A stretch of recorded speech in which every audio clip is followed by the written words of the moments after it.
what you want to say, baby, when you are alone in the darkest night. Maybe you can give your radio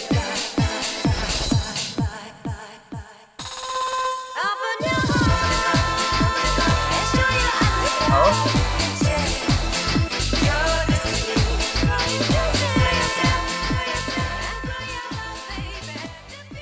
There we go. Oh my god. Hey everybody. The content doesn't sleep. The drama doesn't sleep. Stuff keeps on happening, and I feel obliged to cover it, right? I feel obliged to cover it while it's hot. While I'm hot. While we're all hot, chat. I'm so hot, I'm taking my shirt off here. Look at this. Look at this. A daytime stream with nearly naked Irene. That's pretty freaking amazing, right? And it's all because of this panel, this extra little bit of content that creeped in that I just cannot ignore, because they're talking about a really, really important subject, stochastic terrorism, right? And first of all, I want to make it super clear what this stream is not, okay? So, as you all know, Sunday and Polly, have been beefing. This is all over, Sunday kind of going hard on James, when Polly wanted the drama to kind of come down. And it makes sense, given what James is going through right now, that, if you see your friend, getting into drama while your friend's trying to take care of so much real life stuff and dealing with, some pretty toxic harassment, it doesn't feel good, right? So we went on over that, and that's what this is not about, okay? This is not a continuation of, beat up on Sunday or anything. Sunday, if you're watching, okay, you're a mixed bag, right? I agree with you sometimes. I disagree with you sometimes, sometimes you surprise me in a good way, sometimes you surprise me in a bad way. We're frenemies, Sunday, and I mean that in the true sense of the word, not like Trisha Paytas frenemies, right? I mean, it's mixed, it's neutral, right? And I'm going to cover this in a neutral way. So I just wanted people to know that this does not represent an arc of Irene becoming Polly's attack dog, right? Although if you mess with her, don't try me, right? But right? Yeah, I mean, I don't know. Hopefully this drama is kind of coming to an end. Hopefully, everybody's had enough of it, and they're gonna stop blaming, Polly for what happened on James's stream. That would be really nice. That would be really nice to see. So, I'm all for that, and I am not here to attack President Sunday. I'm not doing this content because of Polly's, issues with President Sunday, or anything that he said about Polly on stream recently, right? So yeah, I'm gonna give the dude a fair hearing, and I say that this is the worst Twitch panel ever, right? Now I haven't watched it yet, but other people have, and they have told me some of the things that go on this panel. None of the really bad stuff is related to President Sunday. President Sunday is, from my understanding, is not the one with the bad takes, right? This is Twitchpol, okay? This is Twitchpol, right? And this is a Whick panel. So you kind of know that, President Sunday is on the far left for that set. So I don't anticipate, this being a bash on Sunday stream. I really don't have any interest in that. I've said what I needed to say about, President Sunday, his interaction with James and his interaction with Polly, right? So that stuff is in the past as far as I'm concerned. There's no bad blood. There is no intention to, expose or, make him look bad or anything like that. I am going into this with eyes unclouded by hate, chat. Aren't my eyes beautiful? Look at that, right? Oh my god, I've got some beautiful eyes. And as you can see, they are completely unclouded by hate or sleepiness or anything else. I've been getting good night sleeps lately, really good night sleeps. I've been feeling a lot better. It's awesome to have as many people as I've had in chat lately. It's awesome that the dam is starting to break as far as the NCC hate goes on Twitch. It's awesome that a lot of people that haven't been around in a while have remembered me, and they're coming back. I mean, it's all in all a good thing. So yeah, I'm not here to I'm not here to trash anybody. I'm not here to yell at anybody, but I'm guessing there's some really bad takes that I'm gonna have to push back on. on this panel, because yeah, like I said, it's a Wick panel, and it wouldn't be a Wick panel without far right extremists trying to push the Overton window further to the right. So that's what we're dealing with here today. How is everybody, by the way? What panel? Is this a stochastic terrorism panel from Wick? Yeah, everybody missed this because there was too much drama. But I didn't miss it. Nocommentchick knows about this stuff, right? I've got eyes everywhere, chat. Like the clan ops are all around looking at stuff for me, right? And sometimes the clan op, like I don't know why everybody has to interpret like the clan ops thing as being this like evil thing where Irene cancels the entirety of Twitchpol. Sometimes it feels like Twitchpol deserves to be canceled. But I mean, I think we all feel that, like that sometimes. And in reality, I've dealt with a lot over the past year, but I don't bear grudges. I don't hold on to grudges. You know, none of what I'm doing is about grudges. Everything that I'm doing is about my community and protecting that community. And sometimes I need to be a little bit of a mama bear, protect that community. Sometimes the claws come out. Sometimes I get fierce.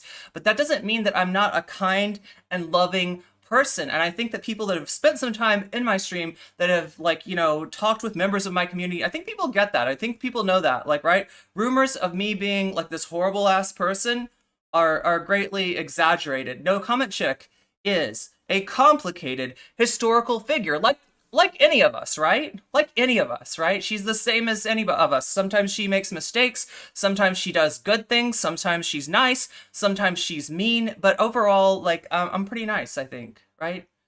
Some streamers have drama frogs. Irene has clam ops. Yeah, the clam ops let me know what's going on. The clam ops are my eyes and ears everywhere. And it doesn't have to be about a bad thing, right? It's not all like negative.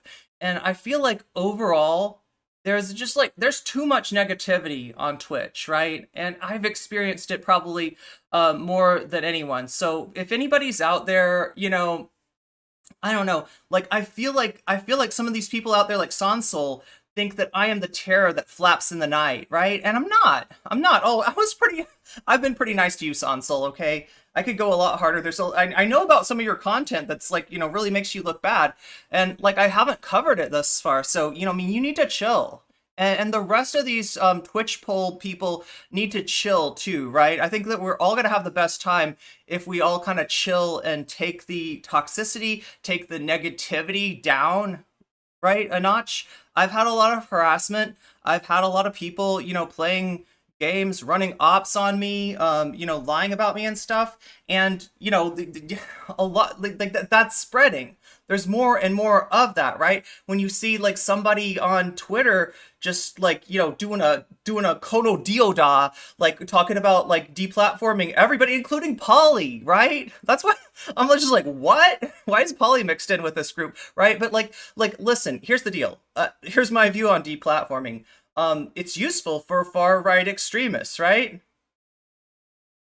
Somebody's like spreading anti-Semitism, you know, just like, you know, full on racism, like, you know, just like that's where, you know, deplatforming, you know, has a purpose. It doesn't have a purpose for just people who generally have shitty takes, right? That's not something that that's not where it should get used. And I know that I'm not going to convince, you know, anybody out there who might be doing this stuff, but I think that maybe us streamers should have a little bit more solidarity, because I've seen us get played by the trolls. I've seen us fight each other, go to war over nothing, over drama frogs, right? There's people out there that want to see that stuff, but that doesn't mean that we have to give them what they want all the time. We're going to have plenty of disagreements. We're going to have plenty of arguments. We're going to have plenty of drama regardless. We don't need like that extra little layer of just like, you know, believing everything a fucking troll says. They're a troll. They're a nameless, faceless troll.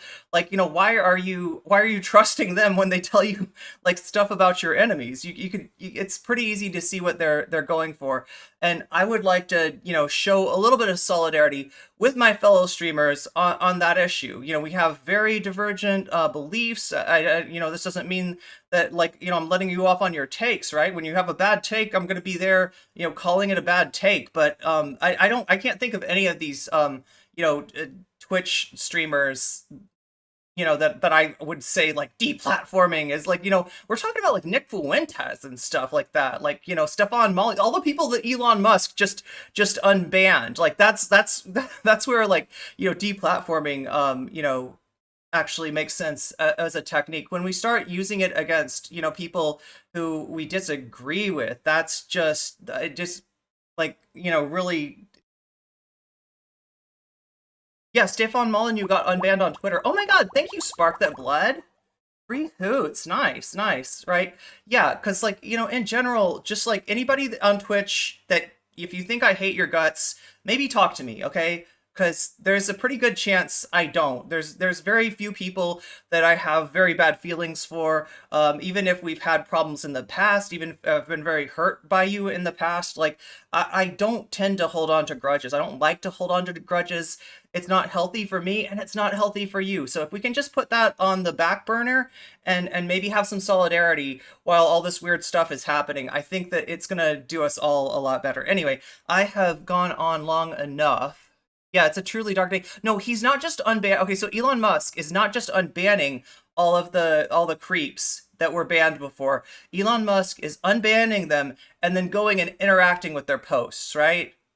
Like, I can't remember. Does anybody have a list? There's a whole bunch of really bad people that that Elon Musk just unbanned, and Destiny is like looking at it and he's like, "Can I get unbanned?" It sounds like from what he's saying, he's submitted. He's got like 8 banned accounts on Twitch. Am I saying Twitch? I'm meaning Twitter. Obviously, when I'm talking about Elon Musk, I mean Twitter, right? But like, he's got like 8 accounts that are banned on Twitter, and he's been submitting unban requests, and it sounds like they're all coming back reject, reject, reject. And like, as bad as Destiny is, like, there are some much worse people that are getting the unban. Like, I don't know, maybe it has something to do with their profile. It's like that they're large figures, and maybe it's just Elon being a shitty right winger. I don't know, chat. We'll have to figure that out later. But we're not talking about that right now. Hey, Poffle Cakes, how's it going? Or Poffle Cake? Oh my god, I mixed you up with a streamer, Pollen Cakes. I'm sorry. I'm so sorry. Rar, this is like nocommentchick mispronounces your name even when it's super easy to, say. Like, maybe Destiny is not far. Yeah, Destiny's not far right enough for Elon. I don't know. But yeah, it doesn't make a lot of sense. It really doesn't. Like, who Elon? Well, I mean, it does if you realize that Elon, his whole life is just like triggering the libs. Now, he spent $44 billion. He sold massive amounts of Tesla stock, then claimed no more selling Tesla stock, then sold more Tesla stock. He depressed the price of his main brand, right? In order to dunk on the libs. That's how much this guy seethes. That's how much this guy copes. And it's just not looking good for Elon. Seeing if we're menacingly vibing. That's right. We're menacing. Well, you know that Polly's a menacing figure, apparently, and so am I.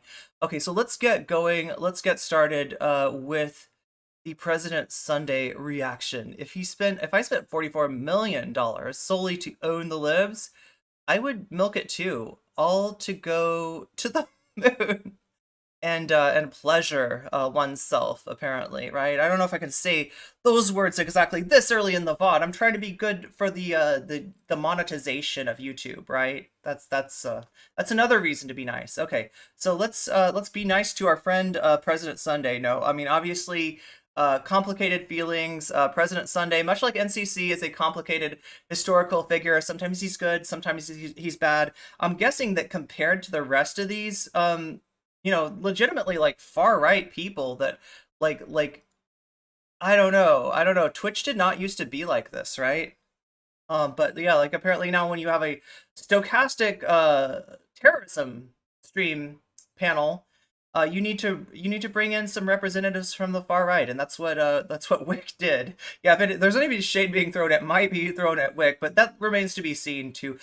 Sometimes Whick, though, I have a hard time like going hard on Whick because he seems like a nice guy. He's just so it's like going hard on Mr. Rogers, right? I don't know. There's something about Whick that makes me not want to attack him as hard as maybe I should. But we'll see what's going on. Okay. On y va. On y va, mes amis. On y va. On one hand, he's probably the most lefty person on the panel, but he's also sitting at the table with a bunch of chuds. Not untrue. Not untrue. So here we got. Let's turn his audio way up because he's usually kind of quiet. Are we good? Waiting room. Oh, I see. There's a waiting room all the way at the bottom. Fuck.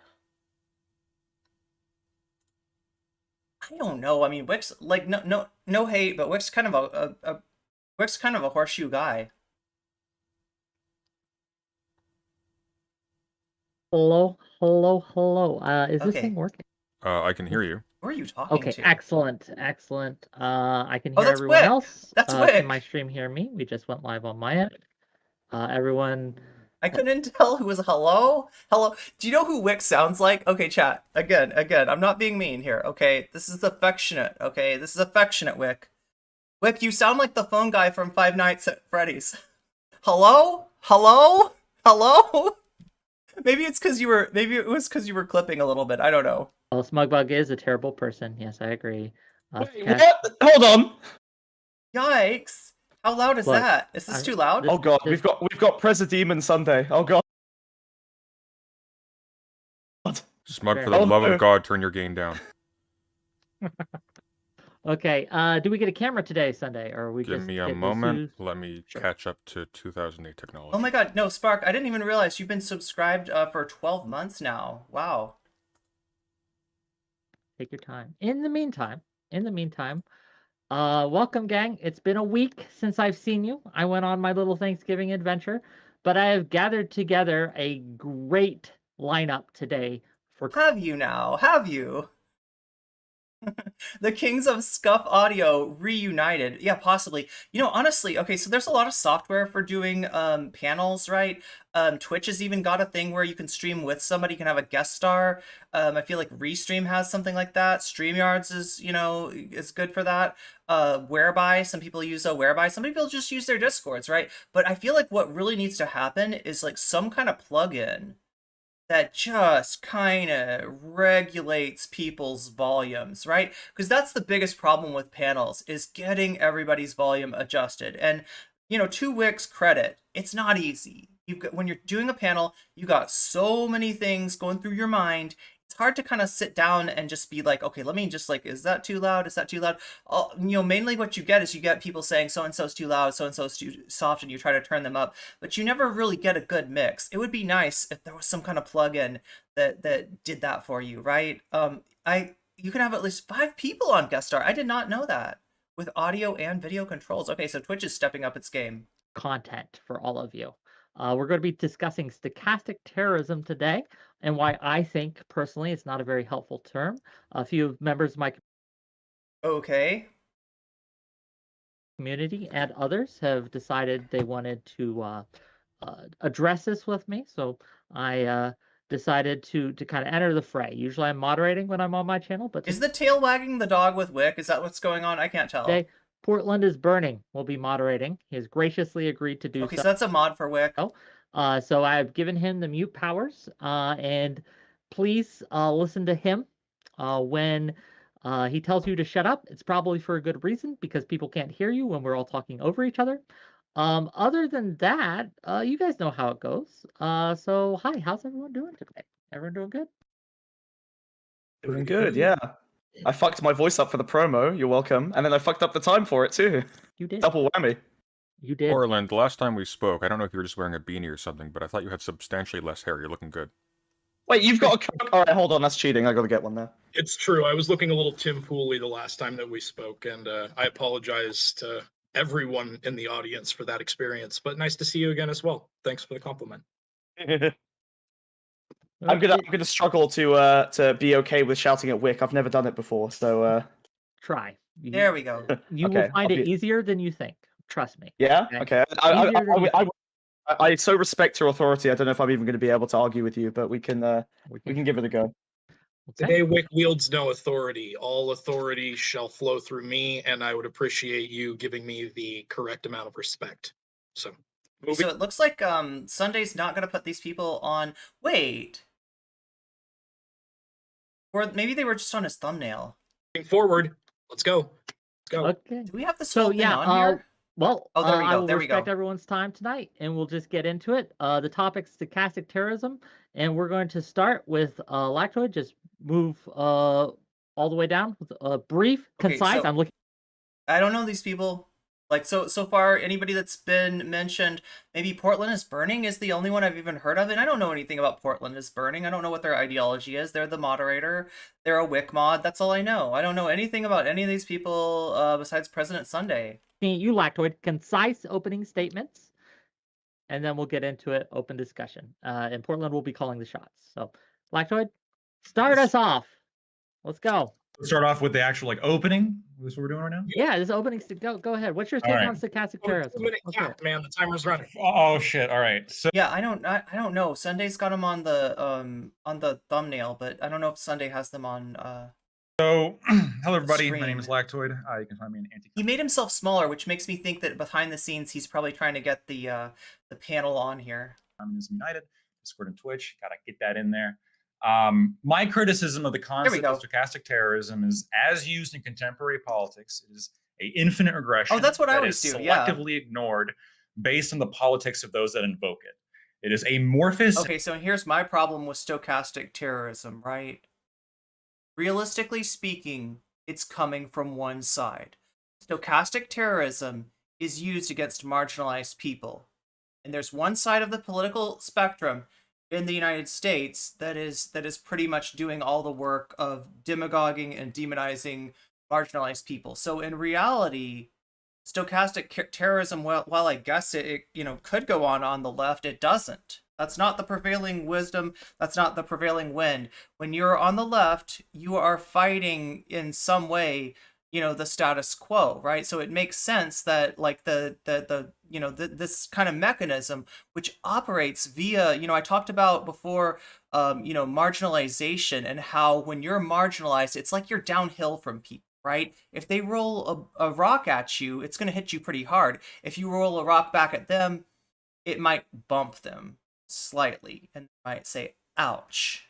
But it's just a whole different order of things. So yeah, my problem with stochastic terrorism is I've seen a lot more right-wingers like throwing it back as if that's like a thing, as if it operates on both sides, right? And I think that's a red herring. And often slimely redefined whenever politically convenient. Therefore, I want to lock in a definition. Oh no! Stochastic terrorism This is the best kind of panel when we start off with the dictionary. Let's go to the dictionary and see what the dictionary says. And then we're gonna fucking weird champ on the like exact words of the dictionary instead of using any kind of common sense, right? That's what we're gonna do. I think, by President Sunday yesterday as, quote, a terroristic act that is contributing to an ambiance or generating an ambiance for which individual acts of terror or violence are more likely to occur, for which the speaker bears some responsibility for the acts committed. The problem with this concept should be obvious. Infinite regression is antithetical to the legal framework of this country and is thus limited by the concept of proximate cause. Infinite regression? What? Is antithetical to the framework of this country? Did he just say infinite regression is antithetical to the framework of this country? What the fuck are we dealing with? In the case of speech, there are even more protections. Not only does incitement require that speech be intentionally directed at causing violence. Oh, okay, so I see. The impact doesn't matter. It's the intent of the. But that it also. You have to prove that that person had evil, had murder in their hearts to accuse them of stochastic terrorism, right? And we can't look into their dark little hearts. So I guess nobody does stochastic terrorism. Maybe. Also must be likely to produce imminent violence. Why do we care about the legal framework? Because the legal framework here recognizes an underlying right and properly recognizes a hazard. Legal framework? Wait, stochastic terrorism isn't illegal. Am I wrong about this? Are there laws against stochastic terrorism? That must be limited. There's like TOS, right? That that talks about targeted harassment and stuff like that. I guess you could say that could be applied in cases of stochastic terrorism, although it's often not. Look at the fact that Matt Walsh is still on YouTube for your example of that. The reason for the limits are obvious. We can think of a million examples where infinite regression to the point of legal and moral absurdity. James Hodgkinson shot Steve Scalise motivated by the rhetoric of Bernie Sanders. Bernie Sanders must be a stochastic terrorist. Let's not get started with Islam, BLM, PETA, or environmental organizations. What better way to encourage violence than saying the world is ending, which is exactly why we have so much environmental terrorism. Yo, listen, don't talk about climate change, okay? Don't actually look at the scientific models of temperature rise and the expected results of that temperature rise, right? Damn.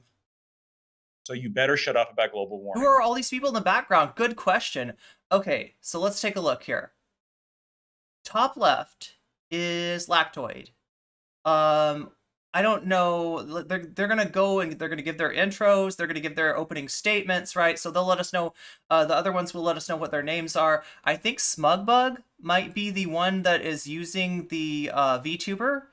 And then we have below Lactoid. So Lactoid's the one with the American flag behind him. Below Lactoid, that's President Sunday, also known as President Run Day, also known as President Fun Day. You know, take your pick, whatever you want to call it. Citizen Sunday. There's a lot of things that people call this guy, right? But that's Sunday, right? And on the other side of the VTuber is Whick. Whick is the well, this is weird, right?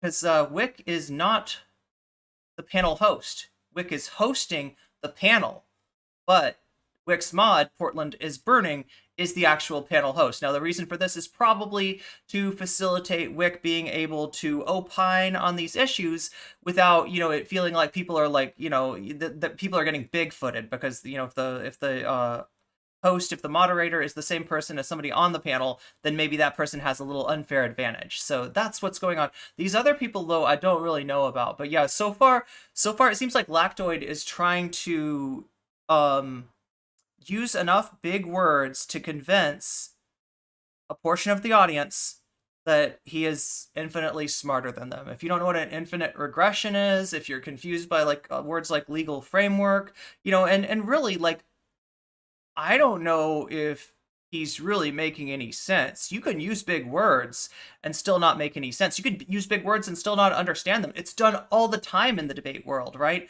So, you know, it feels like this is an appeal to, you know, to position himself as the smartest guy on the panel so that people will, you know, give him unnecessary authority, like undeserved authority is what he's going for. Possibly the cutest VTuber avatar I've ever seen. If we are good, can we watch the cat bug compilation? Can we? Or is that like going to be like a copyright issue? How is this supposed to work? If the panel host chooses the moderator? Yeah, that's true. Good point, Joni. Good point. Still some home cooking for Whick, but I don't know. Whick's pretty passive as far as I've seen. This is obviously absurd.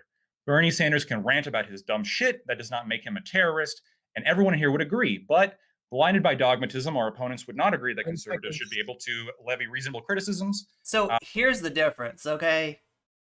The stochastic terrorism that's real is when you take a marginalized group and you call them demons, you call them the G slander, you call them, right, the P slander, right? It's like stuff like that. There's a difference between that and saying that the Republicans are in the pocket of big business. That's the kind of thing you're going to hear from Bernie Sanders, right? That's the kind of thing, you know, you're trying to, Steve Scalise, if you don't know, right? There was a congressional baseball game and some, you know, person showed up to that game and they shot a Republican, kind of like a middle of the road Republican, not like an extremely conservative, not like a Liz Cheney. I think Steve Scalise is kind of a middle of the road Republican. So it kind of seems like a random, you know, a random shooting. And so what Lactoid is saying is like, just like we wouldn't blame Bernie Sanders for Steve Scalise getting shot, let's not blame Matt Walsh for what happened in Colorado. Let's not blame Matt Walsh. Let's not blame Libs of TikTok for what happened in Boston, right? That's the line of reasoning we're getting so far. Did I tell you this was the worst panel? Did I tell you? See, now you believe me.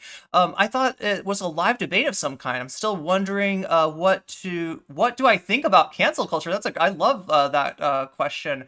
If it comes up, I'll try to. I don't want to get like too stun locked here, right? But yeah, I'll try to. If it comes up, because there's every chance they're going to talk about cancel culture. You know, these kind of panels, they love to talk about that. So if it comes up, I will give my opinion of it. It's probably an opinion you've never heard before. I have a pretty unique take when it comes to cancel culture. So you know, I'll try to shoehorn that in if I can. But yeah, let's get going on this, right? Stochastic terrorism, as it is used in contemporary politics, is a term reserved solely for the dogmatic motivation of unjust censorship. Okay, he did not get the definition of concise from me, to be clear.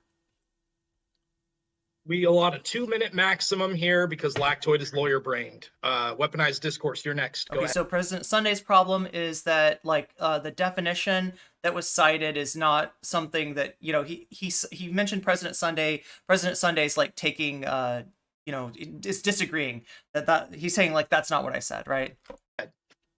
So yeah, so stochastic terrorism has emerged with a meteoric popularity, specifically in the last few Wait, did they say who this is? Did they say who this is? Do we know who this is? days, but obviously the last recent months as well. It's an understudied and it's an underdeveloped term, but it is It's not really that new if you've been paying attention, but I will grant that some people are kind of new to Twitch or new to politics, so it might be new to you.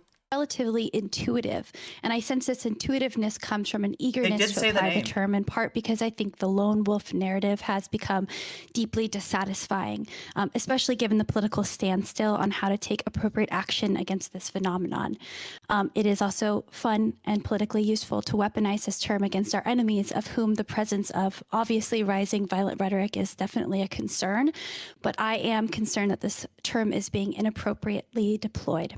Okay, so my one area where I'd agree with kind of maybe the sentiment of what's being expressed here is that oftentimes there will be if there's a shooting, if there's some kind of, you know, event, if there's harm done, you know, right, if there's violence enacted, the first thing that people will try to do is find the identity of the person who did it. Now, right, that could be political, you know, and you know, maybe it makes sense given the political rhetoric on that side, but it could, most of the time it's like a racial group, or it is a you know, like a like LGBT people, trans people, gay people, or something like that, right? So or, you know, the famous one is Muslims, right? The famous one is like when, especially like in the wake of 9/11, when there was a shooting, the first thing that people would ask was it a Muslim that did, you know, if there anything happened, it was like the Muslim people were the first ones suspected for that. That is obviously really negative. And if they do happen to be whatever, you know, group, right, then you know, it's used as justification as persecution.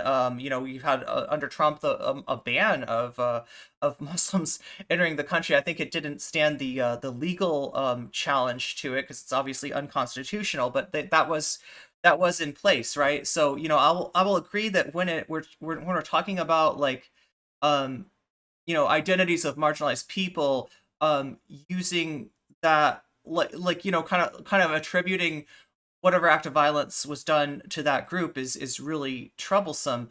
I think with political, you know, issues, it could be a misnomer too. But in the case where you're talking about people like Libs of TikTok, people like Matt Walsh, that are actually saying things that are demonizing marginalized groups, or even, you know, going back to the 9/11 era, if it's one side demonizing you know, Muslims, like, right, then, you know, there and the victims end up being that group, right, then there is something to say, right? So yeah. Best, I see this word turning into yet another thought-terminating cliche to be wielded carelessly by online label frogs. And at worst, as an American who lived through the 9/11 era of increased state surveillance, I am concerned about the repercussions of weaponizing specifically the term terrorist, which in the hands of the state is a very dangerous accusation that has potentially serious repercussions for free speech for everyone. In truth, the term is probably very useful, but not in the way it's become popularly understood. I've liked reading Ramon Spy, who in his book, The Age of Lone Wolf Terrorism, offers probably the most comprehensive study of the phenomenon and offers Alex Jones as an example of a potential stochastic terrorist, which I might point out sets a very high bar of maliciousness. In this Yeah, I mean, so better take than lactoids. Like there's still some problems with it. I think that the biggest problem I have so far is that we're talking about stochastic terrorism, and so far the fear being expressed is that it's getting over applied, that it might interfere with freedom of speech, right? Not that stochastic terrorism is very clearly being enacted against trans people, which kind of should be a bit. Maybe President Sunday will maybe that's President Sunday's take. It's always disappointed when panels don't put everyone's names. Oh, I know, right? That is frustrating. Maybe they'll say this person's name on the way out in the panel, and then the introduction should be mandatory, even if they're short. Sometimes people blaming groups they have prejudices against. Dave Chappelle declaring that he would have been attacked. Oh yeah, that's right. He even said that on stage, right? That's that's really dangerous. It was actually it was a cis chud. Okay, I don't remember who it was that attacked Dave Chappelle, but yeah, it wasn't a trans guy, and that's the first thing he said, like while he was on stage, is like, oh, must be a trans man, right? And that's obviously. This book, he also says there's no one factor fully responsible for stoking stochastic terrorism. It can happen through a combination of mainstream media, polarizing political discourse, and more frequently, social media.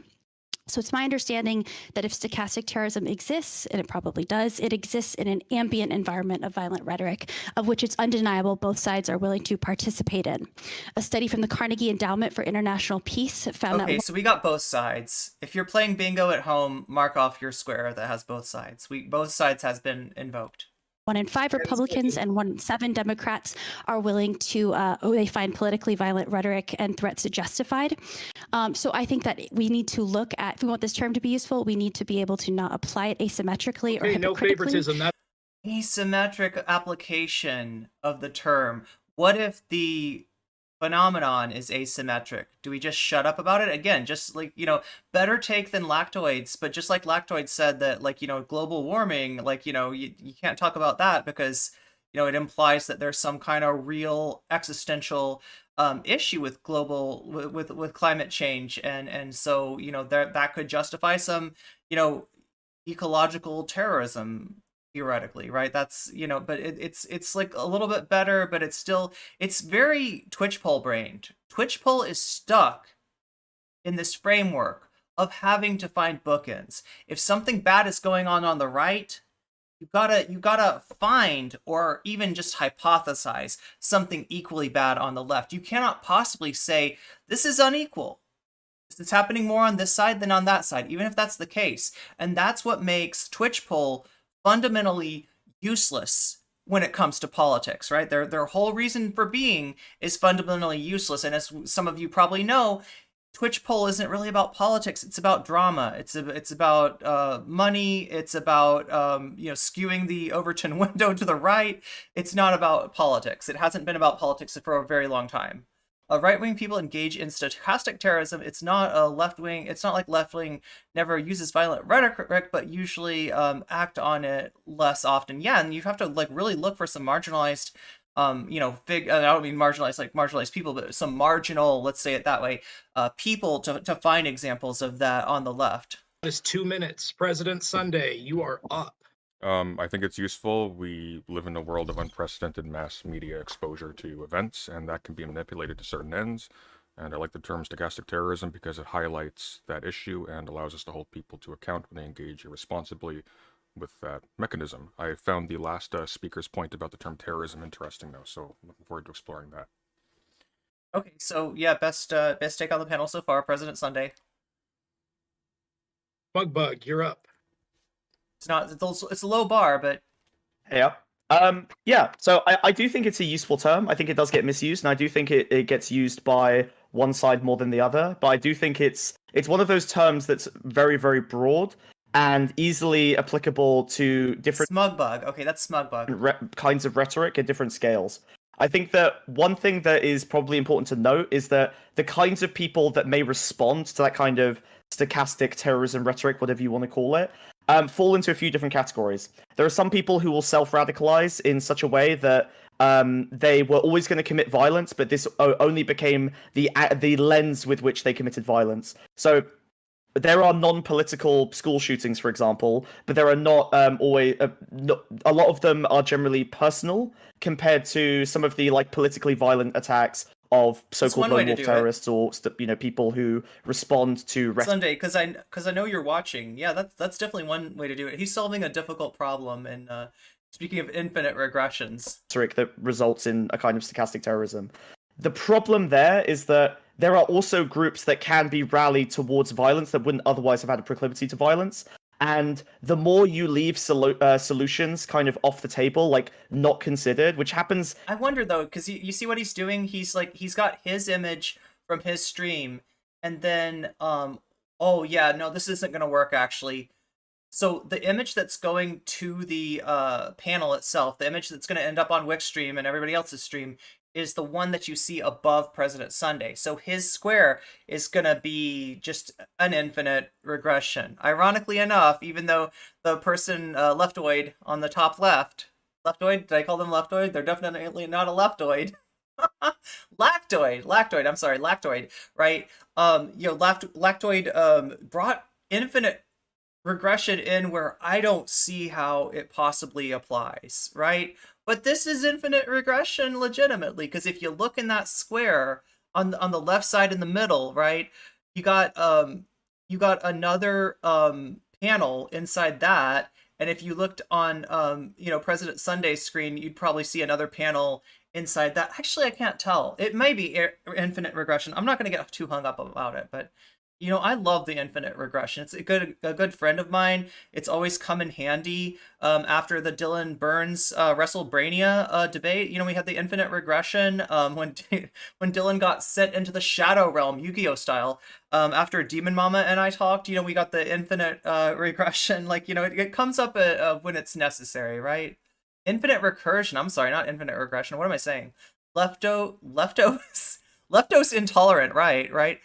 So terms have to describe a phenomenon that exists on both sides equally. Otherwise, it's no fair for Twitchpol, right? This is literally like, the red team and the blue team. Like, right? They've turned it into a contest, and contests are supposed to be fair. Referees are supposed to be impartial, right?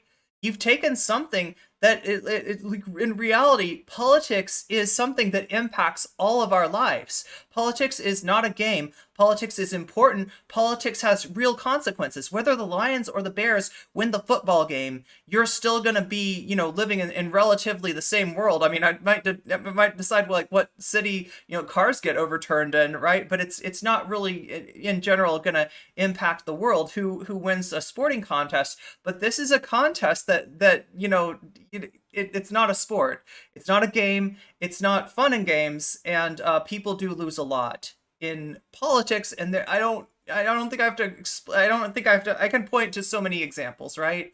Politics is playing for keeps. Politics is a game, quote unquote, with existential consequences. So I feel like it should be treated a little bit differently, right?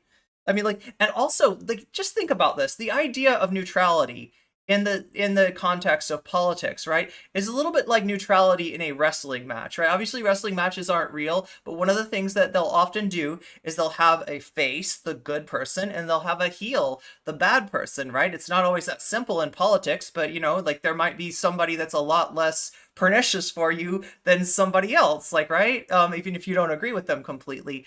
But in wrestling, what happens is that the heel will pull out a foreign object from their wrestling underwear, and they'll start beating the good guy. But right when that happens, the referee turns around and can never see it. But they just got to call it even. He's got to be and the good guy ends up getting in trouble for something, and I don't know. It's kind of silly. Is what I'm saying. It's kind of silly. The referee is there to keep it real and fair. Kappa stares at every debate panel moderator, including Irene Geller.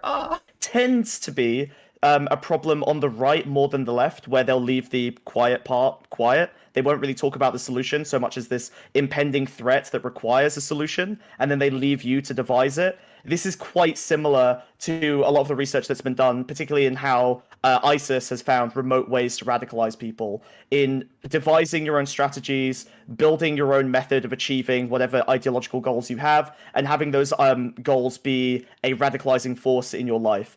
So there are groups of people who would always commit violence, and then that becomes political violence. I do think there is another group of people who are willing to commit violence if they're radicalized politically as well. I think that the best demonstration of that is probably January 6th. While that wasn't necessarily like a mass terrorist event, that was the kind of situation where people who didn't have a proclivity for violence necessarily at the start were goaded into it through rhetoric directly.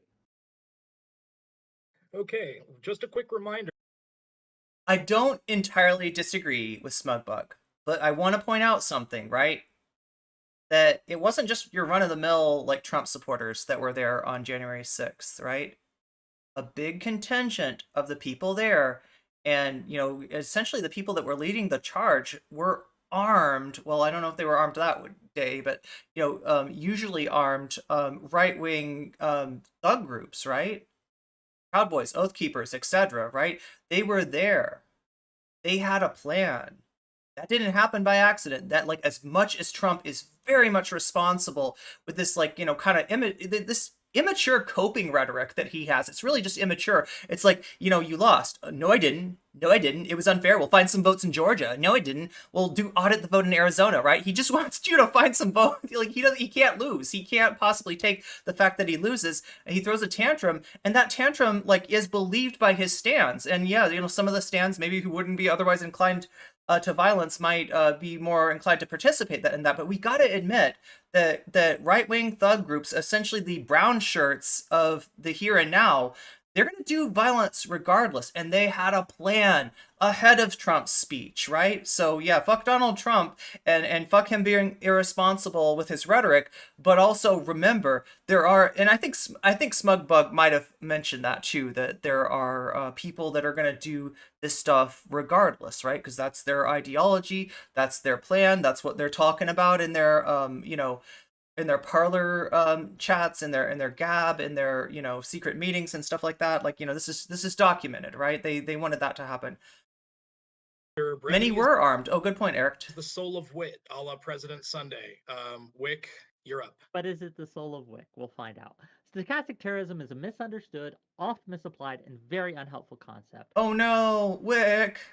Relatively new, it does not have a lot of. I mean, I see something unhelpful on this panel, but it's not the term stochastic terrorism. Behind it, it's not something that's been well researched or studied. It was a tool designed to try and explain another phenomenon, which is the lone wolf terrorism phenomenon. The problems with this become immediately apparent when you look into it. I can explain the lone wolf terrorism phenomenon, all right? You've got stochastic terrorism going on. You've got the demonization of marginalized groups, right? You've got irresponsible rhetoric going on. And that results in somebody who, you know, probably has problems of their own, right? This is the lone wolf phenomenon. It's usually somebody that's already got a lot of problems. Seeing a goal, seeing a mission, seeing a meaning in real life and enacting that through violence, right? And then you have the side that radicalized this person, that gave this person the meaning that they adopted, backing away and saying, oh gosh, well, you know, like, didn't mean you to take it that far, right? It's a lack of accountability by the right wing, and it's a lack of the media holding the right wing accountable. Because just like on Twitch politics, where we have, you know, we have the sense of we got to be fair play, we got to be both sides, we got to have bookends, and there's bad people on the left and there's bad people on the right. That's literally what Donald Trump said after Charlottesville, right? So that's not necessarily neutral, but like just like that, the media has a problem. In that if there is, you know, it's set up for an environment where both sides are in excess some of the time, equal amount of time, right? Because then the media is going to sound like they're hitting the left, and then they're hitting the right, and then they're complimenting the left, and then they're complimenting the right, and everything feels equal. But if you've got somebody like Donald Trump in there, if you've got a, you know, Republican Party that's violating Senate convention in order to get their judicial nominee in there and hold Barack Obama off from you know, nominating somebody, then you got a situation where things are unequal. And the media's got two choices. They can report the truth. They could be actually neutral, in which case they're going to say the right wing is kind of fucked up here, right? But then Fox News comes along and says, aha, media bias, right? and you get CNN losing out. You get MSNBC losing out because they're perceived as being in the tank for the left, when in actuality, I think we know who's in the tank for who, as far as like the CNN, MSNBC in the tank for big business, right? And the Fox News in the tank for generally the right wing, but also the business interests that benefit from right wing policies, right? So yeah, it's and Lactoid kind of alluded to some of this.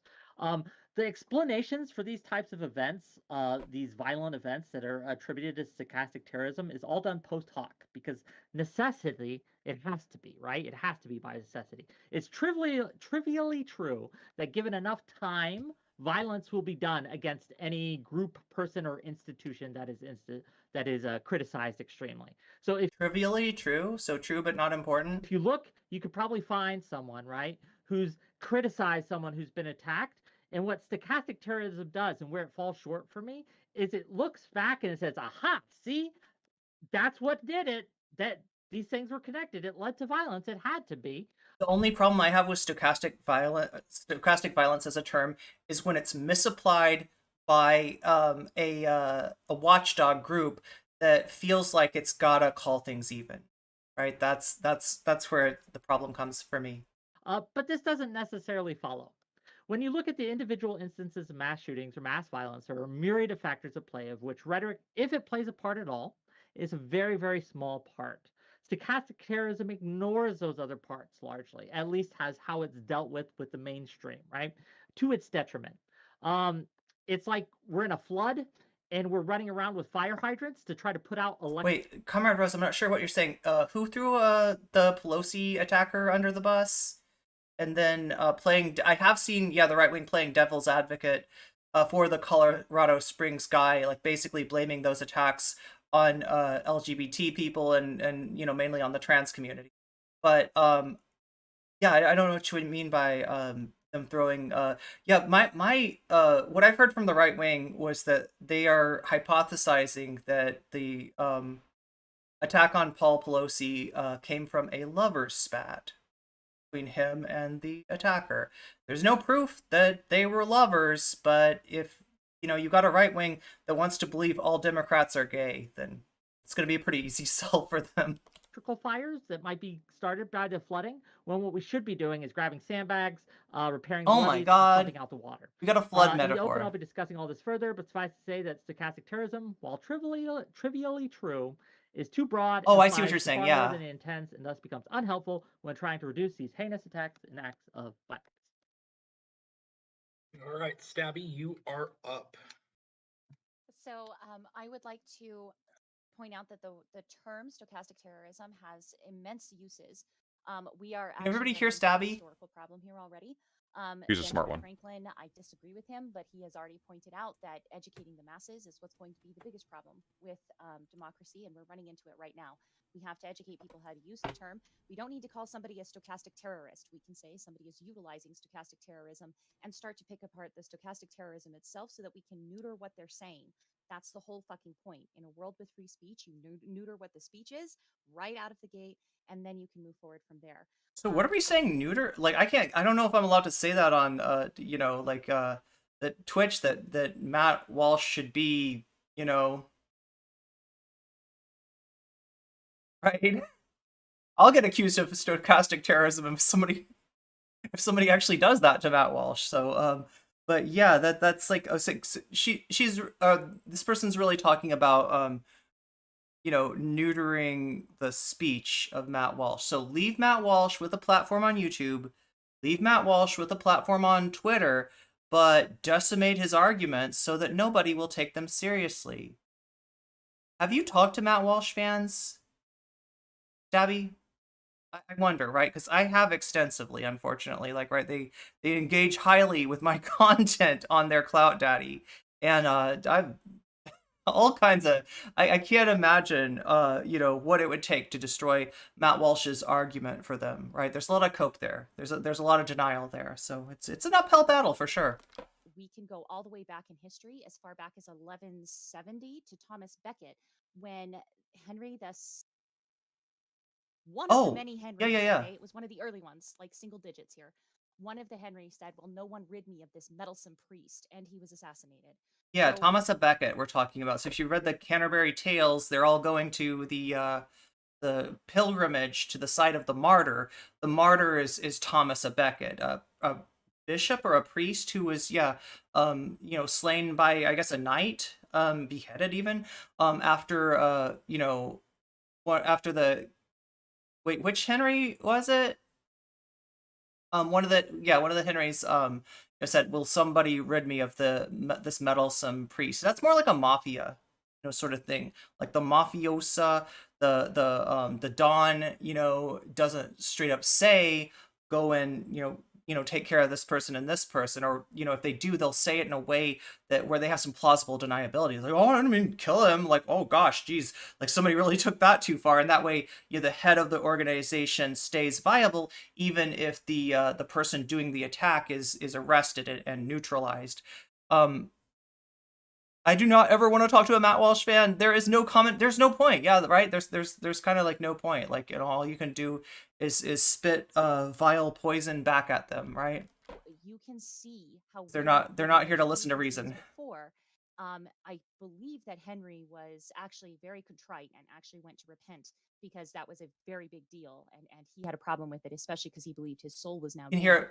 But the point remains that there is Punchy a better. level of responsibility that we have, and the best way to handle stochastic terrorism is to educate people on what exactly it is. Don't call people the stochastic terrorist, and actually drive it home, because I'm going to use a little. So a little bit of tone policing here. I'm detecting a little bit of tone policing. Example, and we'll see how quickly you agree with me that stochastic terrorism actually exists, and that I can use it just as well as you. Okay, thank you, Stabby.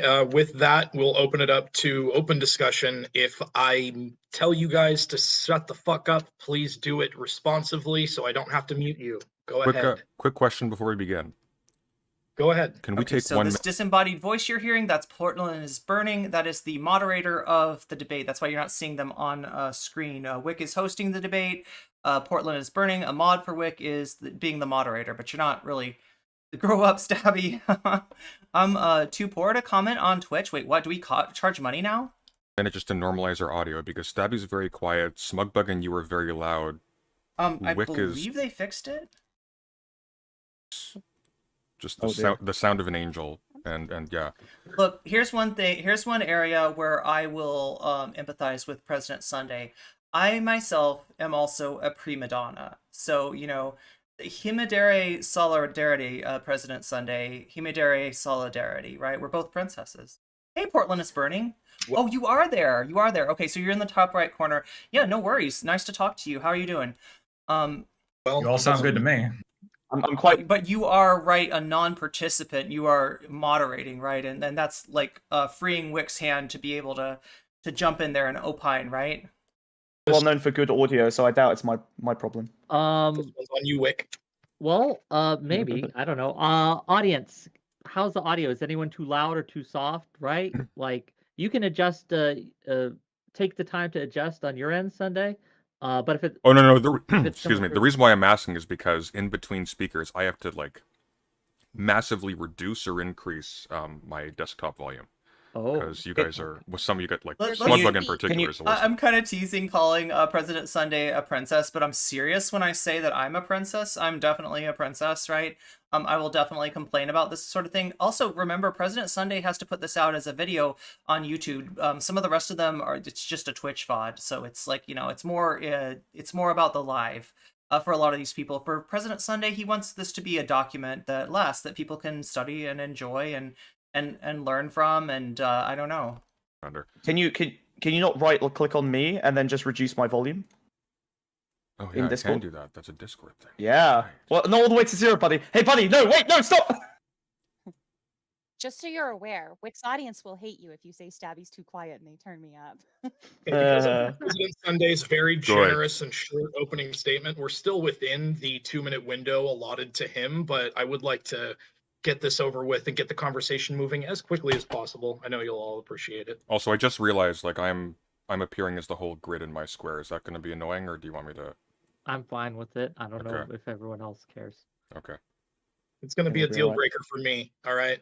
Portland, I am well rested.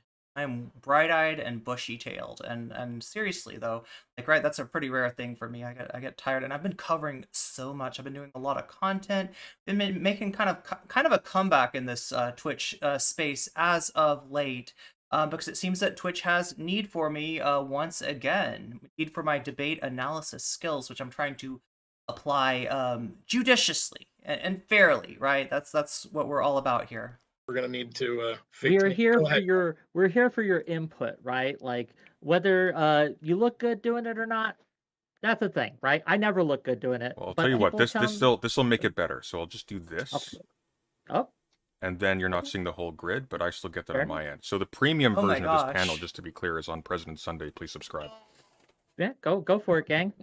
Mods, if you're in there, put a link to his YouTube, and if they want to go and check him out, they will. Wick, I do have a problem with one What's thing that? you said, which is that any institution that gets criticized is eventually going to have some kind of violence done to it. Over While a that may long be enough period true, of time. Mhm. over a long enough period of time, sure, but there are degrees, right? Like you're equivocating critiquing Okay, an so is this Smugbug addressing Wick? organization with declaring that organization an impending threat, right? Like part of the problem of degrees with stochastic terrorism is this idea of self-defense, and we see this on both sides, right? From the right, we see it when it comes to like the LGBT stuff. They're going to groom your kids. From the left, we see it in people like Vosh with the trans genocide. They're gonna they're mobilizing to prepare a genocide. You need to pick up guns. So like, As much as I have a problem with Vosh, from my understanding, the thing that he said that got him temporarily, he got a strike on YouTube. So effective ban for a week, right? I think that's one of the least problematic things I've ever heard him say. It's like in both cases, there's an impending threat there that increases the requirements for self-defense, and broadly speaking, across most political domains, like self-defense is accepted as reasonable. So the obvious conclusion to those like rhetorical strategies. Yeah, my only problem is I wouldn't compare Vosh, what Vosh said, to the grooming thing. And understand, I'm not a fan of Vosh. I've got plenty of videos criticizing Vosh. Not going to criticize him for this though. Is to defend yourself, prepare to defend yourself. Now, whether you then go to try and preemptively, commit violence on that institution afterwards, that's where the problem arises. But in both cases, you're saying this is a group that is aggressing on you. You're going to have to do something about it at some point. We won't say what that is. That's the stochastic terrorism. Yeah, but Really, the What go on. can I just get like does anybody remember the exact? Okay, don't say it in chat, right? Because whatever Vosh said was too spicy for YouTube, regardless. So we're not trying to repeat that. But was his statement more defensive oriented? I thought, right? Like it's one thing to say, defend yourself. It's one thing to advocate community defense. It's another thing to like, I don't know, like throw people into, a situation, especially a marginalized group that, like trans people, as like, saying that they should, go on the attack somehow. Generally marginalized groups, the necessity is defense over over offense, and I want to I wanted to pick something out of that. I think that arming yourselves, while yes, we can compare this to stochastic terrorism for sure, that's probably an element of it.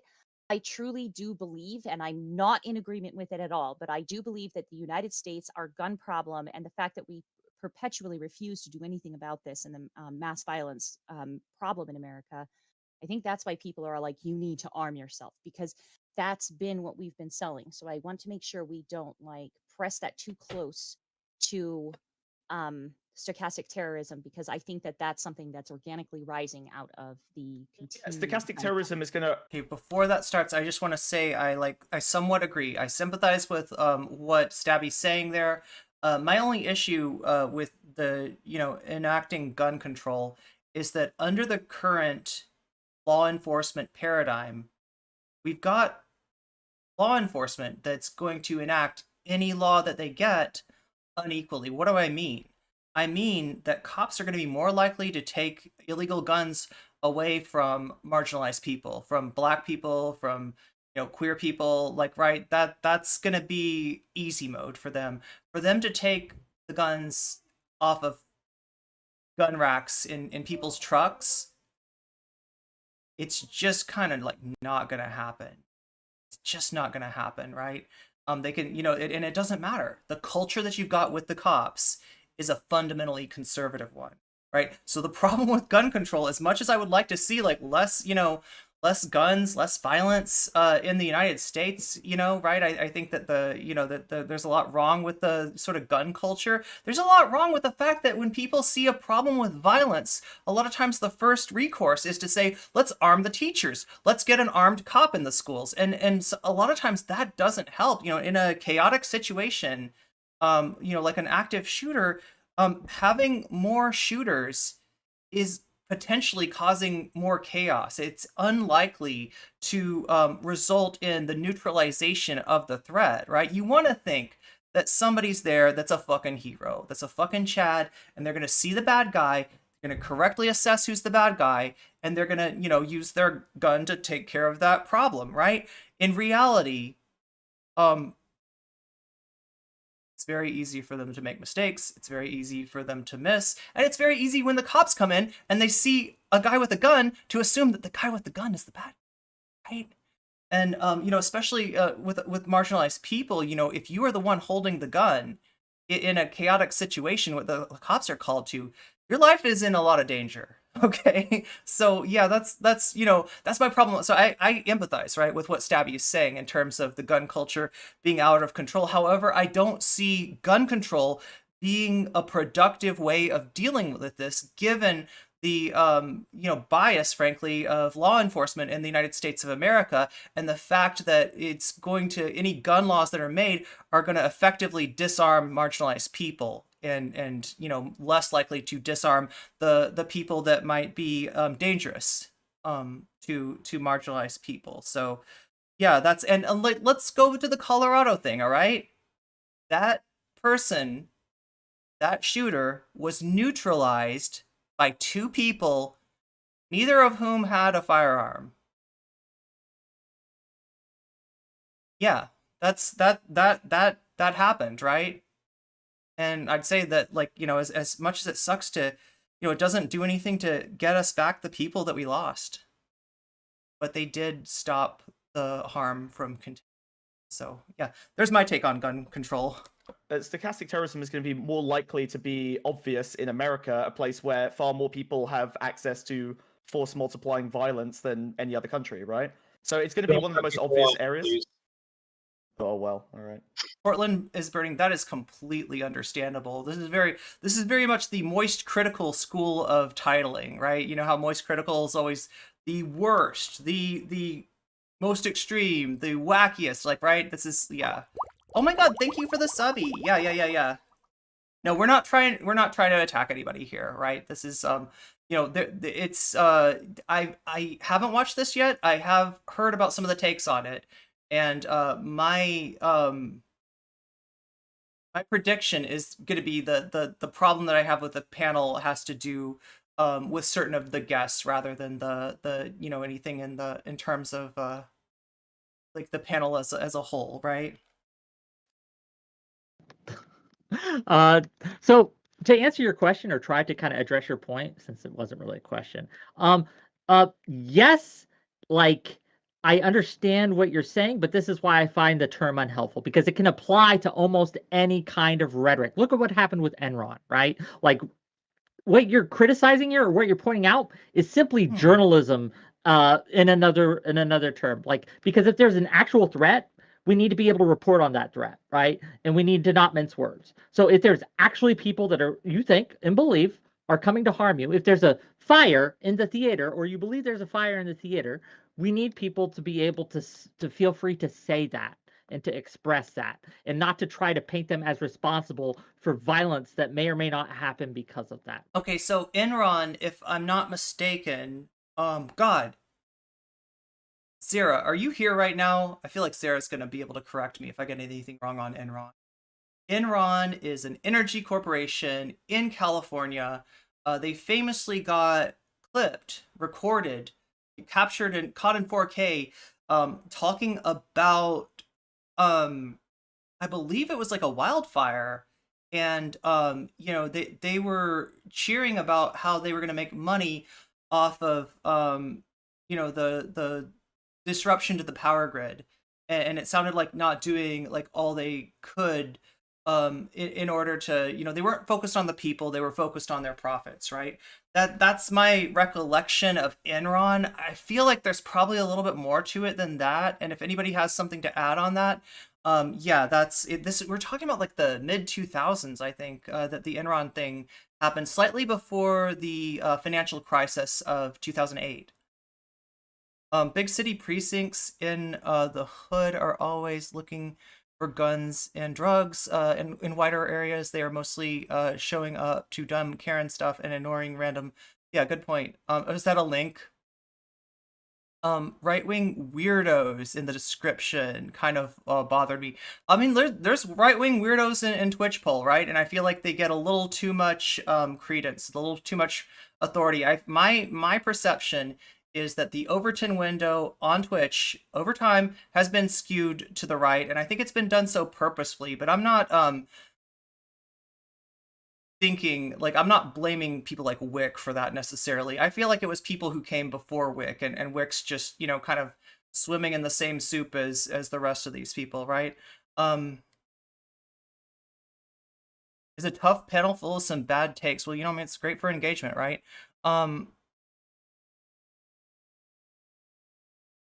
Right? Like my Are we problem with the buckling up? term We're is buckling up now. it creates this kind of easy solution. It turns something that is pretty irrational and tries to paint a story about it to make us feel better, because we're all very deeply uncomfortable with this idea that people just sometimes snap and become violent for a myriad of factors, right? There's environment at play, there's opportunity, right? Like, can they get a hands on a weapon?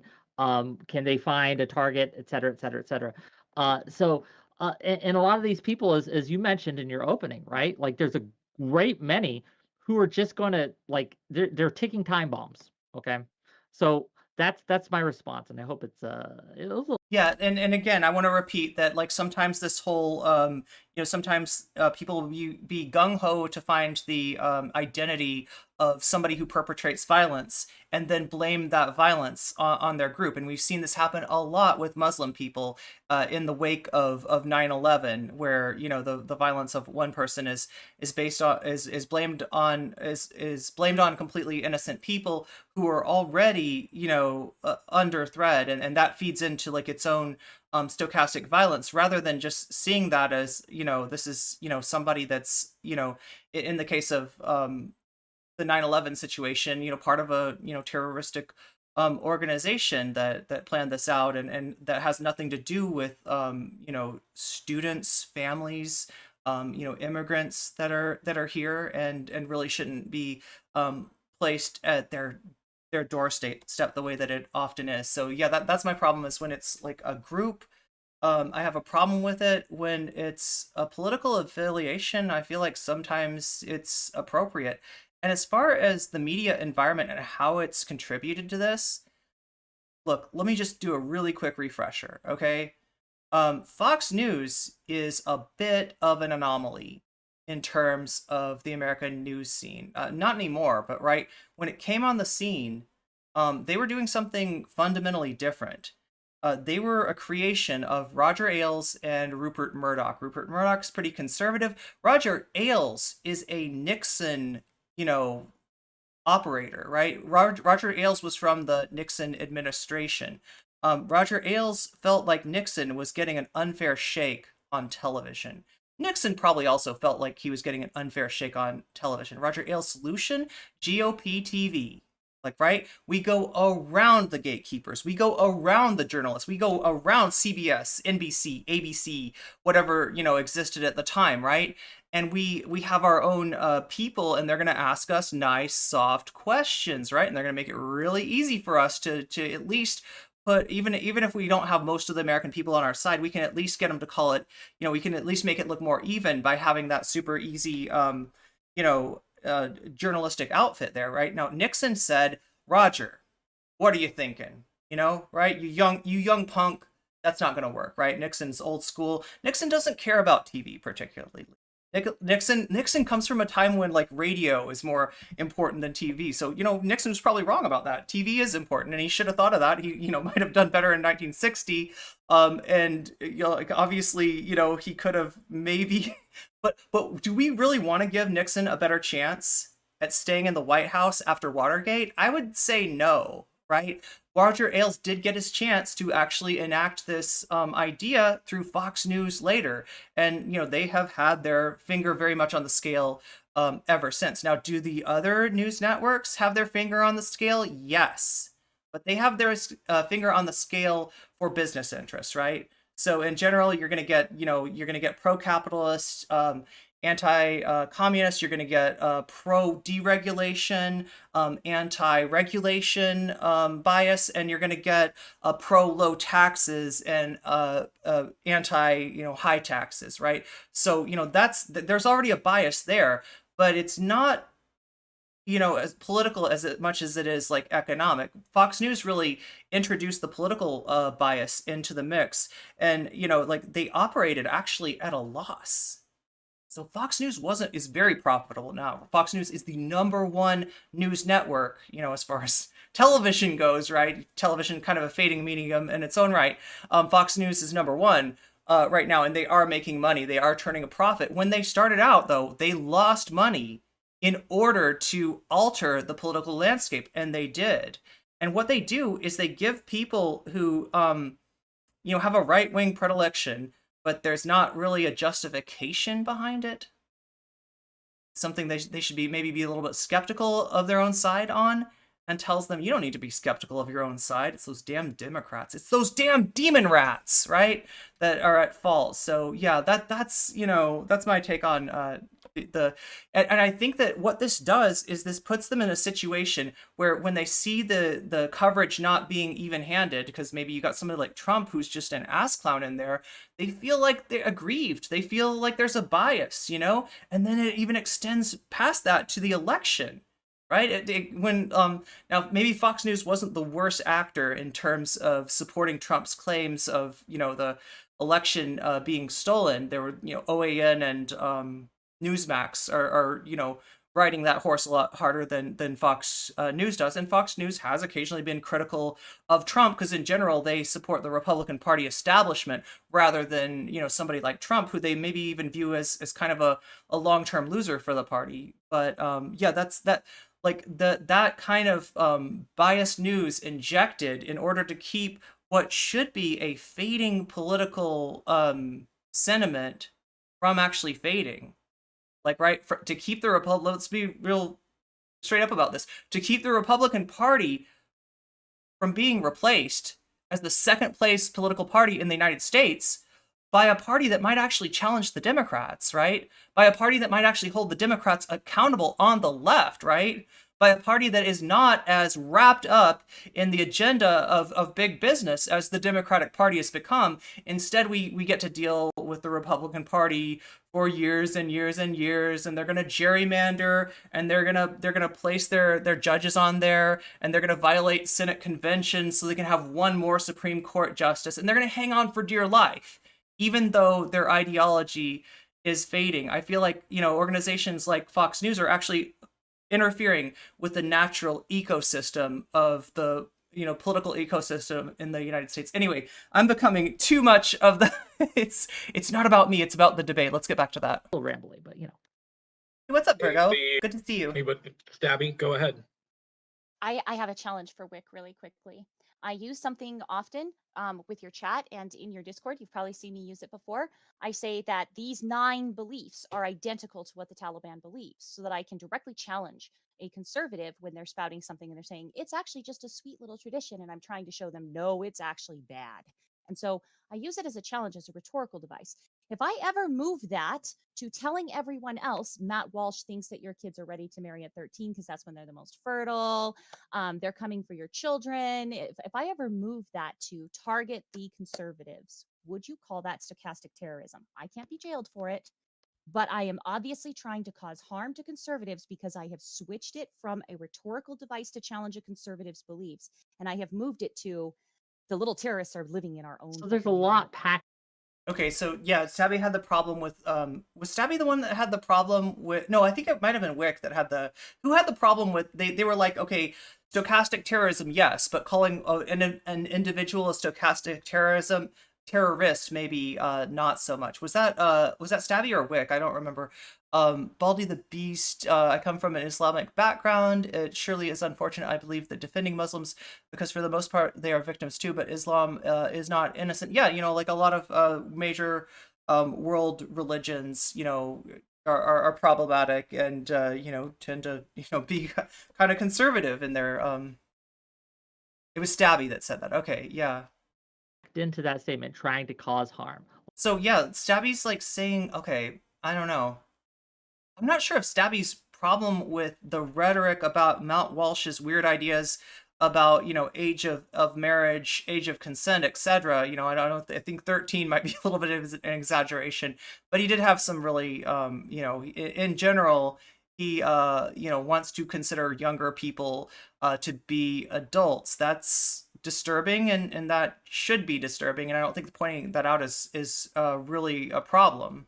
Like, I want to hurt the Republicans' electoral chances. I don't want them to win, right? Like, I want to harm them in that way. But that is substantively different, right, than this idea of going out and doing physical harm to them, right? I gave that example because quite obviously it's not I want to win the vote. Quite obviously, if I'm saying this is a That's not terrorist obvious, problem we though. must eliminate, no, it is obvious. It's not, if I say that this is a problem. You saying it's an obvious thing is because to you it is obvious, but it is not obvious. It's about the conclusion it's about the conclusion you come to, right? Like, the problem here is that you can critique them, right? You can critique the Republicans, but then you tell people what to do. Whereas people who, appeal to this broad impending threat of Republican fascism, and then, which, has some evidence, right? Like, some shit's going down. But ultimately, like, people who appeal to that, like, the subversion of democracy, and then they just stay silent on what you should actually do about it. Like, you would probably say, go vote, go canvass, get involved in your local political process. And some people might say, well, when democracy gets subverted, or it's already subverted, then, there's only one thing you can do. And that's how you end up with Jan 6s, right? It's when people think there is no electoral process for dealing with their problems. If I may, very quickly. I will challenge that by saying that there is no analog to January 6th on the left. A lot of times, right-wingers will bring up BLM protests and kind of distort, what's actually happening there. There violence did take place in the wake of some of those protests, but the violence always being blamed on the protesters is wrong. Most of those protests, when they turned violent, it was due to an over-exuberant police reaction, an inability of law enforcement to allow itself to be criticized as free speech. Police will, stand up for free speech when it is like the Proud Boys, protesting a drag queen story hour, when it's, like, right, when it's something like that, they're very much about free speech. But when it comes to a political group that fundamentally is talking about abolition, is talking about defunding, is talking about things that they don't want to happen, and in their mind is making them the bad guys, then you're going to see an overreaction on the police's part. You look at something like the Seattle Chaz situation, right? A lot of the story wasn't told about what led up to that, and what led up to that was the police cracking down on protesters so hard, first through curfews, then through the use of quote-unquote non-lethal munitions. We're talking about flashbang grenades. We're talking about tear gas, right? And they used that stuff so hard, they ran out of tear gas. And the protesters weren't done, right? So they withdrew from the precinct that a lot of those protests were taking place in, right? That's that's when the Chaz happened, and a lot of what happened with the Chaz was very much like a PR operation. Like, okay, you take care, given control of an area of the city, let's see how let's see what would happen under your world of police abolition. And you know, I don't think that, like, you know, withdrawing suddenly withdrawing the police from a certain area is exactly how that sort of thing would work, right? It's but yeah, no, this is a direct result of the over application of so-called non-lethal means, which, if you've ever been to a protest, like, that shit may not be lethal, but that is you know, they're trying to get you to go home through fear, intimidation, physical. Sorry about that. Are we good? Are we good? I don't know what the hell. Yeah, sorry about that. We dropped. Did YouTube drop? That's my real concern, though. That's my real concern. So Twitch is back. Yeah, I think I just made it mad by droning on too long, right? But that is the, you know, and I'm sure this will get brought up, right? That's what the right wing will bring up as a bookend to January 6th. Sure, there was January 6th, but there was also some buildings burned, right? Was there an attempt to disrupt a democratic process? Were any of the, you know, so-called riots, some of which were police riots caused by the police, right? Were any of these riots, like, you know, a threat to the democratic process? Were they disrupting state legislatures? Were they disrupting the peaceful transfer of power? No. No, right? Was there any effort to, like, hogtie the, you know, the lawmakers? No, right? So, like, yeah, I don't buy that. You know, analog still going strong on YouTube. Yay. We're moving a bit afield from the usefulness of the term. We're talking about the danger of its overextension. But on this point, generally when we talk about stochastic terrorism, we aren't just talking about people reacting irrationally to any sort of potentially inflammatory language about any given topic. We're particularly concerned with people using dehumanizing language that targets a specific group. And so in that case, I think the usefulness rhetorically is that it does put up a chilling effect around recklessly using language that targets some one group as a blight on society that someone can be reasonably expected to infer somewhere justifies violence to a greater degree than, say, like the Unabomber because of the bare fact of the publishing of Silent Spring or something, you know? That's one I've never thought about before, but yeah, that's the Silent Spring is a it was an environmentalist book that talked about, I believe it was DEET. Is it called DEET? DDT. It's called DDT. Yeah, DDT was a pesticide used on a lot of products. It's I think been taken off the market. You can find the stuff in bug repellent. Some of the harsher bug repellents will have this stuff on it, but you know, it's in general it's toxic to humans as well as to insects, and I think that's what Silent Spring was talking about, maybe as well as Monsanto. And you know, the Unabomber is what would you call the Unabomber? Like a Anprim, right? Somebody that wants to, you know, kind of return to Monkey in a certain way. So that's what President Sunday. Yeah, I mean, like, the pretty good take by President Sunday. Hey, Foxy, what's going on? Sunday is the one in the bottom. On the very bottom, we have President Sunday. I get what you're saying. And I mean, by the way, very quickly, Wick. Oh, Shakespeare says the head of the Oathkeeper was just found. The Oathkeepers was just found guilty on all 6 charges of seditious conspiracy. That is a pretty, you know, that's a pretty that charge has a very high bar. It, you know, as much as it's been charged, to my knowledge, it like generally people aren't found guilty of it because, you know, there's a lot of requirements to be found guilty of seditious conspiracy. To your point, that goes back again to the overuse of the term stochastic terrorist itself, which we can imagine can be used in an identical way. You can identify a political group or a political person as a stochastic terrorist and use that language in such a way as it highlights that person for a particular kind of violence potentially. I don't think the term is particularly useful at the back end, and we can get into, like, because there's different understandings of what stochastic terrorism is. When you say back end, what do you mean? The origins of the term stochastic terrorism, as far as I have been able to see, given my vast study of the topic over the span of an hour and a half, is twofold. So there's a paper that was, I believe, targeted at insurance companies by Gordon Wu that was trying to discover the rhythm of terroristic attacks for the purposes of insurance evaluation. And then there was an article online by someone, I think it was called GE Geek. So maybe that's what Lactoid was referring to in terms of, Lactoid mentioned legal framework in a way that I couldn't really understand. Maybe that's what Lactoid was talking about. G2 Geek, but yeah. Thank you, G2 Geek. Which was not that. So Wu's definition was basically just highlighting the stochastic environment, and it was particularly concerned with the stochastic basis upon which the rhythm of terroristic attacks takes place, whereas G2 Geek was concerned with stochastic terrorism as an act of terrorism that attempts to use a stochastic process to incite a terroristic attack or increase the likelihood of a terrorist attack as an act of terror in and of itself. So these two things are pretty different. When we're talking about targeting someone like Tucker Carlson as a stochastic terrorist, we're talking about that latter case by G2 Geek. When we're talking about stochastic terrorist as a more appropriate term for like a lone wolf attack that occurs as the result of a stochastic process, we're using something that's probably not just limited to Gordon Wu's definition, but it's probably not the only thing that Gordon Wu's definition indicates, but is more appropriately understood in those terms. Well, in both cases, I have issues, right?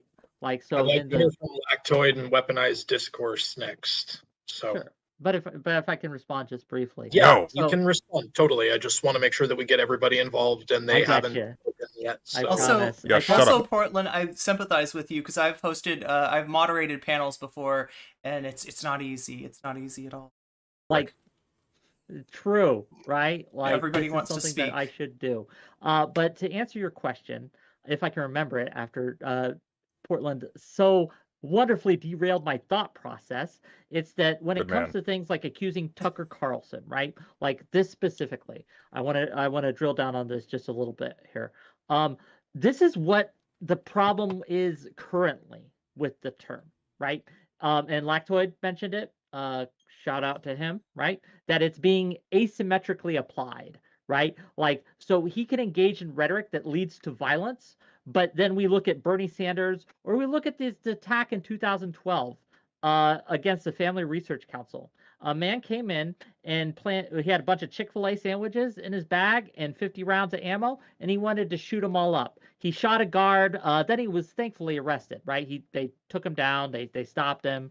And when he was asked like why he did it. It was because the Southern Poverty Law Center had said that this group and other groups were trying to take away his rights and try to stop him from being, being able to get married as a gay man and things like that. I mean, to be fair, the Family Research Council definitely opposed gay marriage. The Family Research Council definitely demonizes queer people, right? But I'm gonna remind you that in an effort to present bookends, right, which is a theme that I'm going to come back to, right, the necessity to call it even, right, is not objectivity. In fact, it's going to skew away from the truth. And I feel like the fact that you got to reach way down into that Chick-fil-A bag in order to find that like burger where you can say, hey, look, here's the bookend, to like all this shit that's happening on the right? And then just like by presenting anecdote 1 and anecdote 2, you say these are even, but you're missing the point. You're losing the forest for the trees in this case, Wick. And I am disagreeing with you here. There's no hate, and like Portland is Burning is saying, that's a pretty inflammatory stream title. If you want to come on and talk about it, you're welcome to. I don't want to disagree with somebody and then not give them a chance to respond. So I'm always open to talking with people and hearing more about what they think, because it's hard to get your entire viewpoint out on a panel discussion. So yeah, I disagree, but respect, right? Is what he claimed was the case. And so we would never call the people who were saying, hey, these groups are trying to take away your rights, terrorists or engaging in stochastic terrorism. But it fits the same definition that we would use against someone like Tucker Carlson. Okay, so Wick's point is that if you use it against Tucker Carlson, you could enable somebody to use it against, or justify somebody's use of it against something like the Southern Poverty Law Center. So I don't think that Wick is saying that he feels like the Southern Poverty Law Center is enacting stochastic terrorism in any way. He's just using that as an example on the left that we would see as a misapplication of stochastic terrorism in order to make the argument that some of the allegations of stochastic terrorism from the left are, are over applications, right? So that's Wick's point of view, right? That's why I find it just It's a matter of degrees. That's the whole unhelpful. point. I don't- just I make just- sure to acknowledge that there is an asymmetrical application Yes, wait. of actual terrorist events. They are overwhelmingly far above 90% conservative attacks. Based. So let's just make sure that's one of the reasons Ooh. for the asymmetry there. Or these guys aren't going to accept ISIS as conservatives in the same way that you are That's right there. when we talk. Does our resident conservative lactoid have anything to say about the disproportionate rate at which his brethren commit terrorist attacks according to I believe that Lactoid's a little bit more than just a conservative. Let's be real. Sure. He's So a libertarian. I didn't know he was conservative. It's disavow time. So, yeah, no, I disavow people who commit violence, terror. Wait, are libertarians considered centrist on Twitchpol? Is that a thing? I think it's a problem. I almost feel as though perhaps maybe there's a little bit of context I'm missing, because it feels as though as the discussion is being carried on from before this panel a little bit. I wanted just to make the point that it seems as though, like in contemporary politics, the thing that you guys are saying is like, oh, that's just misuse or over application, seems to be the actual contemporary political application, right? Yep. Like when we look at like currently, like what happens, like who are being called stochastic terrorists, when is this term being used? It's always used, it's, at least in my perception, it's always being used in these terms of, you advocated for conservative position A, these people committed violence, and therefore, like, you are somewhat responsible. Tucker Carlson somewhat responsible. Trump was somewhat responsible. Matt Walsh? Despite the fact he clearly was not. But Trump was somewhat responsible, and we take a look at all that, and we attribute blame for simply for not incitement of violence as specified in the law, but on a principle that just simply doesn't exist in terms of any kind of statute. It doesn't exist in terms of just common sense, right? There is a infinite regression problem. If you're going to say that, like, it's true right now, there are far right-wing terrorists that. So, like, my understanding of an infinite regression is when you define something with its own definition as part of the definition, right? You could also call that circular logic, but it's literally like the like a way to portray this visually would be the can. Oh my god, there's a famous piece of art or maybe a cartoon or something, but it's like a can of food with like a cartoon mouse on it, and if you look in the cartoon on the can of food, it's like there's also a can there, and like, right, it's a repeating image, like one embedded inside the other. So, right there, it's a logical issue, essentially, what he's trying to point out there. I'm not sure that I see where that infinite regression or infinite recursion, I think, might be the better way to say it is going on. But yeah, this is this is him saying that Tucker Carlson, he didn't mention Matt Walsh, right? He mentioned Tucker Carlson and Trump. It's saying that Tucker Carlson and Trump are not responsible so Trump's not responsible for January 6th, right? And then Tucker Carlson isn't responsible for violence against LGBT people, even though he's drumming up a moral panic against LGBT people, insinuating that just having an openly gay teacher is a form of induction of children into homosexuality, when from all we can tell, right,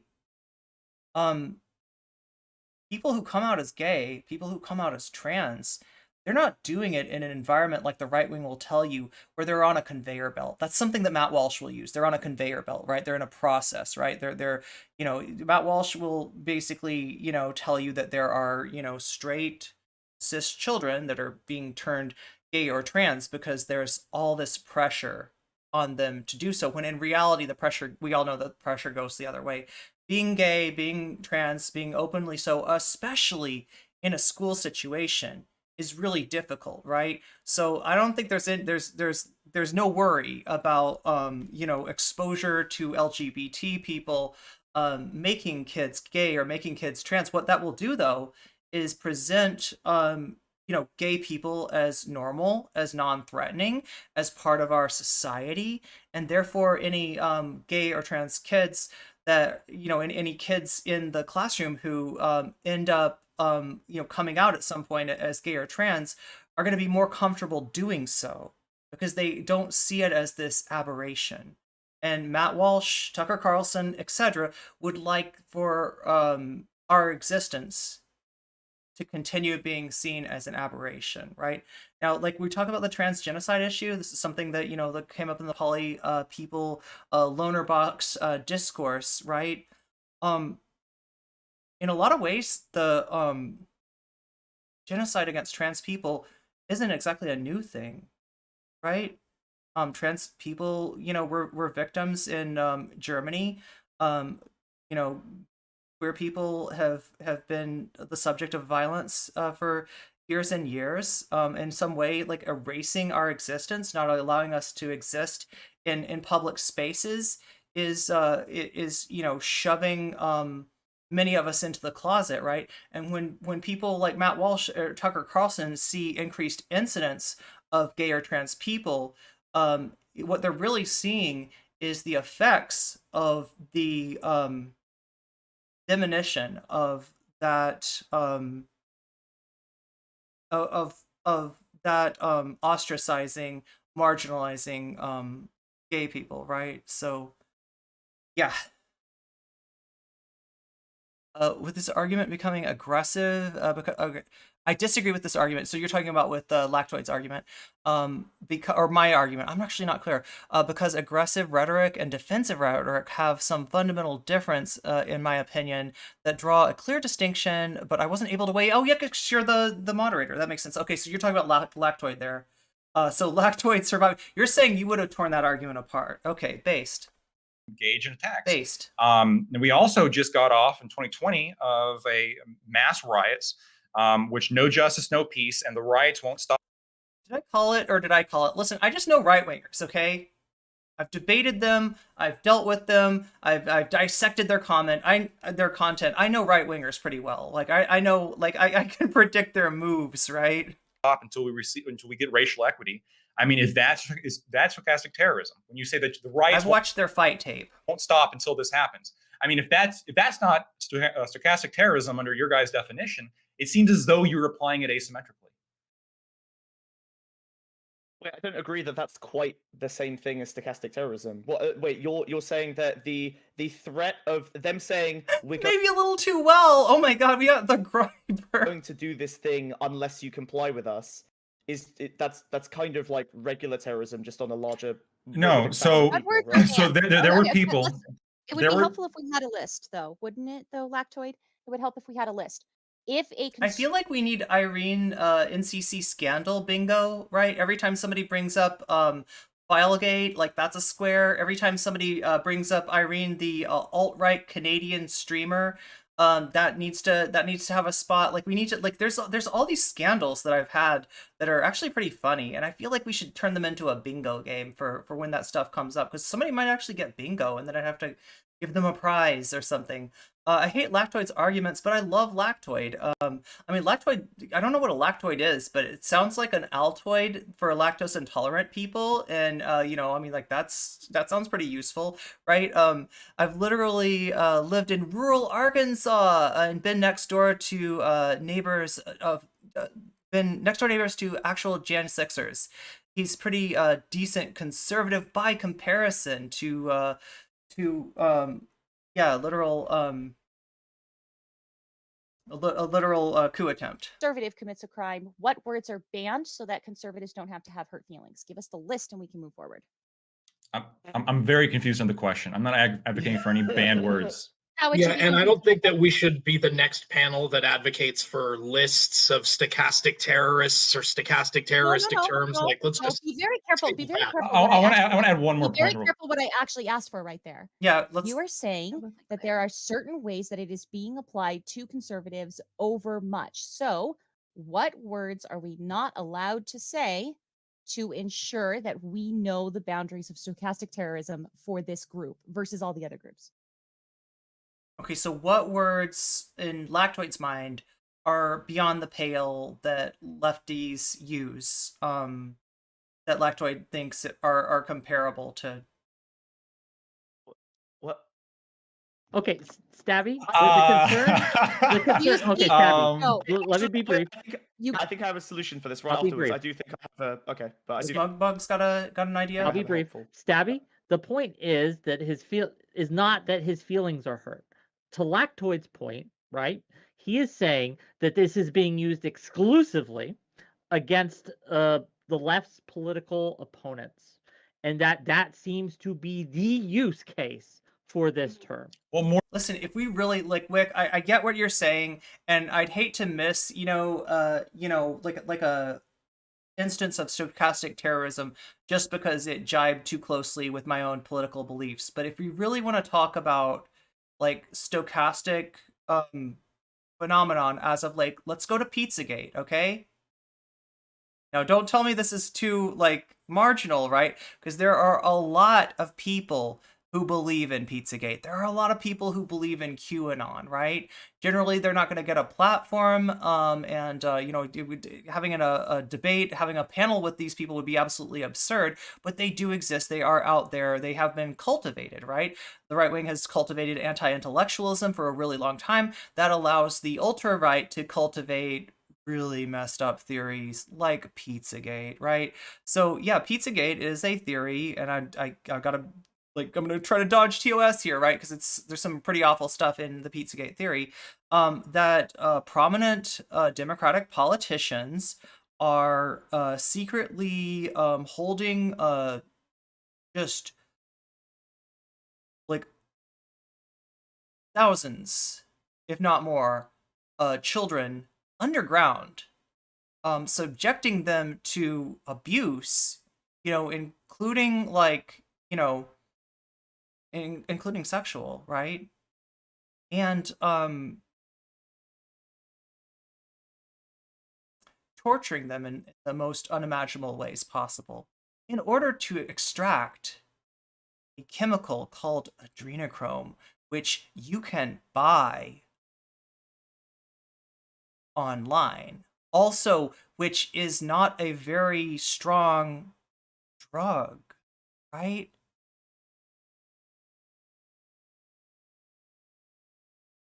I don't know how you're gonna bookend that one. Show me the batshit lefty theory that you can bookend with QAnon. Show me the lefty theory that you can bookend with Pizzagate, right? That's gonna be a pretty hard one. That's gonna be a really hard one. Don't fault you. Oh, I'm not gonna read people's correspondence to each other. That gets confusing. I don't really like Lactoid. He's arguing some stuff, some really awful stuff, and the end result is significant harm to marginalized people. You could say I'm lactoid intolerant, says Buffy Geek. This led to a shoot. Oh wait, Eric, let me pick up what you were saying. Earlier. This led. Oh wait. No, that's the first thing, right? Yeah, this led to the shooter at Comet Ping Pong, coming to Comet Ping Pong to free the kids from its non-existent basement. Yeah, that's right. Famously showing up with a gun and shooting a hole in the ceiling. Right? It could have been way worse. More than that. More than that. So more than that. Not only is that do I think it's being asymmetrically applied, but you also have to look at the underlying motivation of the use of this term. When you're calling somebody a terrorist, there's a reason for that, right? There's an obvious, like, what you're trying to do is, if you're calling them a stochastic terrorist, you're trying to censor them, you're trying to limit. Is this the recursion? Is this the recursion that Lactoid's talking about? Like that, like there's something stochastically terroristic about calling somebody a stochastic terrorist, right? I mean, like there's two possible motivations, right? You could have somebody that's saying things that are getting people hurt, like Matt Walsh. Or you could have somebody who's saying that the 1% have too much power and the 99% need to rise up and take their government back democratically, which is what Bernie Sanders was saying, right? These two things are not equal. What they can say, and potentially get the law involved. Might I ask a question? That's what the underlying goal is, obviously. Might I ask a question? No, I mean, honestly, like with Matt Walsh, I don't see the law ever getting involved. Like I said before, the police institution is a fundamentally conservative one. They're going to naturally have more agreement, more understanding, more empathy with somebody like Matt Walsh than they should, right? And also, I can't imagine what laws would be. Yeah, the only thing I could imagine legally coming back to harm Matt Walsh would be something like the Alex Jones situation, right? And I don't have any problem with Alex Jones being held culpable by his victims, right?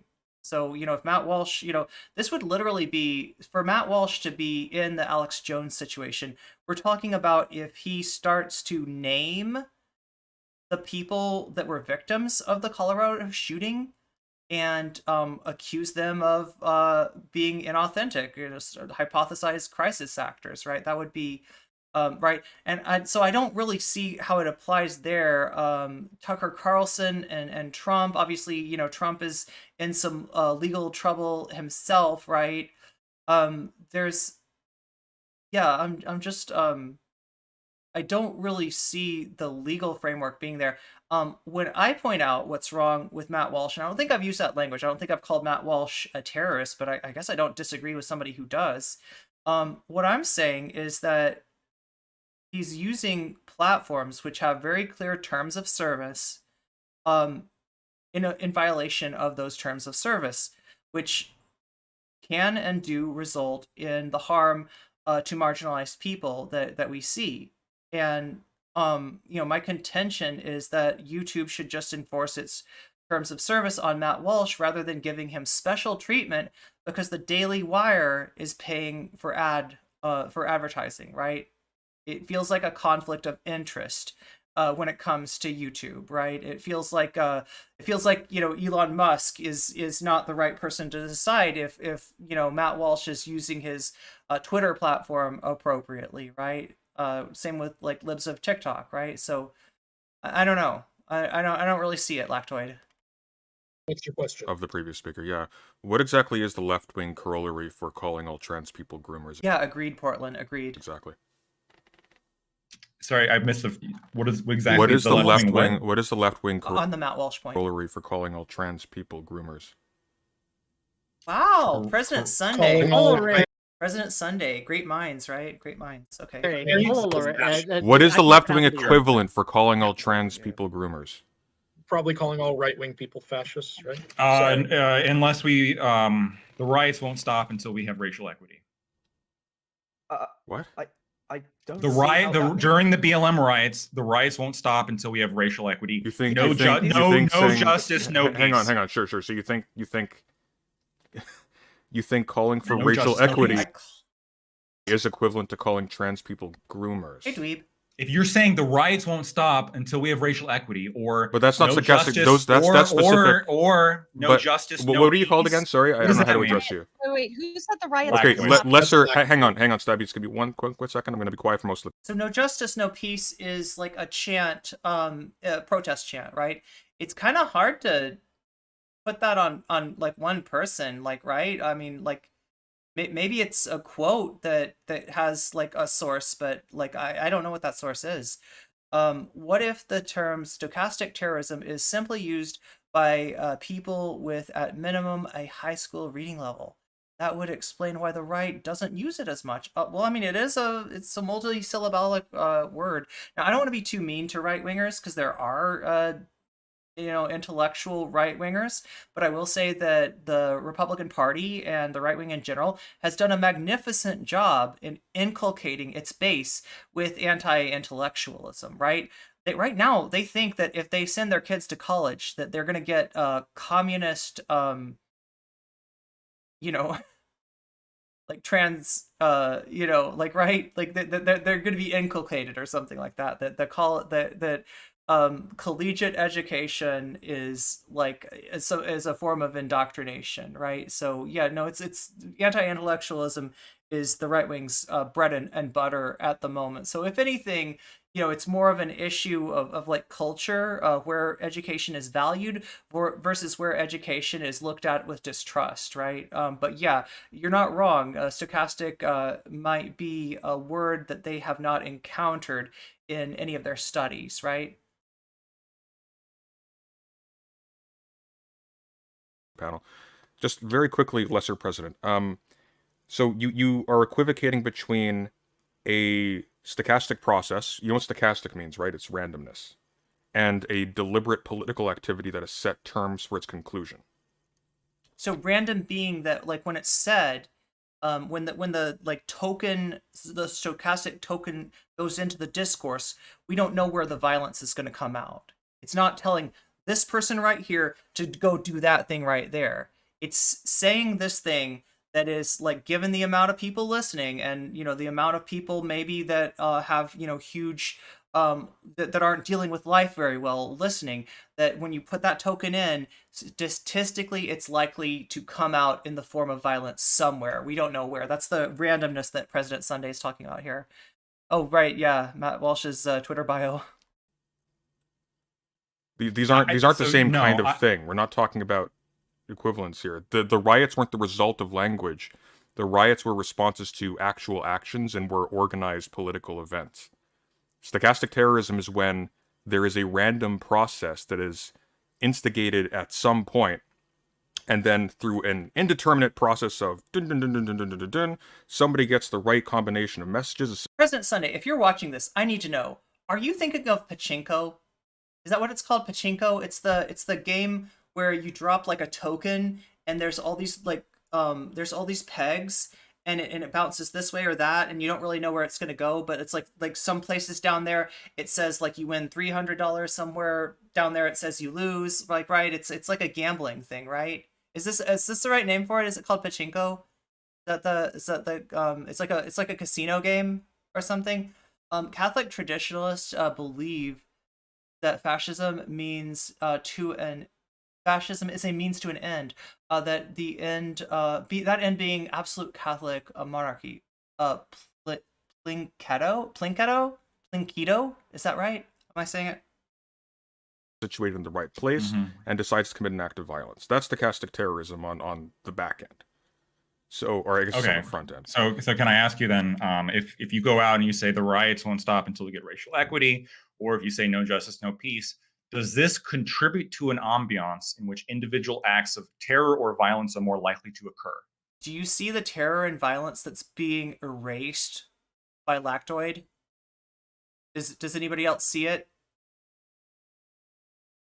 These protests are a response to the continued violence against Black people, enacted sometimes but not always by the police, by the institution that's supposed to be charged with law enforcement, that becomes a weapon, you know, pointed in fundamentally racist and eliminationist, let's even say, direction, right?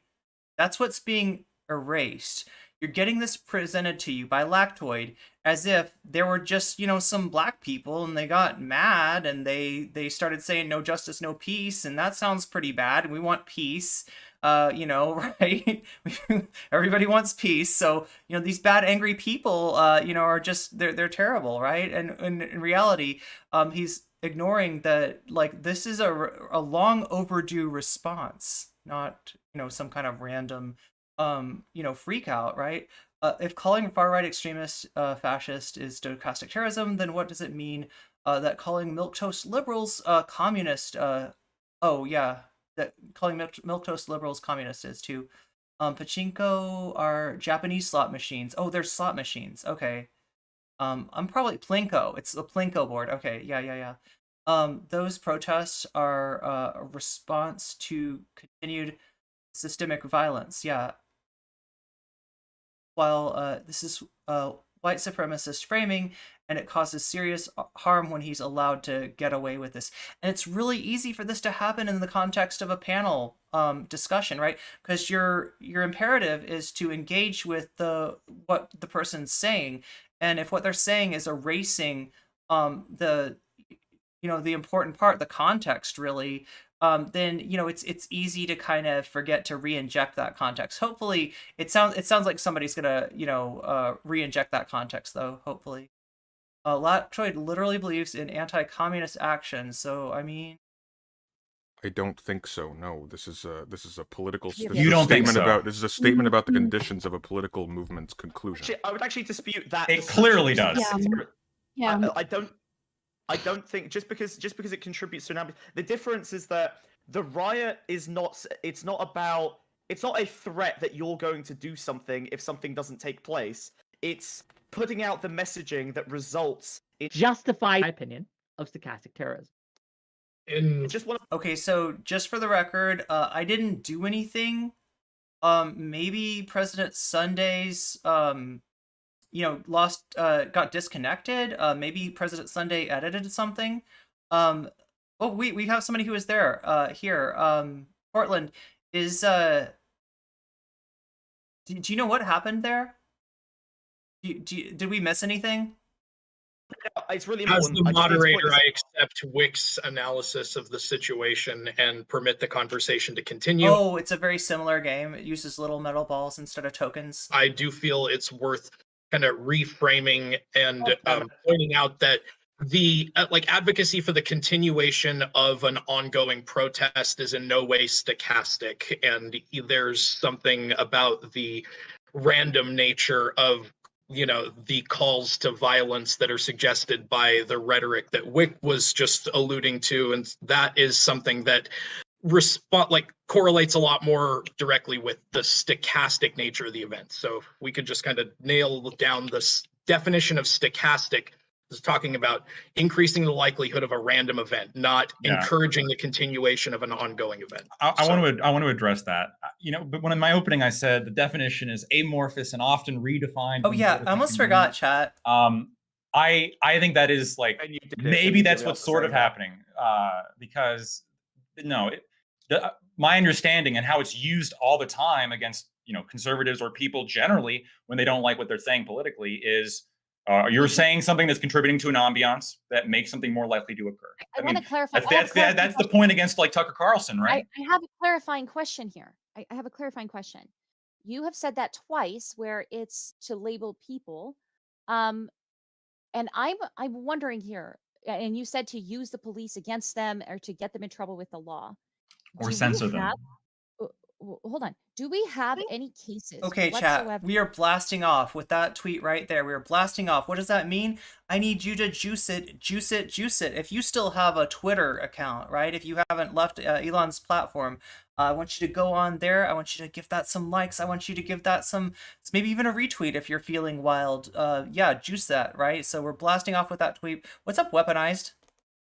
Of anyone being charged with stochastic terrorism? No, because wait, weaponized discourse. You're saying so Portland is saying I don't think we had any problems. Sunday may have muted himself for a second. So and weaponized discourse is saying no, a rather large section was cut. Okay. We did lose a chunk. Okay. It's not in any statutes. It's not domestic terrorism. Domestic terrorism is against the law, but stochastic terrorism has no basis in American jurisprudence. Is anyone advocating to make it illegal on this panel? No. So here's okay. Then why are we discussing it? So here's my nice catch. Next question to you. Nice catch. Do you recall in the beginning when I said that stochastic terrorism is useful to describe an event or to describe what is happening without having to turn to the term stochastic terrorist? I said stochastic terrorism needs to have its well-defined uses and not be used as the term stochastic terrorist. There's a massive difference between those two terms. So if you say that somebody is engaging in stochastic terrorism, does that make them a stochastic terrorist? You can say that they are engaging in it and still not make them a stochastic terrorist. I'd bite the bullet on that, Stabby. I'd just say yeah. Yeah, it's no. I would say no, because I can be engaging in bread making and I'm not a baker. But you're making bread, you're a Definitionally, I bread believe you maker. Yeah, I mean, like I sort of get Stabby's point. It does feel a little bit like respectability politics. It does feel a little bit like, you know, sort of tone policing. You know, at a certain point, but yeah, I get the point about like being making bread doesn't make you a baker. I'm a not a terrorist. baker. Doesn't mean that's all you do. Okay. So regardless of this is a weird point. Regardless of whether or not we're going to call them stochastic terrorists or not, people obviously do. Okay, you know, it's like dumbass, all right? So there's a difference between God, I shouldn't weigh into this, like, because I try to ignore, like, I try not to, like, tone police, I try not to engage in civility politics, but, yeah, like, you know, if you call somebody a dumbass, right, that's like saying you're a dumbass all the time, and you're saying somebody is engaged in dumbassery, or being a dumbass, maybe that's a little different, maybe that's a little less offensive. I think that's what Stabby's, you know, trying to say, being with the caveat that you know, I feel like it's a little bit tone policey, but that's yeah. In contemporary politics, that's what's being done. People are alleging that certain actors are engaged Doing in a dumbassery, yeah, terrorism, and that there's Unless- a moral weight associated with this allegation, right? Because they're Unless you have contributing to an a ambiance. Do you have a replacement term we can use for when stochastic terrorism happens? If this is a term we cannot use. I don't think advocating for a genuinely held position is again, unless you're like again directly inciting under the context of the law. I don't think that that's something that is like terrorism in any regard. So to be clear, So in it's the not re- so so to be it clear, just doesn't if have a I lot may, of use as a term. if I may very Yeah, quickly, the- if I may very quickly, so so you do not believe that calling a group a slur that is a associated. big point is that stochastic terrorism is a thing that can happen, but there can't be a stochastic terrorist. It's a particular behavior and not a person, according to Stabby. With I really haven't heard like the use of the term stochastic terrorist that much. you know, making acts of violence against them appropriate, because we know how people talk about groomers. You don't think that which creates like an ambience of frankly terror, an increased likelihood of these people being attacked or abused in public. You don't think that's appropriate to call. I feel like one term that this debate is missing is moral panic. I know somebody at least has mentioned that term, but I feel like concentrating on that as a distinction might be important, right? And moral panic, you know, you look at the witch trials, you look at you know, the Red Scare things, you look at the Satanic Panic, right? There's people still in jail from made up events that never happened, that anybody with half, you know, who's thinking rationally should realize didn't happen. But at the time, there was a moral panic, and the police and the judges and like everybody was caught up in this idea that there's these evil Satanists going around doing horrible things. And there, you know, there's people, I mean, I'm pretty sure there's people still in jail for some of that stuff, right? So yeah, that's where I, you know, draw a distinction, right? To call an act of terrorism, to do that deliberately for the purposes of inciting terror against that group for a political end. I mean, so there's obviously a political end to it. If you genuinely, I would think you're wrong, but if you genuinely believe they're groomers, you should be allowed to say so.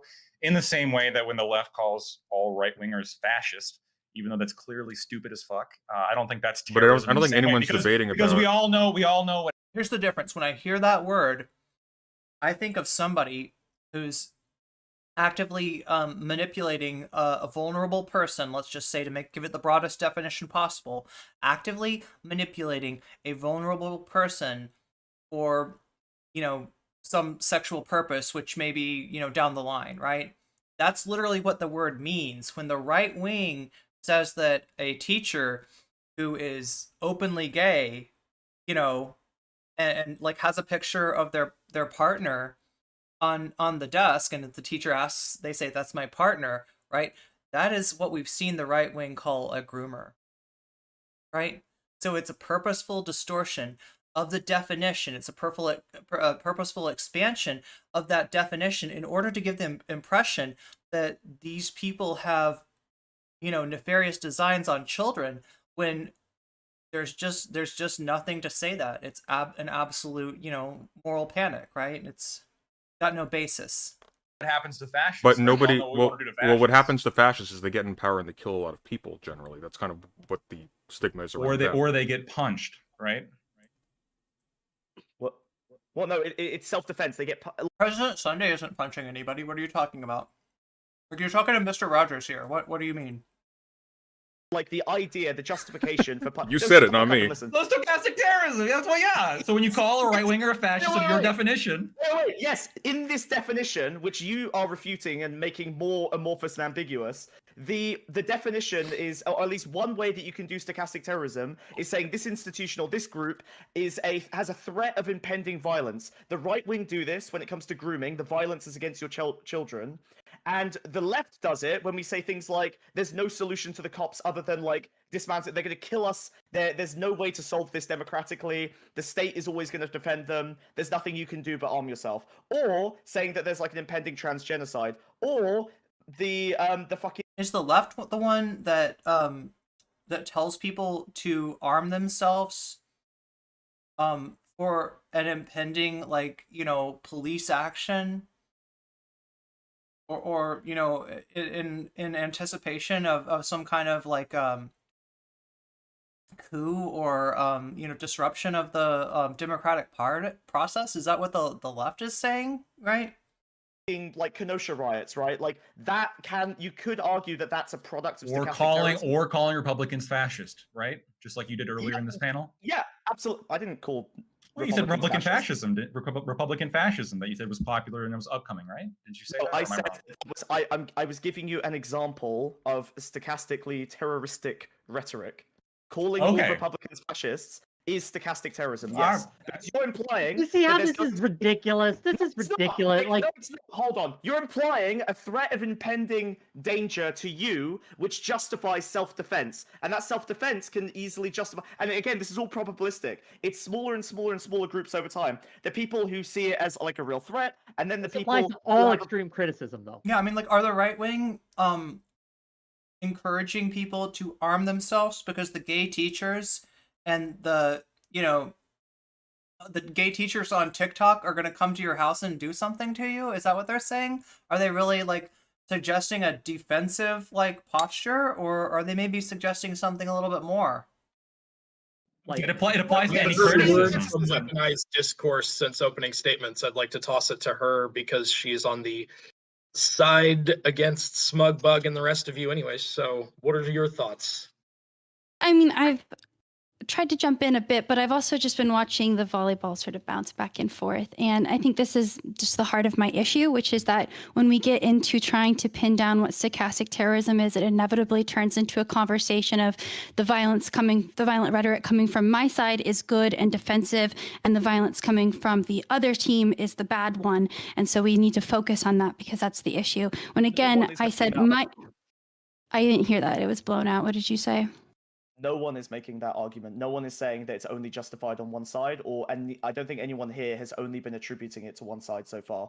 I think we've all been pretty balanced in that, so implying that is a bit silly. I agree. No, I agree. Everyone on the panel here has been balanced, but I think its most popular usage is what's a conversation. It's great that we can kind of come to a nuanced definition, but that's not necessarily how it's playing out in popular discourse. And it's the popular discourse which is concerning to me. And also to address a point said before from Stabby, which is why are we discussing the legalization? It's because if this keeps trending in the way it is, the rate it is, with the careless weaponization of it, which is not necessarily based in this nuanced definition that we're dealing with, we will eventually see politicians picking this up, and the state will. Okay, so we're talking about what's happening in the popular culture, what's going on right now, and no, who is this again? Portland. I missed this person's name when they introduced themselves, but they're basically implying that the trend in popular culture is lending itself towards maybe some eventual you know, law being made against, like, right-wing opinions or something like that, right? I don't think that's a problem that we're having. Look at Colorado, look at the Boston Children's Hospital, and ask yourself, like, what is really going on? Like, what is the popular culture discourse, right? Will eventually get a hold of the weaponization of the term terrorism, which I have a huge problem with. So they already tried. It doesn't have to be illegal as in locking people up. Like, look, how many of us are familiar with the Biden's colloquially termed misinformation, the Ministry of Truth that he did, where He had a group that he wanted to put together to decide what is misinformation, what is not. Okay, I know it wasn't called the Ministry of Truth, right? Am I right in this? That Biden wasn't proposing a Ministry of Truth. Ministry of Truth sounds like something out of 1984. So already we have Whick kind of talking about like misinformation. You know, like an initiative by the Biden administration to do something about misinformation spreading in the wake of a pandemic where, you know, people were talking about horse paste.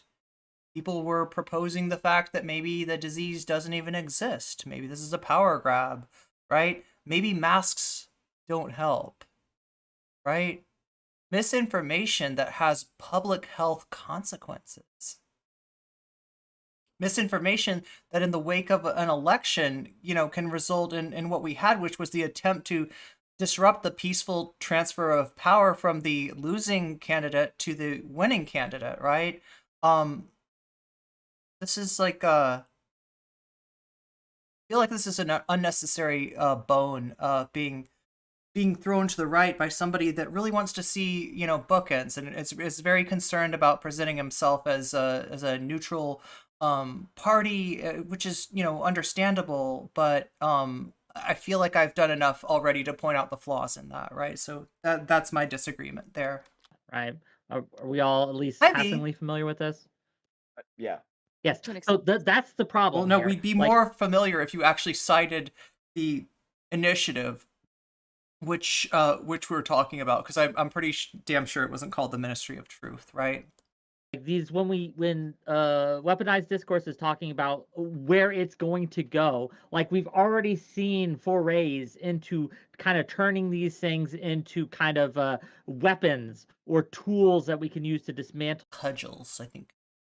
and silence our political opponents. Like in that panel, it wasn't a panel. Well, What was there's it? Like go on, please. yeah, there's an easy threshold then you can set, right? Like when we're talking about fascist or whatever, there's a really complicated political debate happening within that about like the nature of the state, da da da da da. But typically, when we're talking about stochastic terrorism with the media, we're not so much talking about people saying things about political stances that you have to avow. We're talking about things like calling members of Group X cockroaches or something. There's a very different relationship between that or calling some other group groomers. There's a very different relationship between a speaker and you know, the uptake of a population listening to a speaker calling a category of people that are visibly identifiable a thing fit for extermination in common discourse, and saying somebody's political positions amount to something that we generally consider to be toxic, and then leaving that in the open where you can vote against policies and things like that, where the target is something separate from the target group itself. Yes? So I don't know. I don't. Yeah, it's as if they need to remove all context in order to equivocate. Good point, Buffy. think this is. I don't think whether or not this gets taken up in law. Notice that they invoke the existing law to decide if speech is acceptable instead of having any position on what speech is unacceptable, calling for violence. Law is the major issue. I think the major issue is whether or not we are basically able to talk about this at all, because the consequence of not being able to refer to a stochastic process of terrorism is that now deliberate acts of terror, which they are, can now be engaged in by means of a stochastic process, and we just can't identify it or highlight that as the issue. But that's the problem. Is like when we try to identify it or highlight it as the issue, it has to, as I said in my opening, by necessity, it is been done post hoc. It is not a No, not necessarily. No, because you can make right. That's what stochastic means. It's not necessarily, I need because you to can take about a 2-minute break, guys. While I'm gone, Lactoid is in charge, so I expect his authority to be respected. Wow, this is how Hitler rose to power. You put the fascist in charge.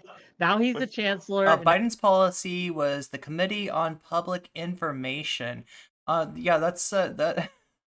But it's called the Ministry of Truth because see, the same way that Obamacare was called death panels, right? It's the same principle, same premise of monitoring what misinfo versus truth is a la 1984. I would say that the difference between 1984 and Biden's in policy, right, is that in 1984, the the regulation of speech was done in effort to prop up an authoritarian government that had gone too far. Now, if you think that, the policies that were enacted in the wake of COVID were an authoritarian government enacting policies that have gone through too far, I got to disagree with that, right?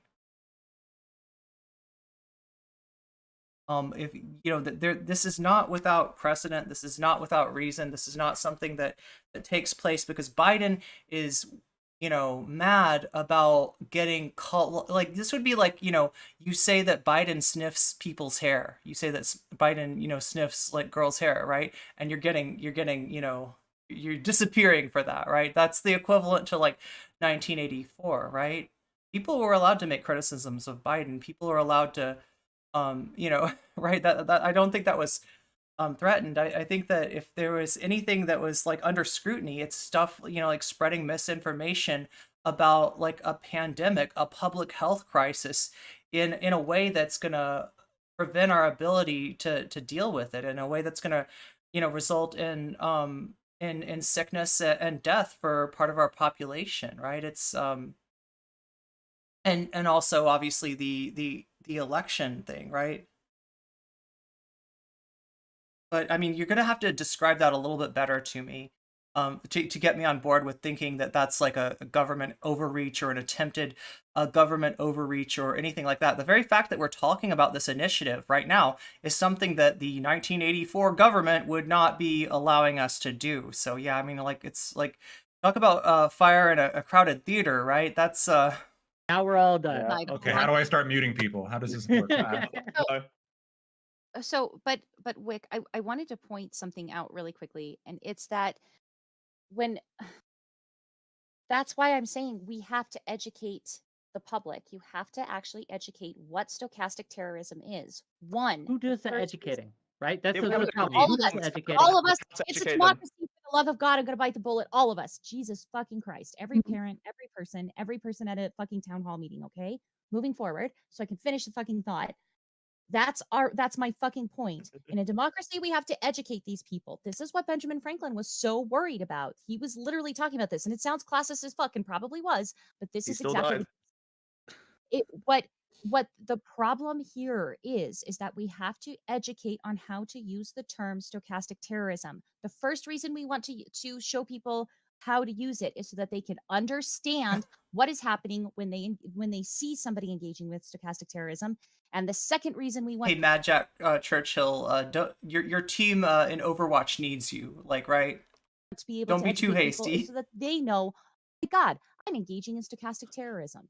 Like, I have come on. I have a quick response to Wick. Sorry about the previous thing. Just twofold. So you mentioned Sure, about the post but then hoc thing. I want to respond to Stabby after. Yeah, sure. Go Sorry, I ahead. just don't want this to be forgotten. So there's two things going on here. First of all, it's not always the case that we only post hoc identify something as stochastic terrorism. We make an inference that, for example, calling Group X groomers, that may result in an attack farther down the line. It's a fairly reasonable inference that this increases the likelihood of that taking place if there's uptake of that speech, right? The second thing is forensically determining after the fact that a terrorist attack was incited by a stochastic process of like specific types of media consumption. That does not by itself invalidate the point that this was the end product of a stochastic process. That can be linked to like specific No, I types of understand. discourse. Yeah. I understand what you're saying, right? Like post hoc Like, doesn't mean wrong. So true. And my point, to be very clear, and I'll reiterate it again, is I think stochastic terrorism is a real thing. It's just, again, Yeah, so these pointing out some real real harm that's being done over this in terms of infants being treated. so hard to kind of pin down, and as Stabby was, and to respond to Stabby and to kind of tie this both together here, like when we talk about educating everyone on what stochastic terrorism is, like, look, this is a field that doesn't have a lot of study behind it. There's not a lot of literature. There's not a lot of academia. It is still being defined in the public space, right? Oh, good. It is It's still absolutely being formed, but this problem is being a volleyball, right? It's And that being means it's top. absolutely if it doesn't but wait, if it doesn't have a lot of studies and if it doesn't have a lot of history behind it as this term being used, that will appeal to conservatives immediately already. Jokes aside, okay, Okay. I think that Listen, yeah, we need to Okay. make you're fun calling jokes. conservatives educated. Yes, that's Learn the original, No, right? they don't I like have no education. big Ooh. academia and studies. That is just a joke. Yeah, Never mind. pretty sure the only You fuckers conservative in on your this ivory panel- towers. Wait, Actually, you know what? Yeah, I would actually, I would actually bring up a point of caution in making the assumption that all conservatives are, are uneducated and or anti-intellectual, right?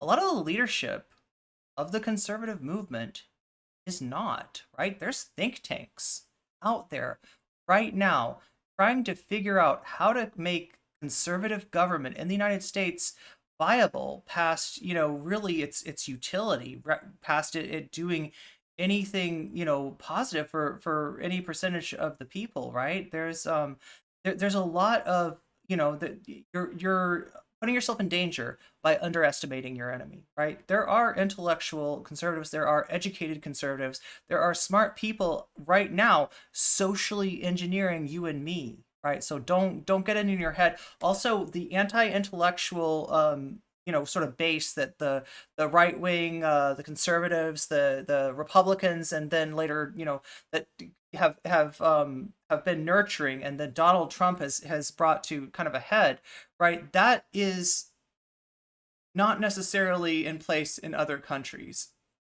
A lot of the far right conservatism from France, from Canada, etc., which you are talking about an international movement in that case.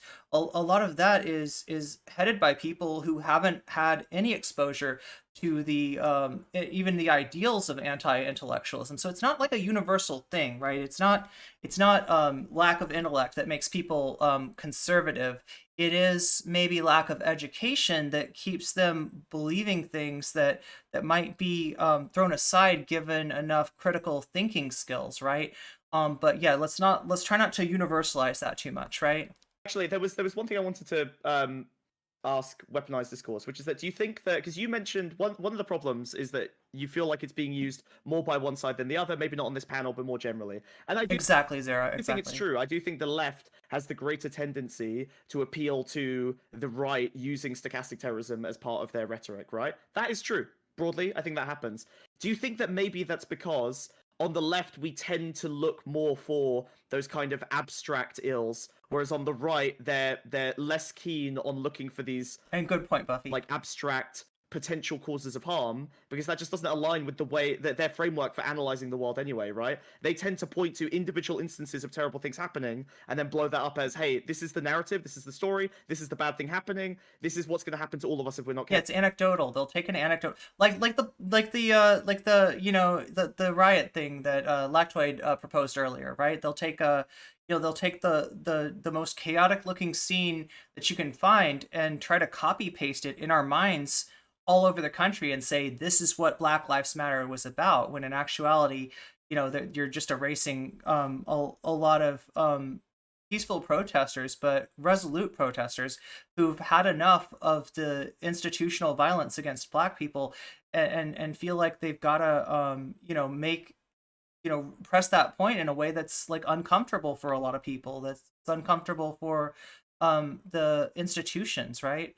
It's because on the left, we're trying to stop people from being killed, whereas the right wants as much chaos and death as possible because it benefits them. Careful. Whereas on the right, on the left, we tend to be a little bit more focused on the abstract, right? This is the system that results in the violence. No, I would agree with that. I think there's definitely that hunger for this kind of abstract reason why this violence keeps happening, but that's why I think it's a huge mistake for us to latch on It's Olive. Okay, I think their name is Olive in the top middle. onto this word in the current most popular definition because it's just a little bit too good to be true. We know that lone wolf terrorism has been happening. It's been happening since before 9/11, and there's always been a political narrative that many of these people have ascribed to themselves, in part also because that draws more attention to the attack, right? The Q Club shooter has gotten a lot more attention than the shooting that happened right next day at Walmart because the Q Club shooter was able to find a political narrative that gives it more attention. The problem is, again, though, is if what we're doing is leaning so heavily on an abstract definition, in which, again, I totally concede that an ambient environment of violent rhetoric is going to produce more opportunities for lone wolf terrorism to access a political narrative that might give their intended violence more attention. But that's exactly the problem. It's because we need to be looking at causation. The word terrorist implies a level of intention and causation that is a huge accusation to levy at someone. I don't really understand why increased violent rhetoric can't really be explained through our understanding of fascism as it is. I don't know why we need to weaponize the term terrorism as well. I don't think we're necessarily weaponizing the term terrorism. That can also be the case when something's condemnable, but like by and large, what we're calling it terrorism is because there is an intent specifically to cause a fearful response or an intimidating, an intimidated reaction in the target group. Which again, like calling an entire group a groomers, people who harm children, is absolutely doing.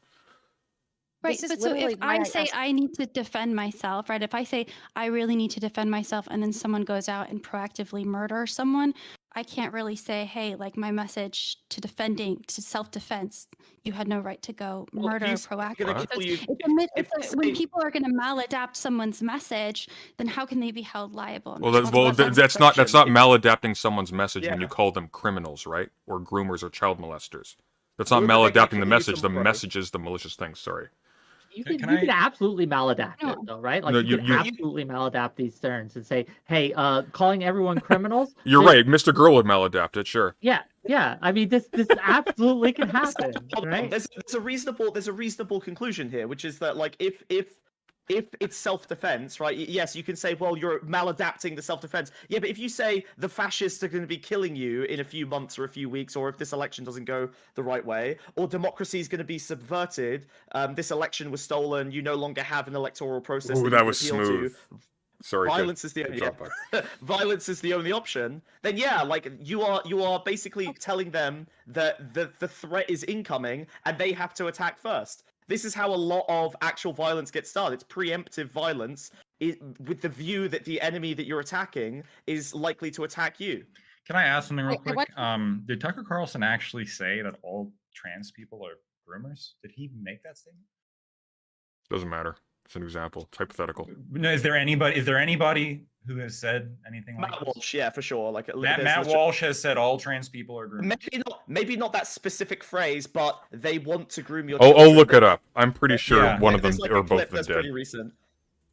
My question for you. I'm So yeah, this is an example of Lactoid trying to parse and find the exact language on people that are trying to be purposefully slippery.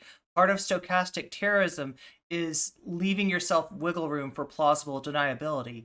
If Matt Walsh, tells you to go out and harm certain people, like he doesn't have that plausible deniability, he might actually lose his platform.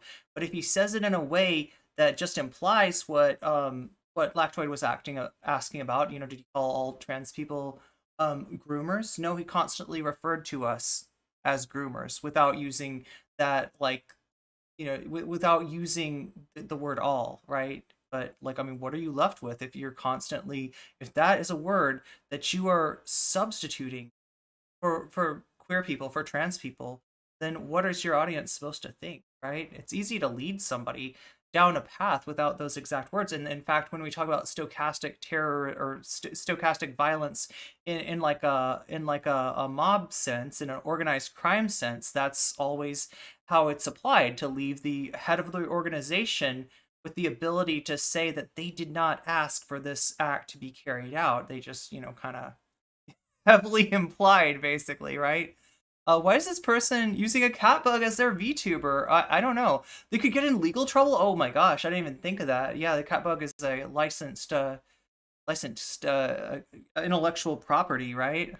Sure, and look it up because I think that's interesting. But would if the allegation was levied against you that you were calling an entire group groomers, and that allegation by itself made it more likely that you'd be the target of violence, would that be stochastic terrorism? Would you be, by calling Matt Walsh that, would you be engaging in stochastic terrorism if that link was there? Can I just restate that? So the idea you're saying, the idea is if we say that Matt Walsh is doing stochastic terrorism in such a way that that would cause violence, then the natural conclusion. And chat, I just checked. That's not my video freezing. That's actually President Sunday's video freezing. So sorry about that.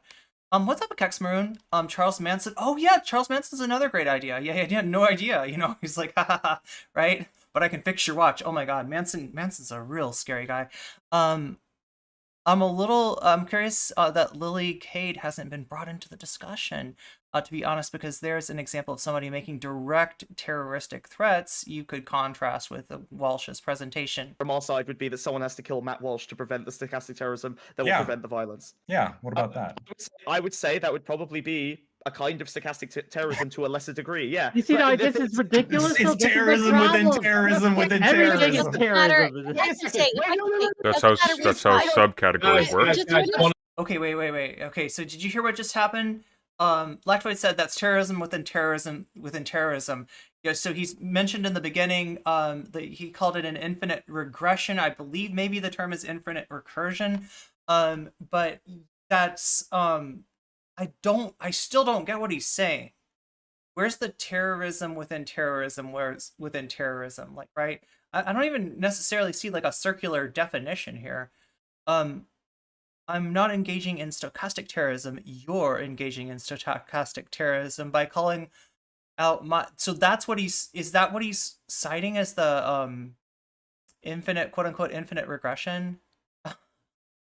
Cripes on several crackers, right? Yeah.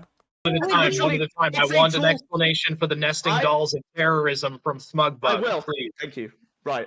So the difference is that this is not a legal process. This is a tool of analysis, right? It's a measure of degrees. We're looking at which stochastic terrorism is more likely to cause violence, right? Now, on the Matt Walsh side, they're saying literally your children are going to be groomed. So yeah, what I would say that is then is basically Darvo, right? It's like the person doing the stochastic terrorism noticing maybe that the charge of stochastic terrorism is in some danger of sticking to them, is in some danger of debasing their claims, and then making that claim back in order to kind of look at it like as in like, okay, well maybe there's stochastic terrorism on both sides, right? I still don't see that as as a terrorception, but yeah, at least I see what he's trying to say here now. Thank you. I've seen multiple small VTubers lift intellectual property. One was using Mafuyu's sprites from Hatsune Miiku's Colorfill stage, which I have, but still have not played on stream. I think that's what it was meant. Yeah, in the same vein as calling out calling out my racism is actually you being racist about race, right? Oh my God, you get that a lot. You get that a lot from right wing. By pedophiles because the LGBTQ community is a front for like pedophilic grooming your children out of their identity or whatever the fuck he talks about. Or whatever. We got to be careful, right? We don't want to engage in any terrorism now. What specifically got to really nail down what he said, right? What are you, actually, I was being liberal in leaving the space of or whatever the fuck he talks about, right? You can add your Was that a stream alert? I can't tell. Analysis of the Matt Walsh that you've watched recently. But the point is that it is a Matt Walsh. Okay, all right. Sorry for sarcastically terrorizing you right there. And for the conversation, if you guys could try to take a more general approach to these concepts instead of listing specific examples and then quibbling over whether or not those examples are technically sound. But it sounds like everyone acknowledges the existence of stochastic terrorism, but whether or not it's useful is still kind of the point that we're missing here. But Portland, the reason we're... Oh, did you hear Stardust or somebody who sounds like Stardust? You might have heard somebody who sounds like Stardust, but I can guarantee you And I can even, maybe we've still got the moderator for this panel here. I can personally guarantee you that this is a Stardust-free panel. That is not to say that it's not a Yikes-free panel, right? Because we have heard a certain degree of Yikes, you know, at least from one member of this panel, if not two. But it is being pushed back on, and yeah, I mean, I don't know. It's I do get the sense that Lactoid in the top left corner here is a pretty far right person with pretty far right views, and you know, the reputation of this panel kind of precedes itself in that, like, we got eyes and ears everywhere, and it was told to me that, like, you know, there's some pretty vile stuff being spewed on this panel, but I don't know exactly where it's coming from. And in this case, it's definitely not from Stardust. We're definitely not, like, you know, friends of Stardust here. Stardust, when I last heard her you know, talk about me, she was trying to bring up the Folders Gate thing. She said I was creepy. You know, this was before she had a whole arc of defending Mr. Girl. I hear that Stardust is no longer defending Mr. Girl. That's great. I will accept, Stardust, your apology for calling me a creep anytime you're ready, right? Anytime you want to have that conversation. I would love to hear that from you, because there's no reason, you know, for stuff like that to be said. So yeah. Using specific examples is to illustrate the absurdity of the term, right? Like, and to illustrate the absurdity of the application.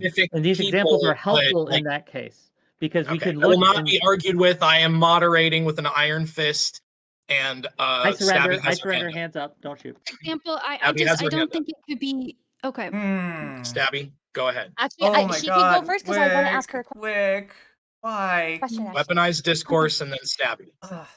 Well, I'm just trying to highlight just the absurdity of, if there is terrorism happening on both sides, wouldn't it just benefit us to speak about this in terms that doesn't... You would like the Stardust-free option. I mean, that's understandable. She's not everybody's cup of tea, including mine, and I try to, you know, I try to minimize my contact with that side of Twitch. I really feel for the loved ones and survivors of the terrorist attacks. Having seen people talk about their lives like this, I don't know, this panel, this panel is pretty white to be talking about BLM, and this is, I mean, this is a feature of Twitchpol, yeah, like, right? And there's a lot of reasons for that. I'm not, you know, accusing the panel host or the panel moderator or anybody of, you know, having that sort of bias. I think that there's enough of an ecosystem that's hostile to marginalized people on Twitchpol without really having to individualize that harm on the people putting together this panel. But yeah, there's Stardust free sounds like a healthier option. Maybe so. I don't know. You know, it's all subjective, Chad. It's, you know, to each their own, I guess. I'm trying not to get, like, I'm not, you know, right. Possibly mass incriminate a huge amount of citizens. Again, I think the word terrorism being levied is extremely serious. BLM jokes are not cool. Yeah, yes, I and agree. It's one that's not just going to happen casually with the state sort of standing by. It's going to get involved, and it seems like we can discuss dehumanizing and violent rhetoric and its implications on the media environment without implying causation. Well, I mean, saying somebody is engaging in stochastic terrorism by putting incendiary or inciting language into the media from a position of extreme influence, that's not targeting an entire group of people. That's accusing one person of engaging extremely irresponsibly or maliciously with their platform. So what you're talking about just doesn't bear on the conversation. No, Well, I want to point. The reason I'm asking. I want to address this and then Stabby. Oh. Just real quick. So it is attacking a group of people, journalists, right? And that's my fear here. No, it's a journalist, right? Tucker Carlson is one man. Journalism, indeed. This is going to be a backdoor used to censor journalists, right? It absolutely is. It's going to be used to silence people who are trying to criticize the government, because this is how it's been used before in other countries, right? Like any, I hesitate to bring this up. Typically, right? inciting language is more silencing than asking journalists to be responsible and not calling. Yeah, that's just something that's important to bring up. So what Sarah's bringing up is not that Tucker Carlson isn't a member of the media. He is, right? But journalist in the traditional sense does not include opinion. You know, like Tucker's opinion. And one of the criticisms of Fox News is that they purposefully obscure the difference between their news content, between their journalistic content, their coverage, and their opinion figures like Tucker Carlson, right? They don't ask. Pardon? This asking does not happen, right? What they Encourage, do is right? they, Like we do with any behavior that's incentivized, right? Like disincentivizing it by criticizing it and pushing back against it, and basically trying to reduce their audience by critiquing them to the point the that state their has audience done more may than be swayed that. away They from have them. removed it. It's not criticizing So- it. The state has made gotten in bed with Facebook, Twitter, these other companies, these social media companies, and created backdoors where they can remove Yeah, information. like I said, I don't think that Wick is a right winger or anything. I do feel like though he's lending too much credulity to right wing sources without really examining those sources. Right, this is something that you got to pay attention to. Right, and when somebody's imperative is to try to find bookends, to try to call it down the middle and establish like a rapport and trust with both audiences that way, that's gonna really get in the way of the true objectivity that we'd like to see from somebody in Wick's position. So Information they dislike. They intercepted a Wick, wonderful report. hang on, Smug. I'm going to make one last comment, and then I'm going to be silent. I'm going to be silent, please. Please, brother. All right, go ahead. Okay, Wick, here's my fundamental problem with your take here. So you are extremely concerned with the proliferation of this language of stochastic terrorism being adopted by the state to oppress journalists and other kinds of speakers and people of particular political persuasions, yes? The That problem is one of them. Yes. Okay, sure. I am not seeing a commensurate concern for what has also taken place historically, which is the uptake of that dehumanizing language by the state to target other people for silencing and elimination. Because the way to deal with that, right, isn't by dealing with the rhetoric. I mentioned this earlier, right? But there are causal effects, and the weaponized discourse talked about this earlier. Like, for example, the Q shooter. He should never have been able to get a gun, right? The red flag laws should have stopped that cold. But because there was corruption involved, right, with his connection to politicians, things like that, we're not. I hesitate to speak on it too much because we don't know for sure yet. But that is the mechanisms we should be looking at, because that's absolutely going to stop these attacks. Whereas the rhetoric may or may not, right? So what Wick's talking about is, I think red flag laws are mechanisms of making it illegal for people with certain kinds of I don't actually know. Can somebody, is it like a mental health thing, right? That there's a sort of a mental health way that you can lose your right to purchase a firearm. It doesn't keep somebody from having a firearm, but it might keep them from purchasing one. And obviously, there's some issues there. And anytime that you're asymmetrically disarming a marginalized part of society, it's you're gonna have to deal with that as well, right? And if a member of the media, but in the case of the shooter, I believe the shooter had also made violent threats. So maybe that's more along the lines. I'm gonna be charitable here and say that that's more along the lines of what Wick is saying, right? Red flag laws are criteria that community complaints or legal events can lead to. Oh, okay. So community complaints or legal events. That's totally different than what I was thinking, where I would thought they were going with that. Yeah. May or may not. It's wish. And again, my biggest point on that, right? The biggest issue there is that I'm afraid that the disarming or the prevention of like holding weapons by people like this is going to be asymmetrically applied by our institution of law enforcement, which its biases are pretty well known and pretty famous, and you can see what communities that would cut against more heavily, right, and what communities might be given a pass in this sort of thing. Wishy-washy, but we have concrete tools we can use. Also, aren't there ways around? So like red flag laws would be applied to certain sellers of firearms, right? But is it true that there's loopholes? Are there still like loopholes around obtaining a firearm through like a registered firearm shop, right? It's irresponsible to say that failures in gun control, okay, this is what Wick is saying, are to blame for the Colorado shooters' violent terrorism against the queer community. It varies from state to state. In mine, you cannot have a firearm if you've got a felony, you've been involuntarily put into a mental facility, or have a history of domestic violence, right? The last part should see more cops disarmed if it was actually applied. Yeah. And yeah. But go on ahead, Stabby. I'm sorry. I would just like to point out that 3 men interrupted. Too emotional to vote.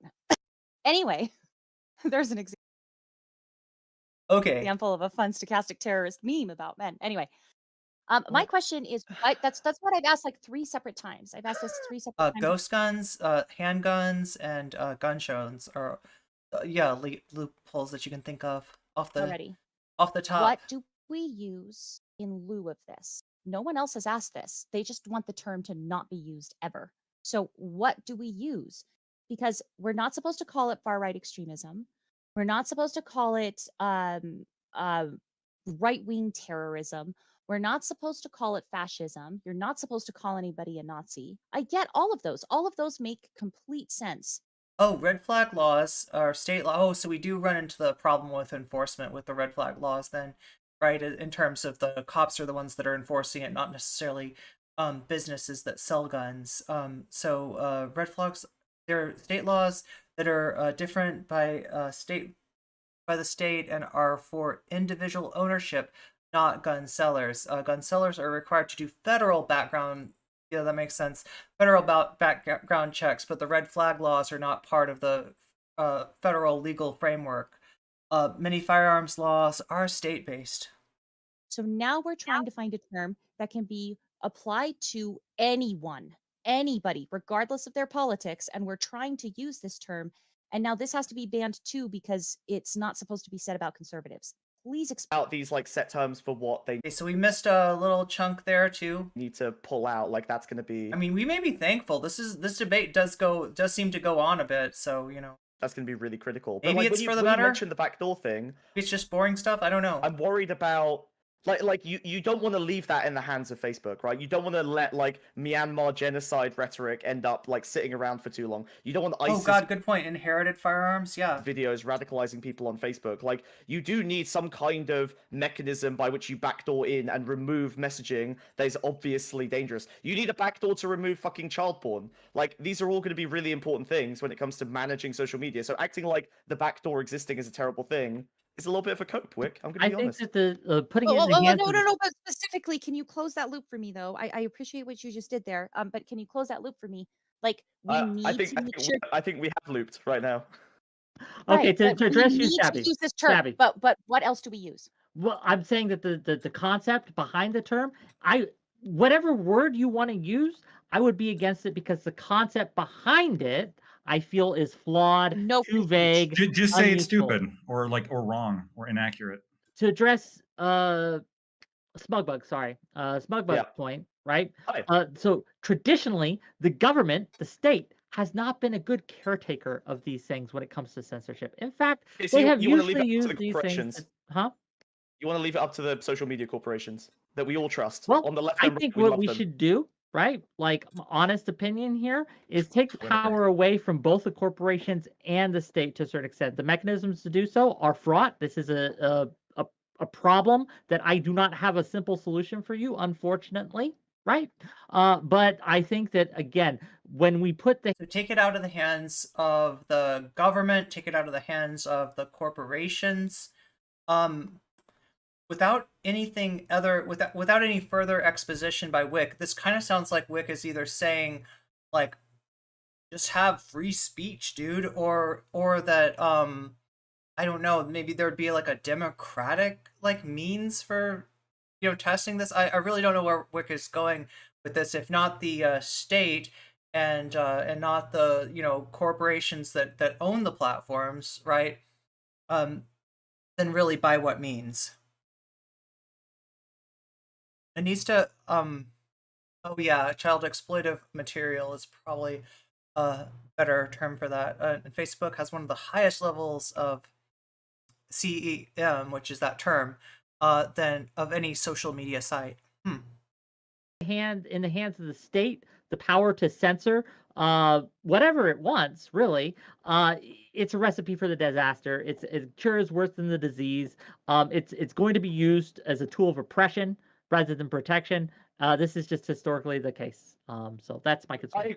Obviously, I agree, like in a broad sense with that, but we probably want to stay focused on stochastic terrorism and things more closely I was related just to that. addressing your point, though. I totally agree with that. That's fine. I do want to, because I actually never got to answer the regression point, and that regression point applies to any situation where two opposing forces are attacking and counterattacking, attacking and counterattacking, right? Like I feel like the critique that Lactoid laid out at me is similar to the critique people make of Ukraine for using propaganda and misinformation in their war with Russia. Like, Russia is doing it too. Russia is the aggressor. You can say there's an infinite recursion of Russia attacking Ukraine and using misinformation, Ukraine deploying military misinformation propaganda, which they both do, right? But ultimately, like, these are the tools that we have available. These are the guns, right? Guns are bad. They do bad things, but both sides are going to use them, particularly if one side aggressors on the other. So I would rather we focus on the aggressor, Matt Walsh, Tucker Carlson, the people initiating the aggressive rhetoric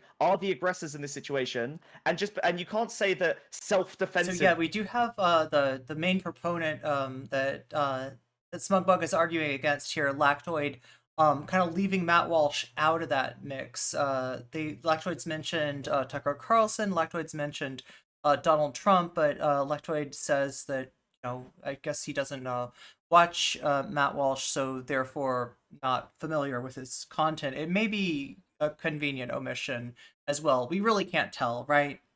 Which is a dumb term, I'm going to say, self-defense, stochastic terrorism, you are doing a bad thing, therefore, and you should stop. Like, okay, but they should stop doing the bad thing, right? Unless you don't agree that what Matt Walsh or Tucker Carlson do has a tendency to increase the probability of violence. If that's the point you disagree with, then that's fine. Well, I think it's kind of telling that you phrase this as an analogy to used as an analogy of an ongoing war.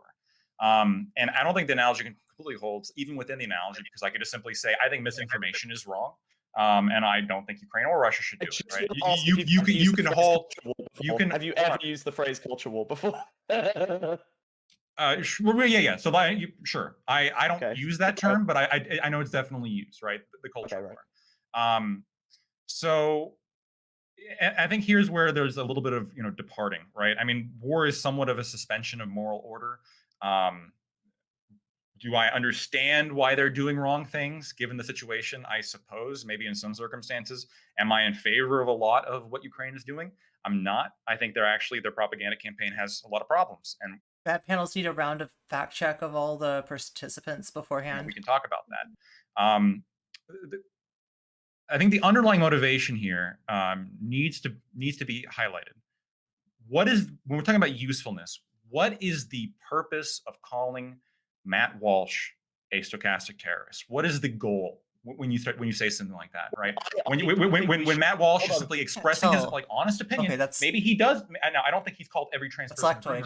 Maybe what he has said is, wow, there's a few events here in which they are really fucking on the edge, and maybe some fucking groomer behaviors going on, and we don't see enough criticism. There's no such caution taken by Matt Walsh, and I don't know why you'd be so convinced that there was, being that you are not familiar with his content, right? This is making me lean more towards the convenient omission of Matt Walsh theory rather than the just doesn't know anything about Matt Walsh's content. Obviously, something, but apparently not enough, because he's not taking that sort of care to say maybe possibly it's on a borderline. No, Matt Walsh never qualifies anything that he says. That's the whole point, is there's no qualifier.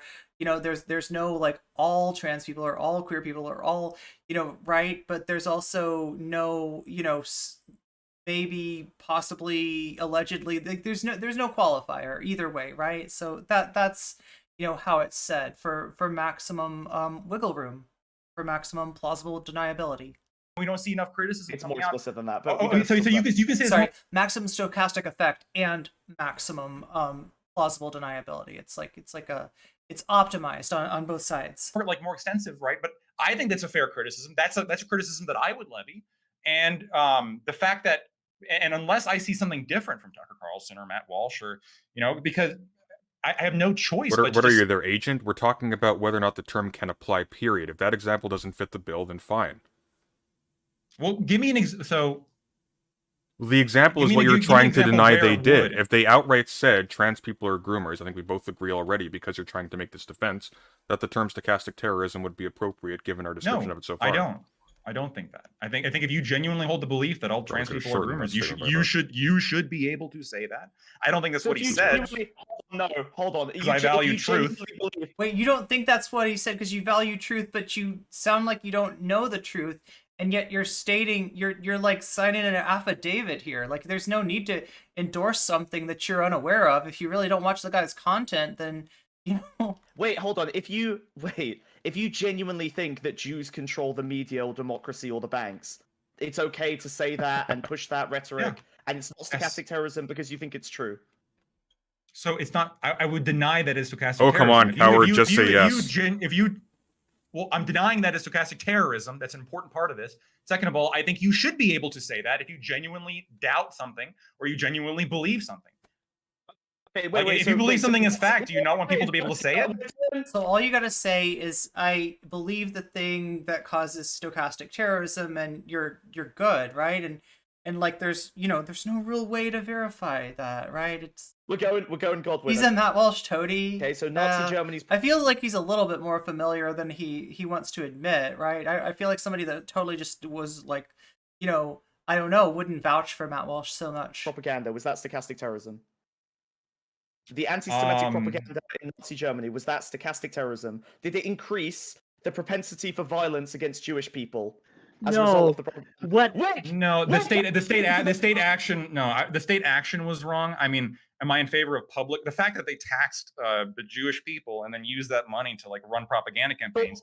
You can make an argument that might be maybe not stochastic terrorism, but it would definitely be like immoral on a number of bases that I would criticize. I would not call it stochastic terrorism. You don't. Hang on. I would say it's wrong. So, Mr. President, so very quickly, so you don't think the forging of the Protocols of the Elders of Zion had any effect whatsoever on the rise of pogroms against Jews in Russia? It may have had an effect, but I just did. Well, in there the same you go. way that, in the same way that like the communist man, in the same way that the Communist Manifesto. Well, no, because one is directly targeting a racial group. One is saying, this is a political action that will take place by these are distinct. Sure. No, it's not distinct in the idea of contributing to an ambiance, right? The Communist Manifesto. Well, no, but the issue isn't just contributing. Hang on, no, this is important. You're missing a crucial point. I'm in the middle of responding. I know, but my response is better. So the mistake, my response that I haven't said yet. Exactly. Let's not be petty.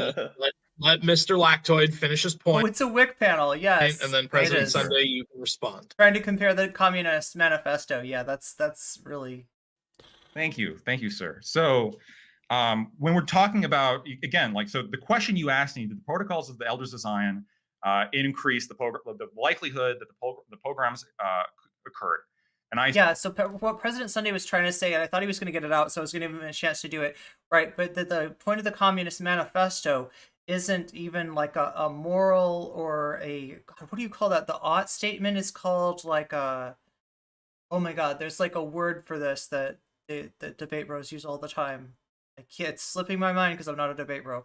But like, right, it's like not an ought statement. It's an analysis of history, in a sort of a prediction of what is going to be the result, right? Rather than being like, descriptive. Yeah, there's another word for it too, though, that like I'm seeing. Said likely, right? It's like something Vosh has said before. It's probably true.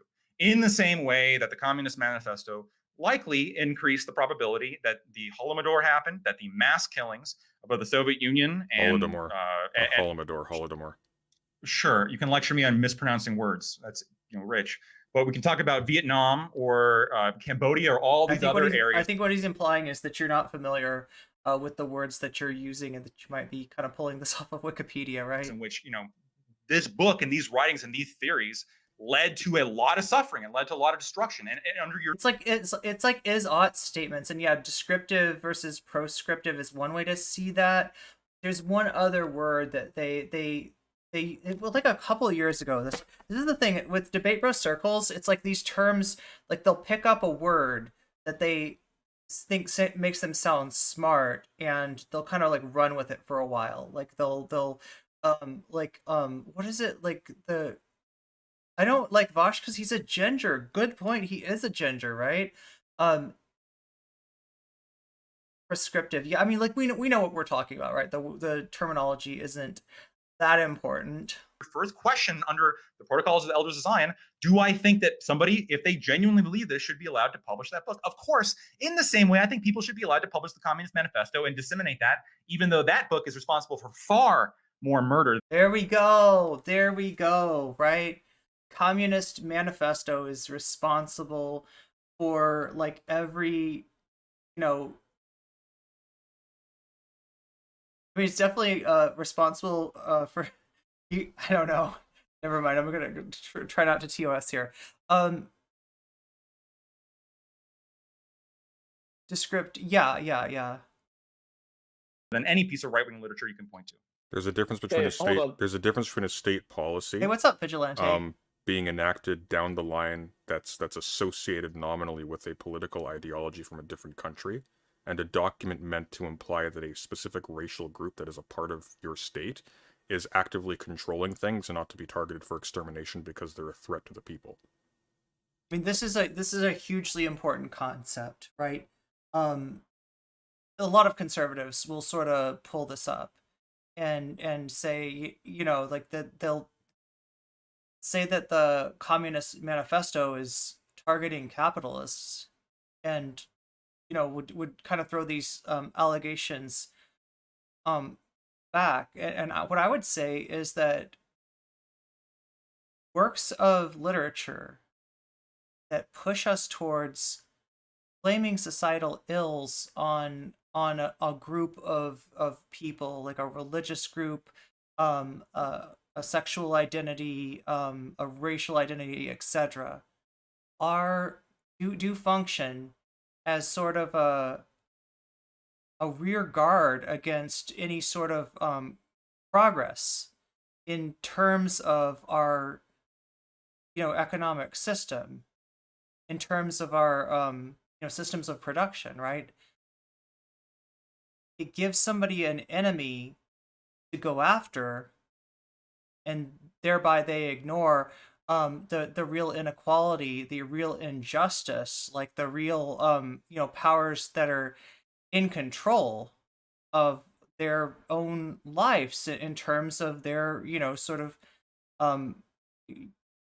being forced to work at the behest of those who control the means of production, right? So I mean, like these things are related, just not in the way that that Lactoid is proposing, right? There's no difference in principle as I've outlined it. Obviously, they're different documents. There's a radical difference in principle because you're missing the crucial point here. It's not just a contribution to an ambience generally.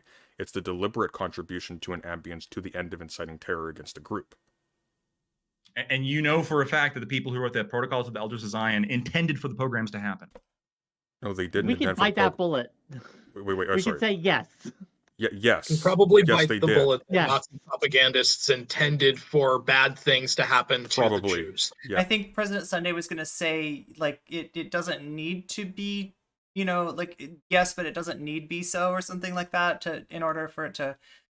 But I think it's also fair. It's falsifiable. But Okay. the thing we're missing with this, Guessing, we're not going to get what President Sunday was going to get because Whick kind of jumped in there, right? But I'm guessing that it was going to be something along the lines that it's not actually the intent that's as important as the impact of such a thing. like, it buries the lead, right? It buries the lead in a way, right? When we say this, because Nazi Germany, Russia, Stalinist. What is PSS? Russia, all these other groups, like the Rwanda thing that happened, right? it wasn't the rhetoric that did it. It was them implementing policies, arming their people, rounding people up in camps that led Oh, that one. Yeah. I've to heard of this. that. Night And Glass also, Knives was and not- also the duress that if the populace did not comply, they would also be considered culpable and suffer the same fate as those targeted. So the rhetoric, once again, does it play a role? Sure. But we are missing the point where it's these other actionable, measurable, easily identifiable, easily well, not so easily dealt with, but you can actually concretely, institutionally, systemically deal with these things in a way that you simply can't with rhetoric because it's too fuzzy. The rhetoric portion is too fuzzy. Crystal Nact was not a policy. It was the outcome of anti-Semitic rhetoric, right? Do you really think that the propaganda didn't cause Crystal Nact? Crystal Nact. You know, the Night of Broken Glass. Oh, okay, fair enough. I don't know the German words. I think that again, it was the as I understand it, they were engaging. They would go around and beat people up. It was the actual violence they were doing. Why were they beating up Jews? Why were they beating up Jews? Well, the Nazis wanted power. It's because of differing political opinions, Bug, obviously. Wait, would- what? They got I mad in can individual see- debates with each individual Jew. Of course not. Of course not. Yes, it obviously look. Welcome rhetoric to the marketplace of obviously plays a ideas, role. bitch. Okay. Holy fuck, Rhetoric Wick, obviously plays a role. You're basically saying I this. thought you were gonna say the President Sunday show or something. I guess this is this turning into the President Sunday show? Connection between like Goebbels and the shit that happened to Jewish You're not people. listening. Obviously, there plays a role, but the bigger role that we are missing is that when role it is called comes. stochastic terrorism. So okay, sure. I will give you and concede to you that in a state like Thank Nazi you. Germany, that yes, it played a role. But had that been all there was, then it would not have led to what happened. There was Well, a it would lot have of led to steps that violence. had to be taken, right? There was a Sure. lot of things. Disabled children were some of the first to be murdered. Yeah, it's Things that had to be in um, place. They just suffered Yeah. a huge war, a world war, in fact, right? Like I'm there's not, these I'm all not these. saying the propaganda. I'm not saying the propaganda was the only reason that this happened, but it was a very useful tool. It was used to invoke individual instances of violence against Jewish people in Nazi Germany, and it was a tool of oppression. It was a way for them to inflict stochastic violence, right? Increasing the which big brain panel is this? This is does Wick have a name for his panel? Anybody know? As far as I know, yeah, it's on Wick's channel. Wick's like the host. Portland is Burning, who may not still be in here. Was in here earlier. Is the moderator, and it's I don't know if there's a name for it.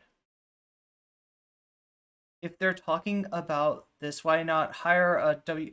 Yeah, no, this is where panels break down, right? And this is one of my big criticisms of like panels in general.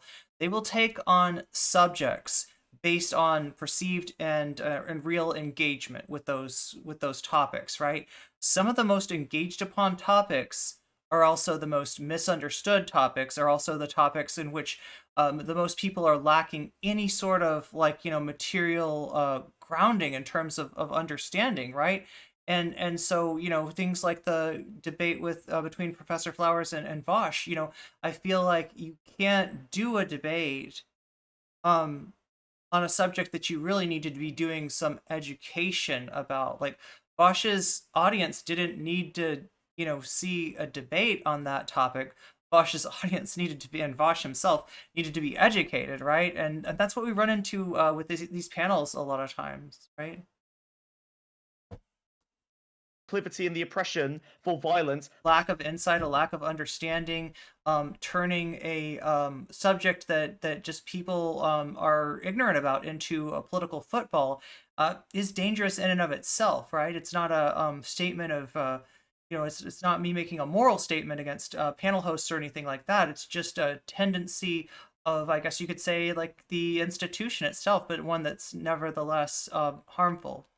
Pushing them into like more and more segregated communities because they were only safer together. Like this is a method of oppression and genocide. This is a big part of how it's They executed. put them in the same communities. Like the Jewish people didn't choose to gather together and segregate. They were pushed. They were forced. They were exiled into Okay, these but why communities was from the it ghetto, why right? was the government able to normally get away with that?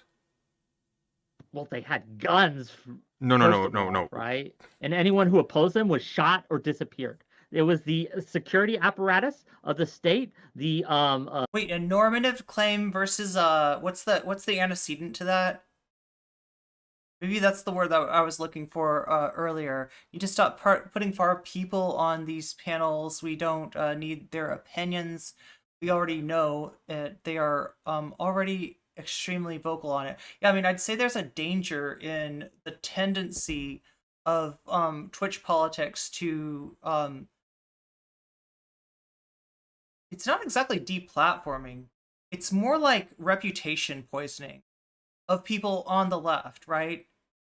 And thereby making them, you know, beyond the pale to bring on a panel. Meanwhile, that frees up room for you to bring on somebody further to the right. That being, you know, because A, the person who might have criticized for you for that is gone, and B, because this is like, you know, you've effectively moved the Overton window. You do that over and over and over again in a way that, like, you know, what's been practiced for the past 2 years on Twitchpol. You know, you call Polly People beyond the pale for saying that Trump voters are racist, right?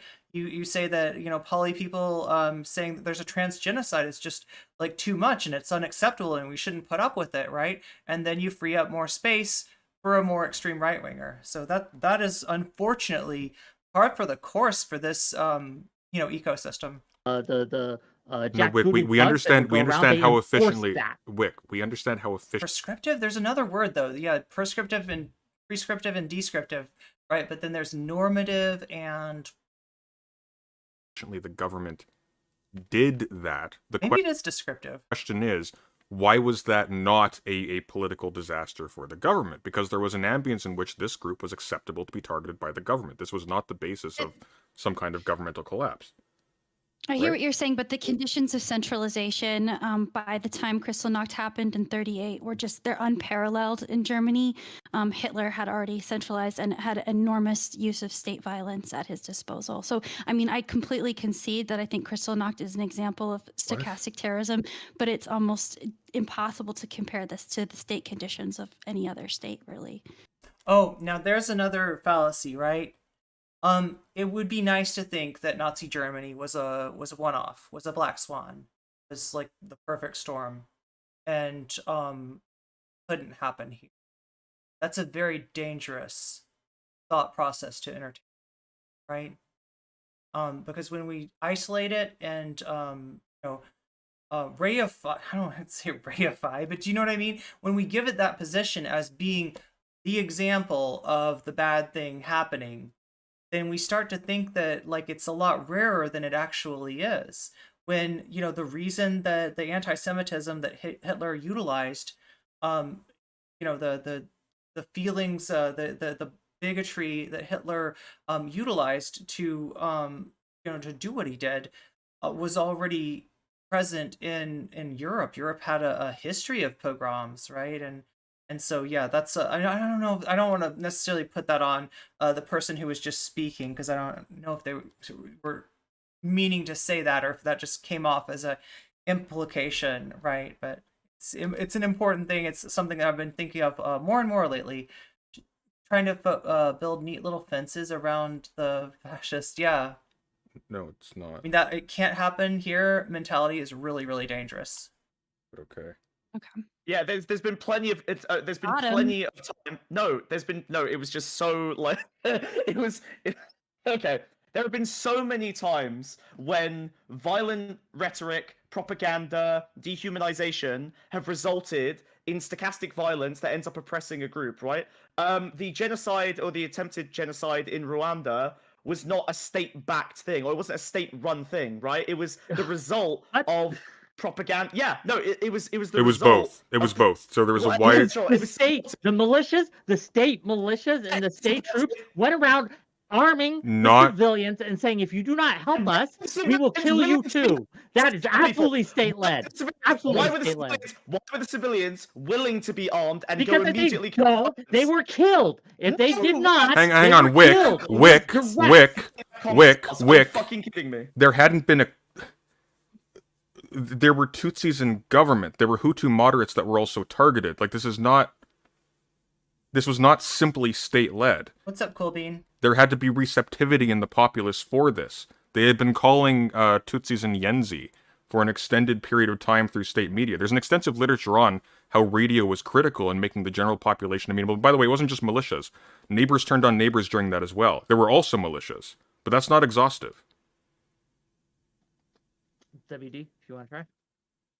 And I just wanted to clarify and just maybe respond to that as well. What I'm talking about is I would concede that these are examples of stochastic terrorism, but what Wick and I are pointing out is that there is almost unparalleled participation of the state with this stochastic terroristic Yeah, hey, propaganda.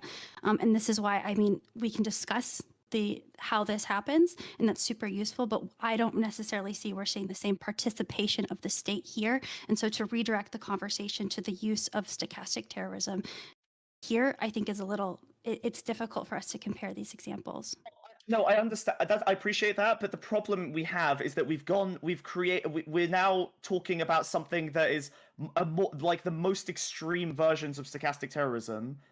Yeah, good point, Wick. It's like, that's just like we could say are stochastic terrorism, and both Lactoid and Wick deny that they're stochastic terrorism, and I feel like they're doing some brain loop logic to get around it. Are you not listening? Are you not listening? Yes, absolutely. These stochastic terrorism plays a role, but you are acting as if that was the driving factor, and that is where Here's the fundamental. fundamental. Can I quickly? Here's the fundamental problem with this conversation. Okay, we're talking about whether or not the term is useful. We all agree that the term is useful, and now we're coping with that fact by doing this amateur hour history analysis when none of us have any like fine-grained understanding.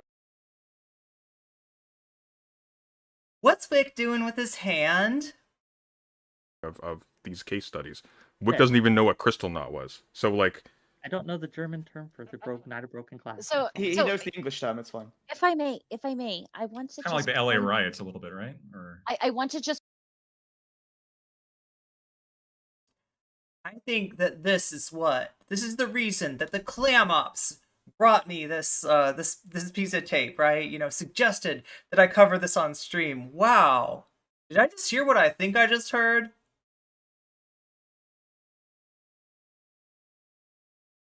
What the fuck? Did I hear that right? Did I hear that right? I'm scared to go on now. Like, this got dark a while ago, right? This got really dark like a while, kind of like yeah, that's what I heard. That's what, like, okay, I'm not, having auditory misperceptions or anything. Can we do you want to rewind it? Should we? It's easier to do on YouTube than it is on Twitch, that's for sure. Let's see. Yes, absolutely. These stochastic terrorism plays a role, but you are acting as if that was the driving factor, and that is where here's the fundamental. Concept. Can I quickly? Here's the fundamental problem with this conversation. Okay, we're talking about whether or not the term is useful. We all agree that the term is useful, and now we're coping with that fact by doing this amateur hour history analysis when none of us have any like fine-grained understanding of these case studies. Wick doesn't even know what crystal knot was. So like, okay, so you hear this little interaction between Wick and President Sunday. Wick was, to be fair, doing a motion that looks like some sort of a gratification of a certain urge that some people I've heard don't engage in during November. Do we all know what I'm saying, chat? Like the thing that some people abstain from for the month of November is what Wick was pantomiming with his hand, implying that Sunday's statement there was a form of intellectual fapsturbation. Yeah, that's what we'll call it. Fapsturbation, sure. don't know the German. He's term it's for a the shake goat weight, kind of definitely, person. So- definitely a He so- shake knows the weight. English term. It's fine. If I may, Okay, so yeah, he doesn't know the, like it's not. In other words, what Sunday's saying is that there's people here that are unfamiliar with terms that most of us who might talk about this kind of subject more often would be easily familiar with. So, Sunday's just saying that this might not be the place for opining on, like, historical what we're really getting is kind of just impressions more than anything with and, like, granted, yeah, Wick is familiar with the event and just not the hasn't heard the German name. I guess we'll have to take your word for it, Wick. Yes, we will. I want to Kind of like just the LA point- riots a little bit, right? Or I want to just point out What's the German that name There of it the is. LA riots? Okay, so this is Kristallnacht getting compared to the LA riots. Okay, easy, Right. easy. One at a time. Step. So I just want to point out that this is why I have been asking for a more useful term. I am willing to concede on not using the term stochastic terrorism. Wait, is that just going to get left there? I said that in the beginning and I'm still saying it now. The reason I have said this is because not all stochastic terrorism is going to show up as hashtag kill all men. It's not going to be that obvious to go, wow, that's not even a funny point. That's pure bullshit. or ACAB. That's easy. So hold on. No, all cops are bastards is an insult. Like, I don't think that No, that's it's as not. bad It's, as it's kill all not. It's men. not. I don't think it's an No, insult. I'm not defending it. Stop. I'm not defending it. I'm saying that all cops are bastards is not nearly as violently horrible and easy to recognize as kill all men. Okay. Kill all men was absolutely, it was a travesty. It was a feminism killer. But like, if you're looking at things like that, it's not always going to I am unfamiliar with that term. be that obvious. So I have distinctly, and I use the left term, the left leaning one on purpose, because immediately in the chat, Wick, like everybody's all like, oh, so we'll defend when lefties do it. So I'm using a leftist one on purpose here. Amateur reading chat while we Yeah. debate. No, don't do it. It's going to trigger you. Yeah, no, it's kind of fun. But I just, what is a better term for this? We have to have a term for this because not everything will come as simply and as easily as, wow, the hashtag KAM is fucking horrible. Like, it's, that one's easy. What do we have that To can address help your us? point, Stabby, to address your point, again, this is my problem here. We absolutely do not have to have a term, because what usually happens in the discourse of modern day North America, Western world, Twitter, Facebook, et cetera, is they will find it becomes a treasure hunt of a sort, right? So people chew- so look chew for on nothing. reasons. No, stop. They've Chew on already nothing. decided these people are guilty. Wait, And it's perfectly Can easy I to find a answer? crime. wait, I'm right? telling you to swallow something. Okay? Give me a Ew. second. Well, I didn't know this was this kind of panel. No, session. I know. All right. So, V, what was this, a hashtag? I just made this fun. No, this is what I'm telling you to swallow. You're going to have to swallow not nuanced takes like, oh, so all conservatives are Nazis. And you're like, fuck, here we go again. You're going to have to accept that if we can't accept or have or educate people on a more nuanced term for us to use. Like, one of the main reasons it's being used against conservatives so much is that they're engaging in that more. Like, it's just a mathematical standpoint, but it's also because the left is finding new and milk toasty, backstabby, passive aggressive ways to be political. Okay. So if you add those two things together, that's why Not sure I understand. stochastic terrorism is going to be hurled to the other side. We can stop hurling it to the other side a little more often if we all understand the nuance of it, if we can educate further on what it is, because you can't just run around calling every single thing, it's what was it called? Help, in 2016, it was called the alt-right playbook. Like, people were even making that the hashtag. They're like, oh, this is a typical alt-right. Wait a minute, that's a series, but wait, was it something else before it was a Innuendo Studios series, or is it known as a phrase because of the Innuendo Studios series? Yeah, the alt-right playbook is Innuendo Studios has a great I don't know, it's like a epic. It's like an epic playlist of videos on that, like, sub-brand that really do dissect more honestly, more than just the alt-right. I feel like it's a little bit like, it goes a little further too. Playbook. And you're like, what even is that? So while you were catching up on the meme, it just made it more complicated, but at the same time, it was too simplistic. So we have to have something that's a little more nuanced, or get used to people calling every conservative a Nazi and just be all happy with that. That's fine. It'll work. Could I? So I think maybe the difference is, or if I understand the question correctly, the difference here is just in, is it an incitement? Is it a call to action or not? Right? If I make the term, we should go kill all men, right? This is like one statement, which is like, we should go do something. I'm issuing you a directive. Like, or, we have to go get rid of the cockroaches, right? In the case of Rwandan genocide, as they hand out guns, right? Well, no, because cockroaches are to be gotten rid of. So if you call somebody a cockroach, that's the direct perlocutionary effect. So, but here's where I think there is a difference, right? If you are just not making a call to action, but you're just honestly stating, I think, like, I don't actually think this, but if I did, like, I think all cops are bastards, right? I dislike the police. I hate all police, right? I hate all police. That you're not making a call to action. You're saying, misunderstanding ACAB. Here's a group of people that I severely dislike. I call them bastards. I relate them to things I dislike. It's not about disliking individuals. It's about being realistic about the nature of the institution. Does it mean that everybody that goes into the, police force ever is equally, a immoral and terrible individual? No, it doesn't. But it does mean that people that would go in there and fix the institution are going to get washed out, whereas people who fit the institution and reinforce the institution and get in line with the institution, I might remind you, that was formed out of slave patrols and Pinkerton Union busters, right? That's where, our modern police institution comes from, right? It is to say that, the institution perpetuates what it always was, and doesn't allow for reform and doesn't allow for change. That's the point of ACAB. It's a little spicy. It gets an engagement. It gets misinterpreted by people like Lactoid, and that's probably in some ways why it's used. It's a bit of a take-meister in that sense, but it's not wrong, and that's the difference between this kind of like left-wing piece of like agitprop and what the right is doing, right? There's a fundamental difference there.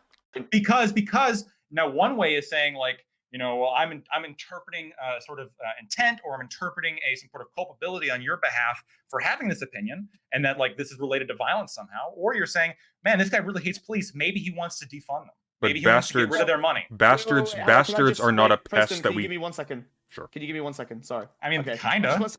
They say, hold on. I would say that bastards are more an annoyance that we deal with rather than a pest we get rid of, right? Like... Equivocating again, because the all cops are bastards is a critique of the police, right? But what it doesn't contain... Police people, right? The actual service.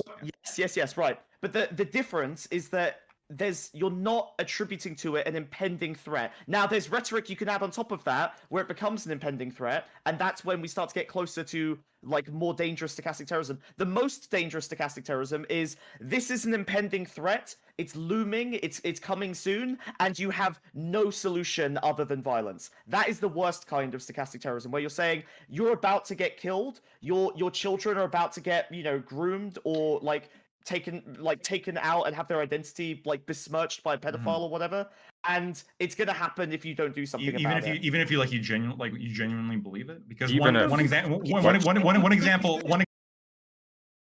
I mean, the problem is that people genuinely believe it, right? The danger is that people genuinely believe it. And also, it kind of doesn't matter whether the person saying it actually genuinely believes it, or if they're just grifting because they know they can make money by saying it. They know there's an audience. There's a hateful audience out there because there's, bigotry against marginalized people. You're going to find a built-in anti-fan club for these people, by just throwing that kind of red meat out there, right? There's also a misinterpretation of ACAB by some people that never call cops for anything, which is dangerous to spread. Yeah, that's bastards is moral critique as opposed to equating a group to vermin that need. Yeah, exactly. Nobody would say like, let's go fumigate the bastards, right? That's not a thing. Example. I don't care. Wait, It's still hold on. stochastic terrorism. Okay. So like, Truth if is I, not if part of sure, it. Yeah. sure. So if I say like, look, global warming, like we have to do something, guys. Like these fucking logging companies are destroying this rainforest. We got to fucking do something. Otherwise, we're like, oh shit. Then like people go out and spike the trees. Right, I'm responsible for that. Yeah, global warming. Yes, that's stochastic terrorism. If you do the Vosh But meme, what that is a very old that's like it's like a political, it's like a Pacific Northwest like discourse about logging, and you know, like there was like environmental activism that, like, you know, I can't really speak to that, right? There's a lot of, like, you know, there's a lot to this that you'd have to look up historically to understand that, and I feel like he's just kind of throwing that out there like it's something people are necessarily familiar with. If it's real, like what if there's actually global warming? Terrorism can be done in things that are happening, right? Like like global warming is happening. You're stating a truth. You're stating a truth. Hold on. I told you used the phrase eco-terrorist earlier. Do you think climate change is real? Of course I do. Okay, great. Hold on. Okay, so then you're saying that terrorists and I will state that because it's a fact. Okay, great. Right. So an eco-terrorist is someone who is doing terrorism in service of a real threat. Finish the point. Yeah, I'm just saying you are willing to take willing to admit that a terrorist can do political violence in act of a real actual threat, and then we can debate some other time about whether that violence is justified. But that's still stochastic terrorism. I also cut off President Sunday earlier, like 2 minutes ago, so he. Wait, I want to respond to that specific. I want to respond to that specific sentence though, because the prescription of like we got a bunch of people saying global warming is real. The prescription is absurd. Like to call them stochastic terrorists and like and demonize them and say that they're not allowed to come out and like say like they're genuinely political. Okay. Like, wait, does Lactoid really not see a difference between that and saying that people are coming to do harm to your children, right? I mean, I guess the only way I could draw a parallel is if you actually take the implications of global warming as serious and treat them, you know, as immediate, but that's not how that's taken. People have been saying global warming, right? Like, God, if this was like really true, if this was really, you know, equal, then, you know, you'd be seeing a lot more quote unquote eco-terrorism, right? That's not how people take that, right? That's not how people you know, see that. If anything, it just, you know, it unfortunately for most people, it just like, you know, kind of in one ear out the other. Hang on. Even though they're not making a call to action. I need to respond to this one more time. But yeah, any call to action would have to be just absolutely like, you can't say that any sort of call to action somebody interprets from that phrase is, you know, is implicit in the phrase itself. It's something that has to be, you know, it requires a lot more premises, right? It requires a lot, like, you know, this, therefore this, therefore this, therefore we should do this, right? That's several steps rather than, you know, gay people are dangerous to your kids, which, you know, is like, right, that's the difference. And that is definitely going to get clipped. Oh my God. Gay people are not dangerous to your kids. Gay people are normal, and you know, showing them or implying that the world, hiding gay people, you know, from young, you know, the existence of gay people from young people is actually doing them harm. So just in case that ever gets clip-chimped, there's my real opinion on the matter. Political terrorism or eco-terrorism isn't stochastic terrorism, Lactoid. Stochastic terrorism is verbal? A bit of a stretch. Yeah, it seems like either the panelist is incentivized to perform, not being convinced to stretch this out for monetizable content. Yeah. And then I'm good. All right, listen, I'm not calling them stochastic terrorists. I'm saying, again, I had multiple things here. You need to pay attention. I'm working on it. Okay, we've got the problem, right? All cops are bastards, that's the problem. Or climate change is real, that's the problem. Then we have, there is no alternative solution. Whether you state it explicitly or implicitly, you give the people the solution. Wait, did Smugbug just say, so there is no alternative, I believe is a phrase that was come up under the Thatcher administration. And what that means is that we are at the end of history, and we are all neoliberals now, right? That is to say that, like, there's not going to be reform. There's going to be deregulation. There's not going to be increased tax burdens for the wealthy and corporations overall. There's going to be increased pressure on the working class, right? That's I'm drawing it out a conclusion from this a little bit, right? That's not literally what Margaret Thatcher said, but there is no alternative. Basically means that austerity now, austerity forever, and if you're part of, if you've been under a government that enacts austerity, it's a lot of misery for working people, right? Hey, what's up? Good to see you, Q the Demi Olympian. Political terror, yeah. Solution of violence, right? You say Smugbug sounds like a Tory. democracy does not work. It's not going to work fast enough to solve. Wait, well, I mean, like that's what the there is no alternative, or Tina is, but is Smugbug like I'm trying to put in that. I'm wondering if Smugbug's trying to put that in the framework of the whether a statement is stochastic or not, like, right? That's a climate change. The only solution, I'm not sure if that's where Smugbug's going with that, is though. or is spiking the trees to prevent the logging. So the stochastic terrorist component of that is saying your only option is violence, or heavily encouraging violence as the best option in order to solve the problem. And Matt Walsh is doing Matt Walsh is doing that. Yes, he's saying that there's what's up, Fox? Yes, he says the state backs the trans agenda. No one's going to stop the LGBT from grooming your kids. No matter. And so the alternative is to vote Republican. Hey, That's just what he a point of advocated order. for in the election. Just a point of order, real quick. Okay, for somebody that's not familiar at all with Matt Walsh, this person seems to be acting like they've speaking with authority on Matt Walsh. Hey, Smug, just a point of order. I believe that he does give a solution, right? Not to defend Matt Walsh. Far be it from me. He's a piece of shit, right? But the solution that he says is just take your kids out of public school and homeschool them, or take to private school. Okay. Okay, if that's his explicit solution every time he says the trans. I don't know if it's every time. Well, hang on though. Taking your kids away from the groomers does not take away the incitement of violence against the people you're calling groomers. That's still like danger against children that people would act against. People bomb abortion clinics for similar reasons, right? Like, it's not just like, you don't want abortion. Yeah, Matt Walsh talks about, like, accuses talks about child mutilation, right? This is really similar to the rhetoric that has gotten, like, healthcare providers who provide abortions killed before, famously in the 2000s when Bill O'Reilly, of the former Fox News anchor, gave a doctor the nickname Tiller the Baby, right? And was, he was killed by gun violence by a anti-abortion person.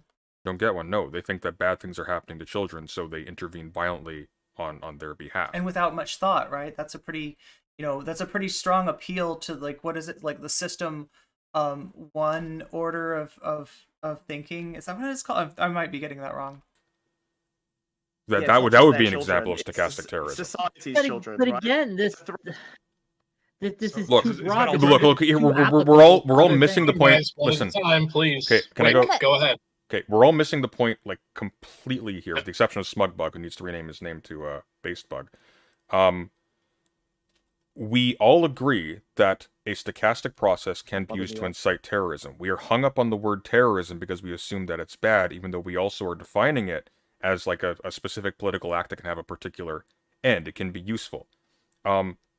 Let's leave that part aside right now. The argument is over, because stochastic terrorism right now is the only term we have to interrogate something that we agree exists, which is a complex series of events that can produce terroristic violence that we need to be able to talk about and to hold people accountable for inciting. Accountable how? Accountable even how? Let's take Well, it among other things, just pointing out, like, Accountable hey, how? this rhetoric dehumanizes this group of people. You can be reasonably inferred to know this. This can have the result, and we have historical examples of this taking place, of these people being randomly attacked by other people who are consumers of your rhetoric. So you need to watch your rhetoric. Don't call Group X of people. Or watch your rhetoric, or else what? Or wait, Or there's else one we more- there's one will more we outcome. will use a harshly worded Guys, descriptor for your one at person a in time. public. Please. Like Stabby. Okay, that's one of the reasons I opened this entire thing by saying that it's educating people how it's being used, especially if there are children, especially if guys. there's somebody in a group, or we go to a town hall meeting, or you're part of an advocacy group. Educate them on how it's done, because there's another avenue here to neutering the violence from some of this rhetoric. And it doesn't involve controlling the people with the violent rhetoric. It includes showing people it's nothing to be scared of. This is what they're doing. It's rhetoric. They're trying to incite these feelings, but we're too smart for this dumb shit. Like, do shit like this all the time. All of us do stuff like this all of the time. We can actually manage this particular terminology, and we can actually make sure that we are using it as best as we can without controlling those with the violent rhetoric. Because in a world with free speech, you need something like a rudder where we have words that mean things and that we use properly so that we can navigate the fucking nightmare that is free speech. No, you know what? We have a great word for it. We have a great word for it, and it's called stochastic terrorism. It's yes, it is. This is exactly what we're talking about. This is not what you it's being used for. Rick, I don't care. Oh my God, Rick, are I you don't just- care if some dipshit. I don't care if some dipshit says the wrong thing some way. Somebody doesn't know you have to turn the wheel I have this to be able to way, respond to both this go at that some way. point. Let me Wick, finish the go point ahead. before you respond. Oh, okay, I won't finish the Well, point. mute you. Stabby was Wick, making a go point. I ahead. would respond to her, and then you can make your point, and then I'll respond to you. Does that make sense? Good. Okay, Stabby. So the reason, right, that like ideally in an ideal world, sure, but this is not how the term is being used or utilized right now. This is not what is happening. What is actually happening on the ground right now is people are using it to silence their political opponents by censorship. You are misrepresenting my analogy. That's why, like, you literally have the answer right there in my analogy. I said that stochastic terrorism is one of the words that we use because it's one of the rudders on the boat. So somebody doesn't know how to steer the boat. That's our job. That's what I literally just said. Teach them how to steer the boat. Ta-da! Boom, solved. There is no incentive for people to teach that. The people are using it, and it's becoming a very effective tool, right? Or they believe it's a very effective tool I wanted to be a part of this to conversation. not and I said, engage it, but to just silence their enemies. we're doing it right now. You guys asked if I wanted to engage in this, and I said, yes, please. Thank you. Sure, we are, me and you, but neither of us are holding on to these levels. So what Wick is basically saying is that, like, calling right-wingers out for their complicity in stochastic terrorism is too effective. It's overpowered, right? Wick is trying to steer. Now, we talked about steering, right? I don't think that's what Stabby is trying to say, but Wick's version of steering would be keeping it right in the middle. And that's false neutrality, and that is going to empower whichever side wants to put their thumb on the scale, right? That's gonna empower, right? It's not real neutrality. It's wanting to have bookends. It's wanting to call everything equal, and it's wanting to occupy that space as the centrist and obtain sort of the power that's inherent in that as being seen as somehow above politics, when in actuality it is a power much like the ring in Lord of the Rings, which is going to do a lot of harm, and that's fishhook theory. That's what we run into with people that have this sort of this need to create bookends, this need to see everything as equal, right? That's fishhook theory. Levers of power, right? We are individuals, and I'm speaking of a general trend, right? So individually, sure, we may be behaving ourselves, but general trend is absolutely not happening. It's like saying, power. well, Stop. Knowledge is power. Education is a right, and teaching is something that we can do. It should never have anything to do with power. Knowledge alone is power. What we learn personally and individually. Like, teaching should not be something the powerful do. Teaching should be something all of us are doing down here. This is exactly how we solve stochastic. What is stochastic? I still want to hear an answer to Stabby's question. What word would we use in its place? We all acknowledge that this is a field that needs to be tracked somehow. Even, like Wick, at the beginning of this asked for it. conversation, you conceded it was yeah. useful. I want to hear like an actual answer to that. That's actually crucial. If you're saying we just can't talk about this because you're terrified of how difficult this would be to We're encode in law, talking this is not about it. We're compelling. talking about it right now. What I'm saying is that it's distracting us from talking about the things that we should be talking about, right? Which just have Like nothing we to should do be with the thing looking that into red stochastic flag laws. terrorism We should is be looking addressing. into all these different methods that the state has to prevent or mitigate these acts of violence, right? And It the can't rhetoric is prevent such a or small mitigate a portion. stochastic process if it can't actually identify a stochastic process, which is what your insistence on not using that term lends us to do unless you can provide a suitable alternative.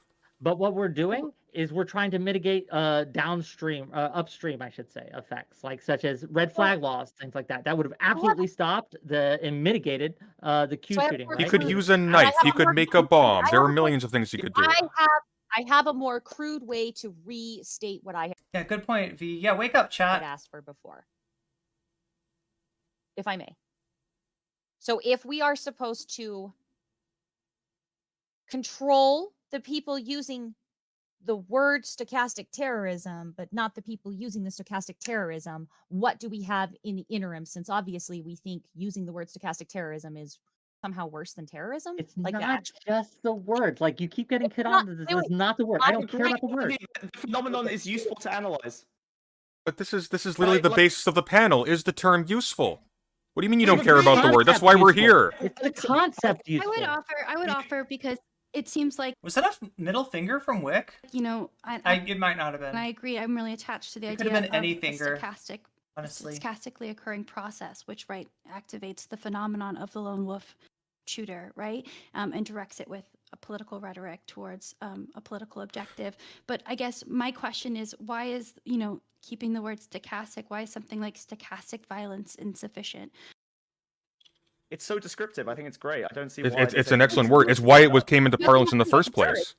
It's No, yeah. okay, It's a I useful understand. word for the Meow meow chat. No. Meow.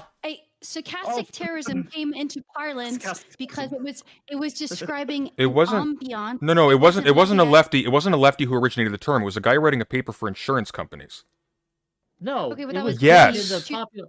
It was coined in the That was the popular rhetoric by 2010. G2. No, it was coined first by. Yeah, it's the coining means creating it, right? And therefore, it wasn't. It wasn't part of popular rhetoric, right? It was coined from what President Sunday is saying, and then adapted into popular rhetoric. By Gordon Wu, who wrote a paper talking I know, about how right? the Not- rate of violence that- can be predicted for insurance reasons. Yeah, but that was Right, but insurance not reasons. The the reason it came into iteration. political parlance was because of No, G2 Geek when he no, talked about no, Palin, it came into political specifically parlance as making a that result map, of that because right? The origin doesn't matter. The origin doesn't matter.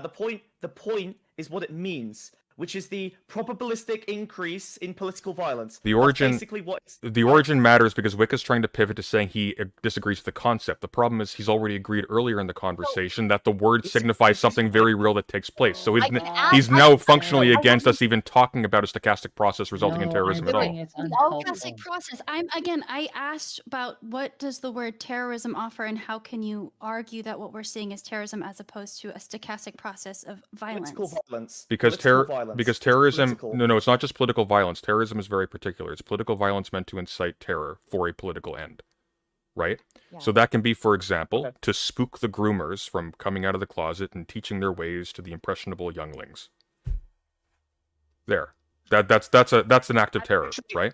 I would refer to wait, Matt. but what- I would refer to, there's a remember- perfect example. There's a perfect example. I'm sorry, but Matt Walsh gave a speech after the shooting.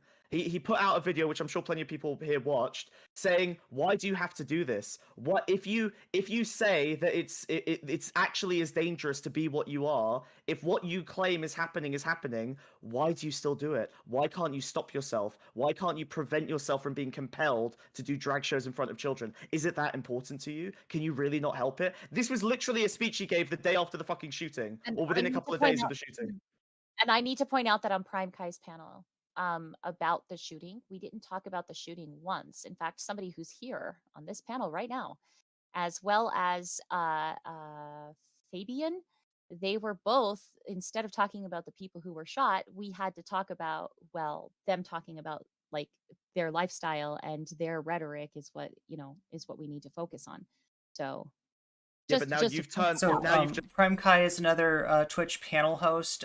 That's what That's what Stabby was referring to, a panel that Prime did, I guess, maybe even on the day of or the day after the shooting, in which you had two members of the panel at least basically echoing what Matt Walsh said, right? That's scary, but not sadly kind of par for the course. Just made this panel into Also that meow. somehow. So you've I just wasn't there. Also, to a wake up, second panel. I wake up, can't people. speak to this panel, right? Like No, this no, no. panel I That's what I'm wasn't trying to on. say. I can't Listen, address that. That's What what I'm was the trying point to of say. that? Can we move on? That was When you I will continue allow us. It is a good point to bring up the fact that one of the more major panels in the space is hosting these viewpoints, and even if nobody on this panel is biting the bullet that hard, you do sort of have an echo of that opinion, you know, from Lactoid at least. Move on. If what the stochastic process is describing is that this violence will occur, and that what No. The stochastic process describes the disparate causes that make it difficult to track, right? So stochastic terrorism specifically is when you have multiple like sources of things conducing to at the end of the process an act of terror. That's what stochastic terrorism is. It's an act of terrorism that is inspired by. Wait, bite this bullet. You asked for a Bite yes this or no bullet. answer to a very complex question. Okay, no, it's not. And this is why no, stop. I'm going to explain why this demonstrates my point. You are looking for simple answers, yes or no, binaries to a very, very complex set of problems. You gotta let me finish. You are engaging in this binary kind of rhetoric, like it's either Anvil's all in an uproar. you know, You're and still you're ignoring all of these other myriad points, right? You're ignoring all these other different like factors at play that are more important. My point, to be clear, is not that stochastic terrorism doesn't exist. I absolutely say it does exist. I say it's not useful or helpful. You are currently you're obfuscating this point, because my point was never that it didn't. My thing was this was unhelpful. It's an unhelpful term. It does not have a use case. It's an unhelpful term. It just points to something real accurately. Thank you. I want to. Okay. Lactoid has his hand up. So yeah, I want to. Lactoid has his hand up, so we'll be throwing it over to the Toid. Okay. The Toid? This is to our opponents. Is that the nickname of Lactoid? The Toid? And specifically Smugbug. Hi. You've been saying a couple things. So just some of the basic criteria that I'm hearing is that it doesn't necessarily matter if it's true. It's about if stochastic terrorism here is if you even if you believe it's true, if you like label a group as groomers, like I think was the example, like this is for in the prison example, like child molesters, that like violence is more likely to come to them, and this is like the process of stochastic terrorism. Is that kind of what your guys' argument is? Yes. Whether it's true or I mean, not, don't put them all on the same argument, but whether it's true, probability of violence. Yes. Whether it's true or not. So if do you think heaven, it's still sure? terrorism. Do you think in the U.S., given our cultural attitude in 9/11, that labeling a group as terrorists would make it more likely that violence would come to them? Yes. But there you're talking about a marginalized group within the United States, like, right? That's different than calling like transphobes terroristic, or really what we're doing is referring to certain transphobic demagogues like Matt Walsh as utilizing stochastic terrorism. So what Lactoid is saying isn't you calling Matt Walsh stochastic terrorist by virtue of the fact that you're saying he's doing stochastic terrorism. Wouldn't that be the same as calling a Muslim person a terrorist after 9/11? No, it wouldn't. It's very different, and these analyses always miss the power dynamic, which is crucial in having a good analysis of the issue, right? It's always missing that. Terrorists, yes. Okay, or saying that they engage in terrorism might increase the risk of violence coming to them? Yes, if you say a group of people engages in terrorism, it's quite likely to... Or any individual. I would say it stochastically increases the odds of violence occurring to them, yes. Okay, so by referring to somebody as either an individual or a group as a stochastic terrorist or terrorist, Yes, you are yourself engaging in stochastic terrorism every single time you use that term. I'm gonna bite the bullet on that. I'm gonna bite the bullet on that one. I'm gonna bite. Hang on. At the same time. I got a third follow-up point after I get an answer. Okay. All right. Yes, I think I'm fine biting that bullet. Okay. Sunday? And did not Syndrome from The Incredibles once say that once everybody's super, no one is? Oh god, that's so lame. If when we live in this world, when we live, hold on. If when we live in this world where like we're talking about the usefulness of a term, and we can't even use this term in any kind of practical application without ourselves being terrorists, how useful is? Hang on, Lesser. Okay, Lesser President. I've got no. Smug, please. I let you go first last time. Okay. Okay. Lesser President, I have a very particular answer even for if it's true. Yes, even if it's true. Earlier on, I was very particular. I think the use of the term is that it creates a chilling effect on people using dehumanizing language in a very reckless kind of way, targeting specific groups of people. I am therefore advocating for the use of the term to have a terror effect on people who would use that kind of language. I'm perfectly fine with that.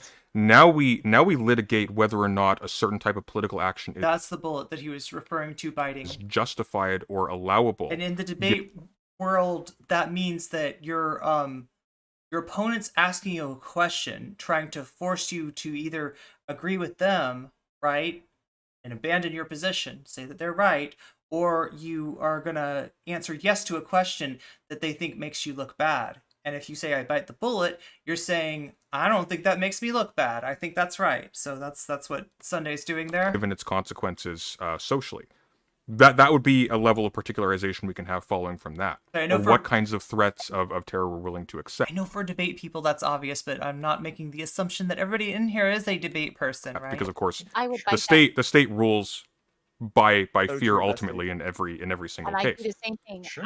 I bite the bullet for revolution. You're all terrorists. Crazy. This is an interesting interesting conclusion to the debate. I didn't know that. Lactoid, one more thing. Your syndrome thing, right? If everyone has a gun, no one has a gun. The point is, this is a weapon that everyone has access to, and we should be focusing on who is creating the situation where violence is more likely to occur. Well, you are by calling them terrorists. The aggressor here, or rather Matt Walsh is the aggressor here, right? You're engaging in self-defense, right? You're engaging in self-defense. You're engaging in self-defense. You have no other recourse than to preemptively defend yourself, right? By calling him a terrorist. Yeah, you have to. Against what? Let's roll against his stochastic terrorism, which he's doing in response to your stochastic terrorism. Now this is where truth becomes. I feel like this is an example of the right wing using what I would call nihilism. Right. Well, if both sides doing this, then like nothing really means anything. And, what do even words mean? Right. This is what like the right wing will usually say. Your Jordan Peterson types will place on the left as a fault. Right. And it's being unironically done for real, though, by the right wing. They'll call it postmodernism. Right. Postmodernism is a philosophy that's a little too it's a little too deep to get into right now, right? But it's not exactly what the right wing is trying to characterize it as. They're really talking about like nihilism, and I don't know if I've heard a more nihilistic argument than that. Like it's well, if it's like terrorism is bad, and you calling somebody a terrorist causes like some terror to them, then there's like there's no like meaning to it, and you say that Matt Walsh is attacking you, but he thinks you're attacking his kids, so therefore, right, that's a radical subjectivism bordering on nihilism, right? That's what the right accuses the left of doing all the time, and here it's done unironically by Lactoid. Important. Yes, it's stochastic terrorism, but now we determine. Yeah, thank you for the follow, Chase ATS. Whether stochastic terrorism is being done in service of a true problem or one that is made up. So then we argue, okay, right. So if the groomer problem is genuinely true, let's say the Jews. Let's say the whether Jews in service of your political agenda or theirs. That's ultimately what this comes down to, right? Yeah, right. If the Jews actually control the world, then stochastic terrorism, terrorism. Okay, right. Hold on. God, this is a very Vauchian direction for the argument to be taking, and I'm not happy. Let's go with That chance was my 6. It's a bit criticism. easier. Just eat the L, Smug. Just eat the L, take it, No, move there's no- on, go There's no home, L here. bald, There's no smoke, L. Yeah. Steve. Performative. Anyway, the problem here is that stochastic terrorism can be done in service of something truthful or not truthful. So we're going to disagree on whether the grooming thing is happening, but that's the source, right? Let's say Jan 6. If you believe that democracy Right, Vigilante? Right? is being stolen, Jan 6 is totally morally justifiable.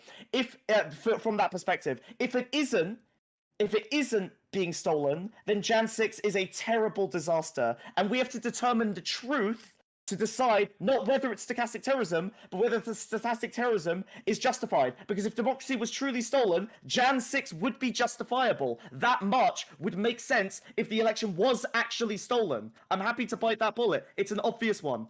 So why not, instead Well of said. focusing on whether or not something is stochastic terrorism, we focus instead on a far more salient point on what is true and what is Because not. of all This is that why stuff it's he not just said, helpful. Wick. It's a gun, Again, it's a tool. this is tautological. It's Political violence. circular in No, it's nature. not. You're It's just a gun. going round and round in It's a circles, gun. justifying your own rhetoric. So Wick is buying into the infinite recursion that Lactoid proposed, right? It's a gun. It's a means of applying political force. Stabby, I'm sorry, you've been holding your hand up. This is what I said in the beginning. This is literally was like the first Stabby. fucking paragraph. Go. Stabby, this is not a liberal political panel. You have to be dogmatism. violent. Yeah, Stabby. So- Go. Stab.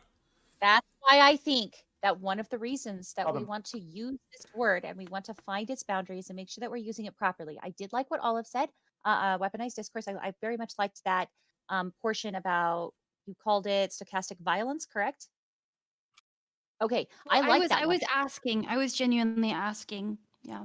Okay, How long has the awesome embroidery person been waiting to speak? like Seems that like one. a while. Now, it doesn't show the political nature, so we should have to be more careful of that. But that's why I was asking for it, because yes, I will bite the bullet that we have used stochastic terrorist methods for our own revolutions in this country. And unfortunately, if Jan 6 had been true and they had done that, and we have all of the qualifiers there, and everything had been on their side, and they had actually finished overthrowing the government, then we would have a foundation myth based off of that. So I'm fine with biting that bullet, but stochastic terrorism, There's way too much nihilism in this debate for and me. the term itself, is a way that we're trying to get past some of these behaviors, get past some of this rhetoric, and try to enact something better for ourselves.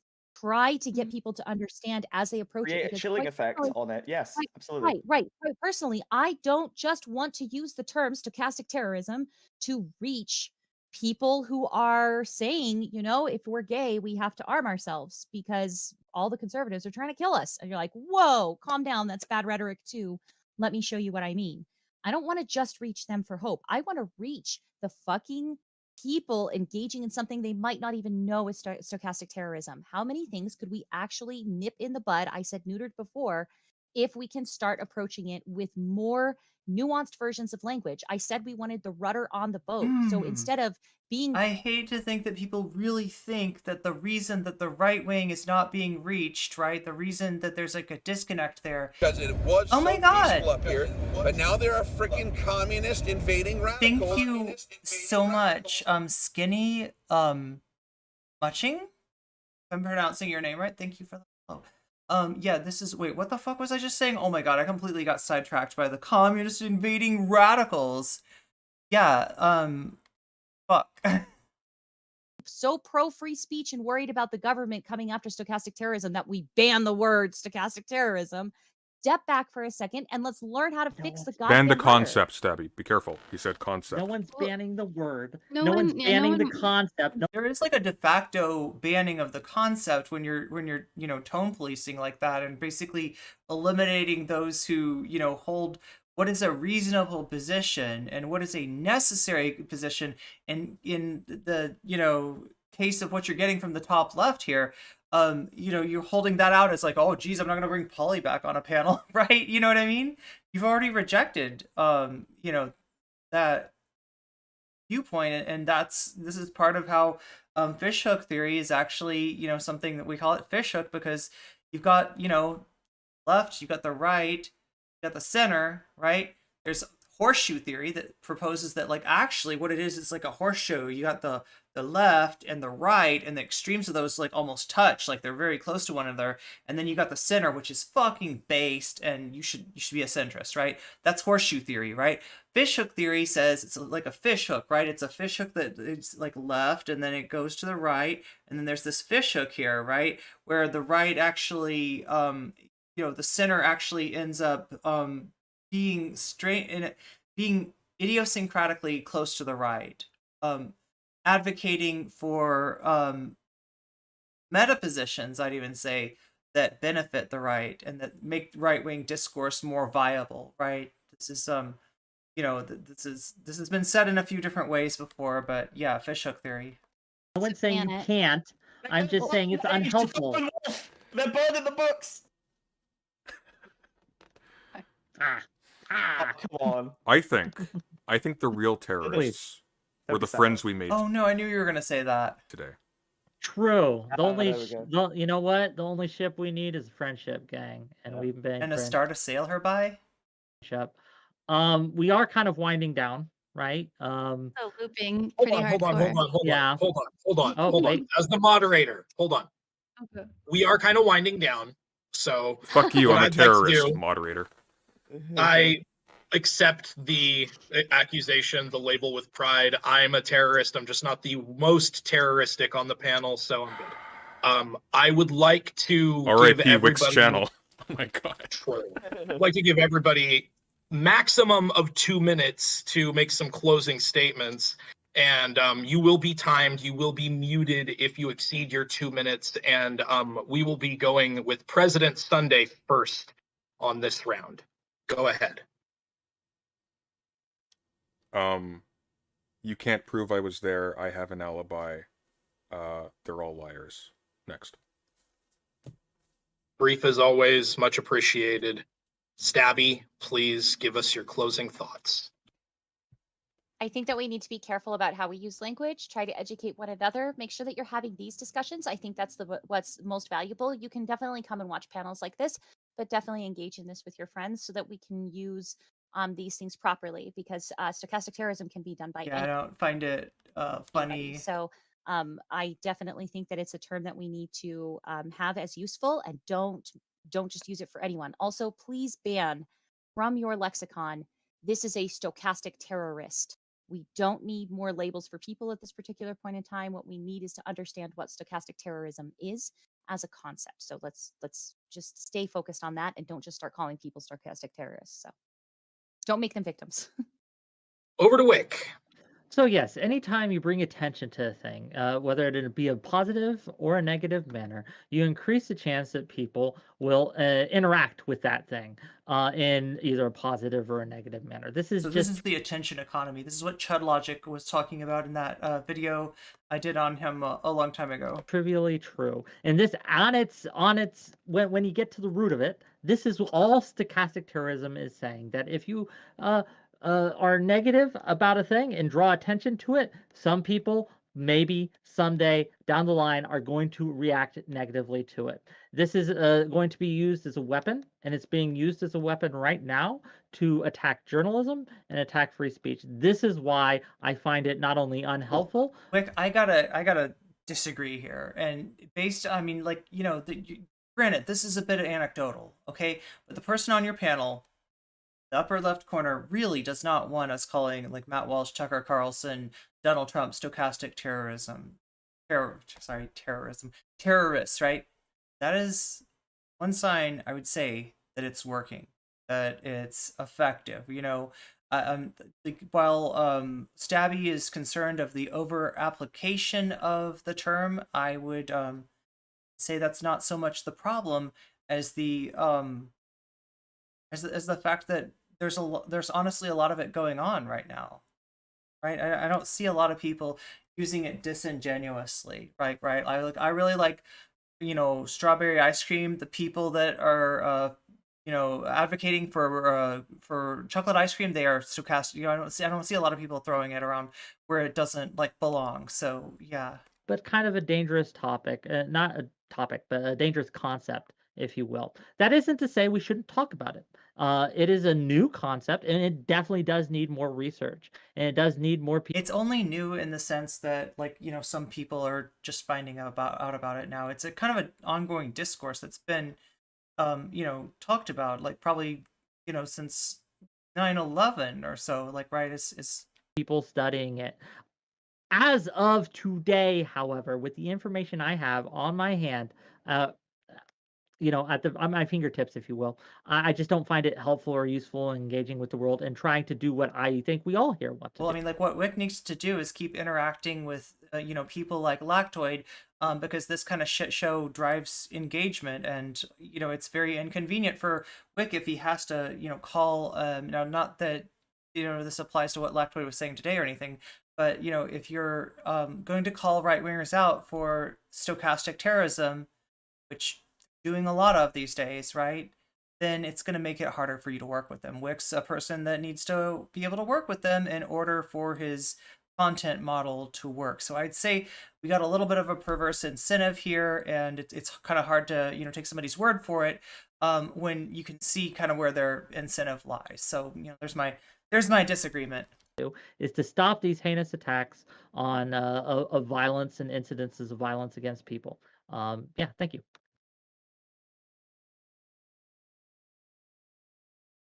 You muted, buddy. Bug, you're up. Moderating himself. Right. You conceded that stochastic terrorism is real. We all agreed that it does happen on both sides. We agreed that it is a force that's useful it's useful to analyze this force in situations where words increase the probability of violence. I agree with Wick. I think it is a weapon. I think it's one that's worth analyzing. I think it's one that's worth critiquing the aggressors for instigating and using when they are not appealing to truth. You can use it in both a truthful and a non-truthful way, but in both cases it's stochastic terrorism, and it's about the justification of that political violence. You evaded disavowing Nazi Germany's propaganda as having an impact on whether Jews were subjected to stochastic violence. I can't believe you wouldn't be willing to bite that bullet. We confidently bit every bullet with total consistency across the board, the rarest case of lefty unity, and you choked on your L's this entire debate. Very sad. Amen. Weaponized discourse. You're next. I'd just like to say I did. Oh wait, that's weaponized discourse. Weaponized discourse was in here earlier. I didn't realize that's who that was. I thought weaponized discourse was maybe somebody in chat. Yeah, aka Olive, I guess. I'm really happy with today's conversation. I don't really feel like there's enough. Now I feel bad because I didn't say hi to weaponized discourse, knowing that they were on the panel. Rawr. Crosstalk about this word, and I've been really. Or if you just want to kind of chill and hang out, that's what we do. You call in. Me and my lovely guest host will be very happy to see you. Wednesday, I'm going to be interviewing Karina Cohn from Heterodorks podcast. Sorry, guys, OBS is she's being had stupid. articles published. What's going on?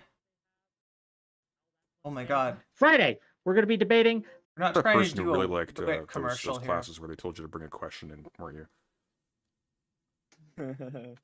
No comment. I want to. No I comment. wanna, Boom. it's not like a Easy. weird concept or theory, but there is one thing that I want like more people to get involved in, just as knowledge, especially with how things are changing now. We had like 700 landfills in the United States in the 1960s, and it's something like 49,000 now, and it's just gone absolutely insane. And you should like look into some of the things that people want to reclaim from landfills and why like your state might be struggling with a recycling program or something. It's infinitely fascinating. What you can find out is just stunning. You'll find out that there's farmers. You're who have raiding into fertilizer Polly shortages. People. There's Say hi to Polly for there's just all me. of this Meow. crazy stuff happening around these landfills. Anybody And else if want to you get can in there? educate yourself There's about like that, and 24 you of can you, find a way so to locally get involved get immediately, in start the doing robot things. if you want to. I'm gonna give you I've got this 5, guy right here because this is 4, all 3, reclaimed 2, fabrics. 1. Oh wait, So I there's don't something throw any hilarious. scraps of fabrics away. Oh You're trying to no. work with that kind of textile Well, stuff. I don't know There's how so long many I can little hold off things the that you didn't raid. know about, and just how I'm not sure humans how long live I can with, hold off the Polly create, People raid. and recreate. But their everybody trash. get It's one into of the most that fascinating get into that subjects raid I've if you want ever to. been on. Polly's So I going to would be talking about definitely something recommend really interesting, maybe even something related. I So was thinking about related to here it's stochastic coming. terrorism, but that's also Yeah. super interesting. It's Okay, I'll hold on as tie it long as I in. can. If Portland you were is to burning. accept Stabby's premise that Also, say hi to weaponized. What was their name? Weaponized something. And garbage. I didn't realize that the person in here was on the panels, and I didn't say hi to them earlier, knowing that they were on the panel. Waste is out of control. You might be motivated to a form of eco-terrorism, and so Scabby may have just formed stochastic terrorism right here. We need to educate people on the fact that just happened. We're taking the scenic route around here, aren't we? All right. So guys, I hope you enjoyed the tongue-in-cheek contributions, but I did really enjoy this panel, and I do think that the lefties are correct that stochastic terrorism is not only something that we need to recognize. We all seem to recognize as a specific form of speech that entails a certain kind of vague call to action that can be interpreted in a position of authoritarian power. I've got a. Don't fucking interrupt me. I haven't spoken on this topic one goddamn time. You know what? Forget it. You guys don't get my takes. If you want them, watch the next time that I stream. Okay, that was Portland That's Burning, a new friend of the VOD. I don't know if you're still here, Portland, but thank you for moderating that debate. Yeah, there was definitely some yikes there.